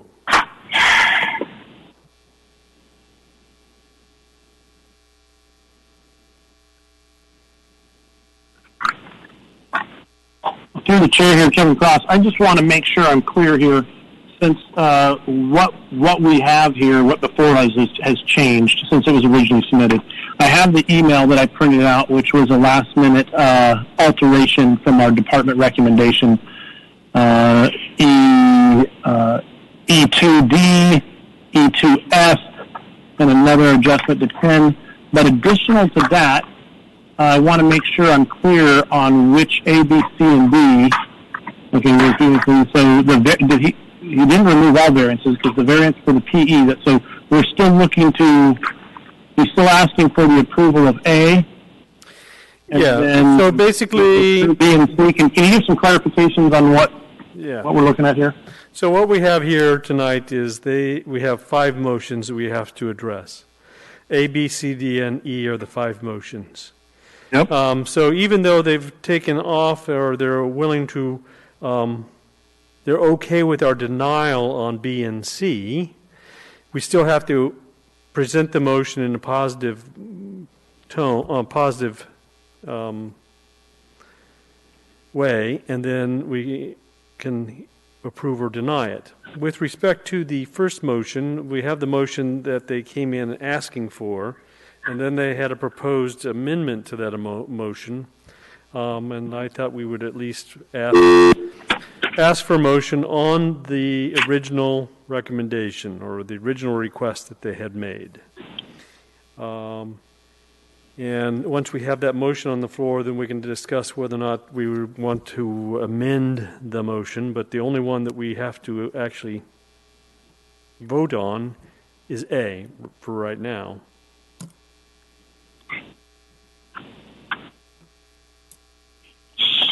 So then the question for the board is, as it's written, so A should be corrected to, as he's proposed, approval of the variation of 3 public use easements with the following conditions. A1, the petitioner must comply with the MOA required design and engineering as specified in the conditions of the approval, and provide a right-of-way with a 70 feet and 15 feet wide easement on each side for roadway access, trail, and drainage easement. So the total road easements within the width would be 100 feet. Point of order. Yep. Through the chair, Mr. Cross, the motion on the floor right now is as written in the staff report. Well, no one has actually made the motion yet. That's what I've asked for. Right. And I guess that's what I'm asking for clarification. Is the petitioner asking that the motion A be amended to read as such, which is the 7-foot right-of-way? After there's a motion for approval of the vacation of the easements, you can then go back and amend your motion to include what the petitioner has requested. But there needs to be a motion on the original vacation of the easement first. Okay, very good. And I apologize. I know it's late, but I'm just trying to clarify how the motion needs to be properly stated. So, thank you. No apologies needed. I appreciate your efforts on this.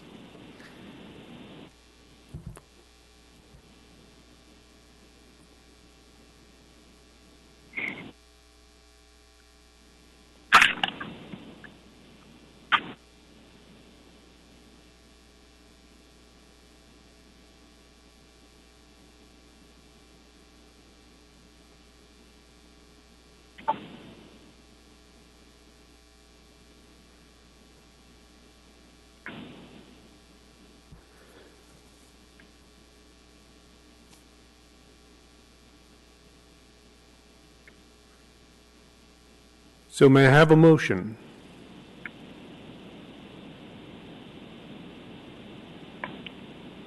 And this is Becky. So just to clarify, I'm just reading out I'm making a motion for denial of the request for vacation, elimination of 3 public use easements. And then, do I need to read the? Yeah, but basically we don't say the denial, even if you're intending to oppose the motion. You just Make it in the positive. Yeah, Okay. make it in the positive. So they're requesting Okay. vacation. And so that's how we'll stay. So I move to approve the request for vacation elimination of 3 public use easements, the numbers of which are set forth in the Department Recommendation A on page 22. Thank you. And Becky Lipson has made the motion. Can you, just for the record, and I guess Ritz has seconded it, but can you type in that you've made the motion so it's in our record? Yes. You don't have to type the whole motion, just MTN ought to be good enough.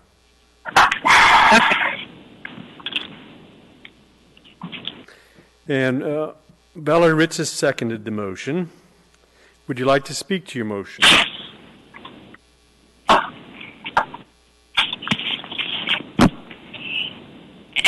And this is where I'm unclear.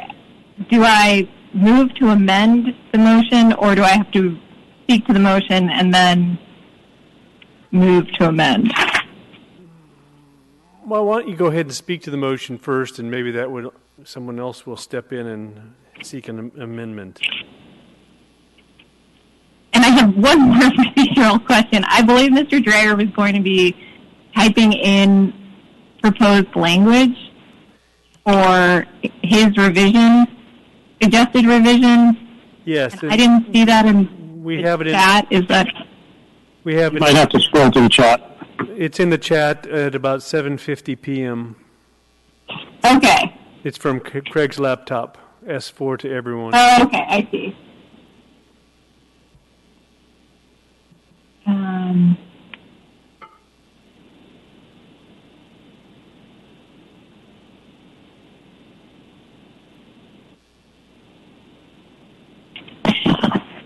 Are we in the discussion mode? Do I need to speak to it, or can we discuss first? We can go ahead and discuss. Okay, that would be my preference. This is Don Porter. May I address the group? Yes, please. So, Becky and everybody else has the two choices. The first choice is to simply say, I will not be supporting the motion I made. And you can deny the variance, and the 100-foot easement or whatever that's there now remains. The other option is that we accept, or somebody actually proposes this alternate language provided by Dreyer, which doesn't actually specify what kind of easement. It talks about roadway, access, trail, and drainage easements. So it doesn't really specify what type of easement, even if it's going to be a public use easement, which, as I understand, maybe somebody can correct me, but right now that's what we have is a public use easement of 100 feet. Yeah, I think that is in fact what we have now. We have a 100-foot easement, public use. And so it's not limited in any way. The only thing that they've added to that is they say they would be willing to increase the 100 feet as needed to support the roadway embankment.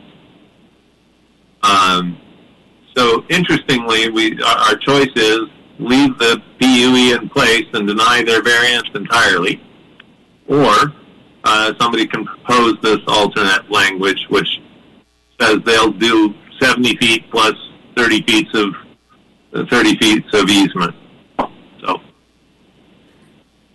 yep. And this is Clayton, and I'm in favor of just denying the request for vacation. We have the 100 feet, and they go through the normal process for how is the 100 feet going to be used by the municipality. Rather than having us step in and state some limitations. As I understand it, the municipality is paid to have the public use easement right of way, and we shouldn't be in a position of giving pieces of it away. So, with clarity on the public use easement, a public use easement is again very different from actual right of way, because right of way does not get computed in the lot area, whereas the public use easement or other easements actually get computed inside the lot areas, and that goes then to their width to depth ratios and all that. So we should understand the difference between a public use easement. So if we leave the public use easement in place, then the whole plat is almost moot, because now they have to go back and decide what actual right-of-way is being dedicated, or if they're just going to build the road in the public use easement. So denial really kind of throws the whole right-of-way dedication. Yeah, Don, Kevin here. I think you're right, because what you have here is if you're reducing your public use easement down to, and you're calling it a right of way of 70 feet. Well, a right of way, if I understand correctly, is kind of like it's the municipality ownership. So you've reduced it from 100 down to 70. But in order to get back up to that 100, you're saying, but what we do is we'll carve 15 feet out on either side for drainage or whatever issues. Yeah. So let me clarify.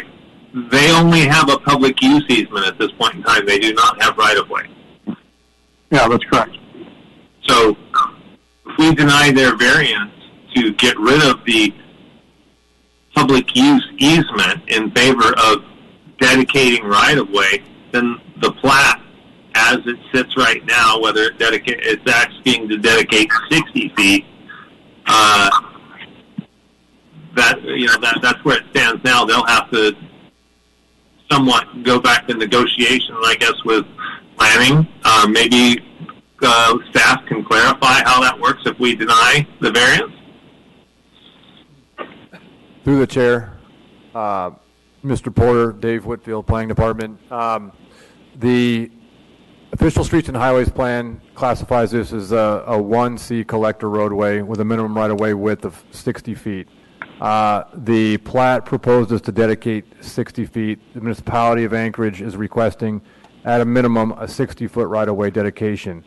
If you deny the vacation of the public use easements, the public use easements will continue to exist along with the 60-foot of right-of-way dedication. So you'll have 60 foot of right-of-way dedication centered over the existing constructed roadway with underneath a public use easement, 3 different public use easements of various widths.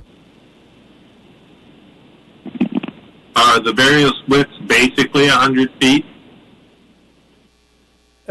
Through the chair, Mr. Porter, roughly they're not exactly 100 feet all the way through, and they do not follow the constructed portion of the roadway, but they are roughly 100 feet. Yes.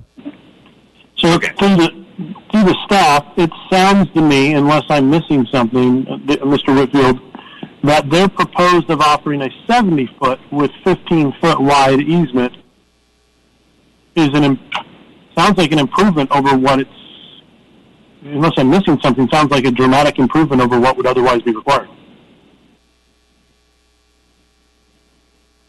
Through the chair, Mr. Cross, it could be. The proposal made by the applicant has not been fully vetted by reviewing agencies within the municipality of Anchorage.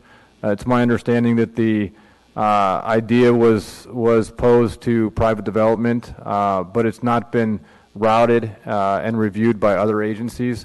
So I can't say for certain that all of the issues or concerns that would be brought up by other reviewing agencies would be resolved as a result of them dedicating 70 feet of right-of-way and 15 feet of easement on either side.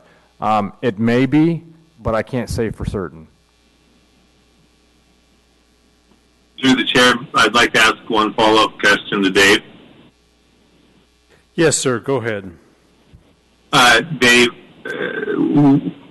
if we approve the plat at 60 feet, is there still the opportunity and deny the public use easement vacation?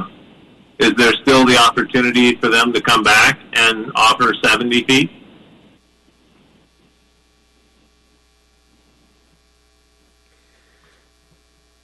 Through the chair, Mr. Porter, potentially. Yeah, I mean, it would depend on whether or not the request was substantially the same as the request that we're reviewing here tonight. If it was a substantially different application, the board could consider it. And what if we were to table it, allowing the reviewing agencies to actually perform the work on the requested change? Through the chair, Mr. Walker, you could do that as well.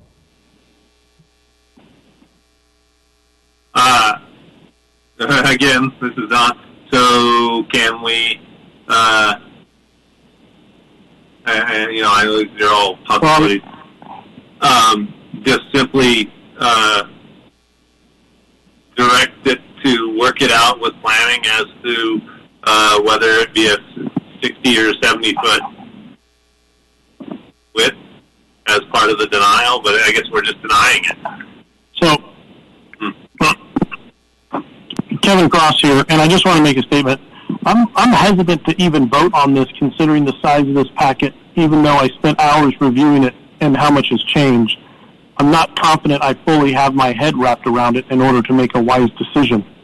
So I don't know if we table that or whatever, but I mean, it's almost, it's 11 o'clock after a long day, and here we've gone through exhaustive, and I still have a bunch of questions, and I'm scratching my head. So, the thing's the size of a phone book.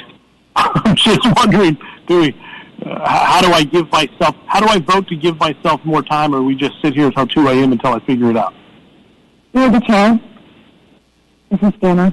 Yes, Jana.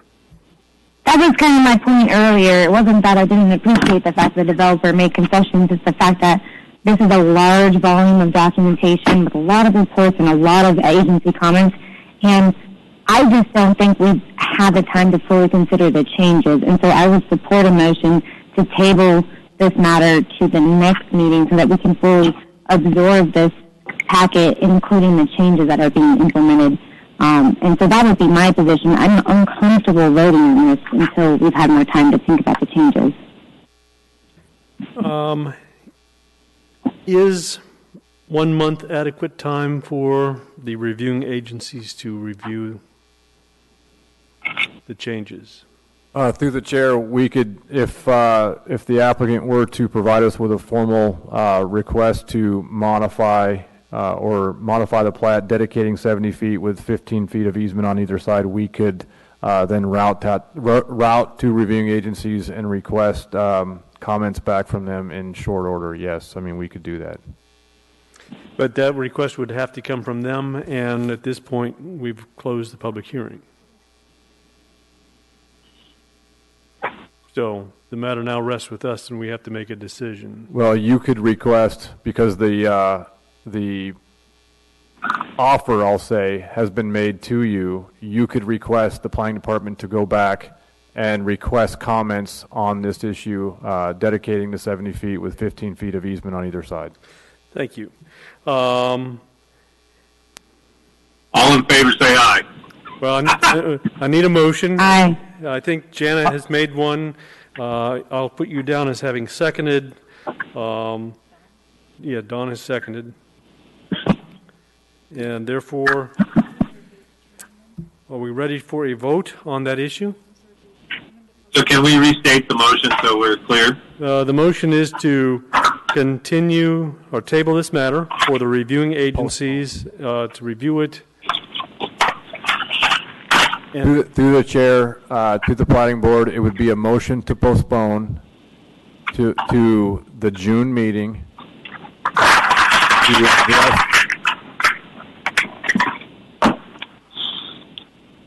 to address the issues of dedication of 70 feet with dedication of 15 feet of easement on either side of the right-of-way dedication.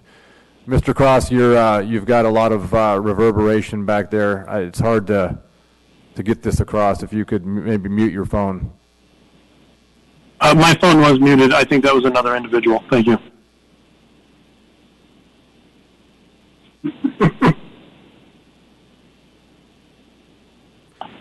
Okay, so that is our motion. Motion is to table or postpone the matter for the reviewing agencies to address the issue of approving the vacation and dedicating 70 feet of right-of-way and 15-foot easements on either side of the roadway. The motion is going to be called for the vote now. Chair Walker. Yay. Mr. Porter. Yes, approve. Mr. Cross. Approve. Ms. Ritz. Approve. Ms. Weltzing. No. Ms. Lipson. Approve. Thank you. Okay, and with this matter now reaching a conclusion, we've come to the end of our business for today, and we stand in adjournment at 10:56. May we all go home and have dinner. You safe, you all.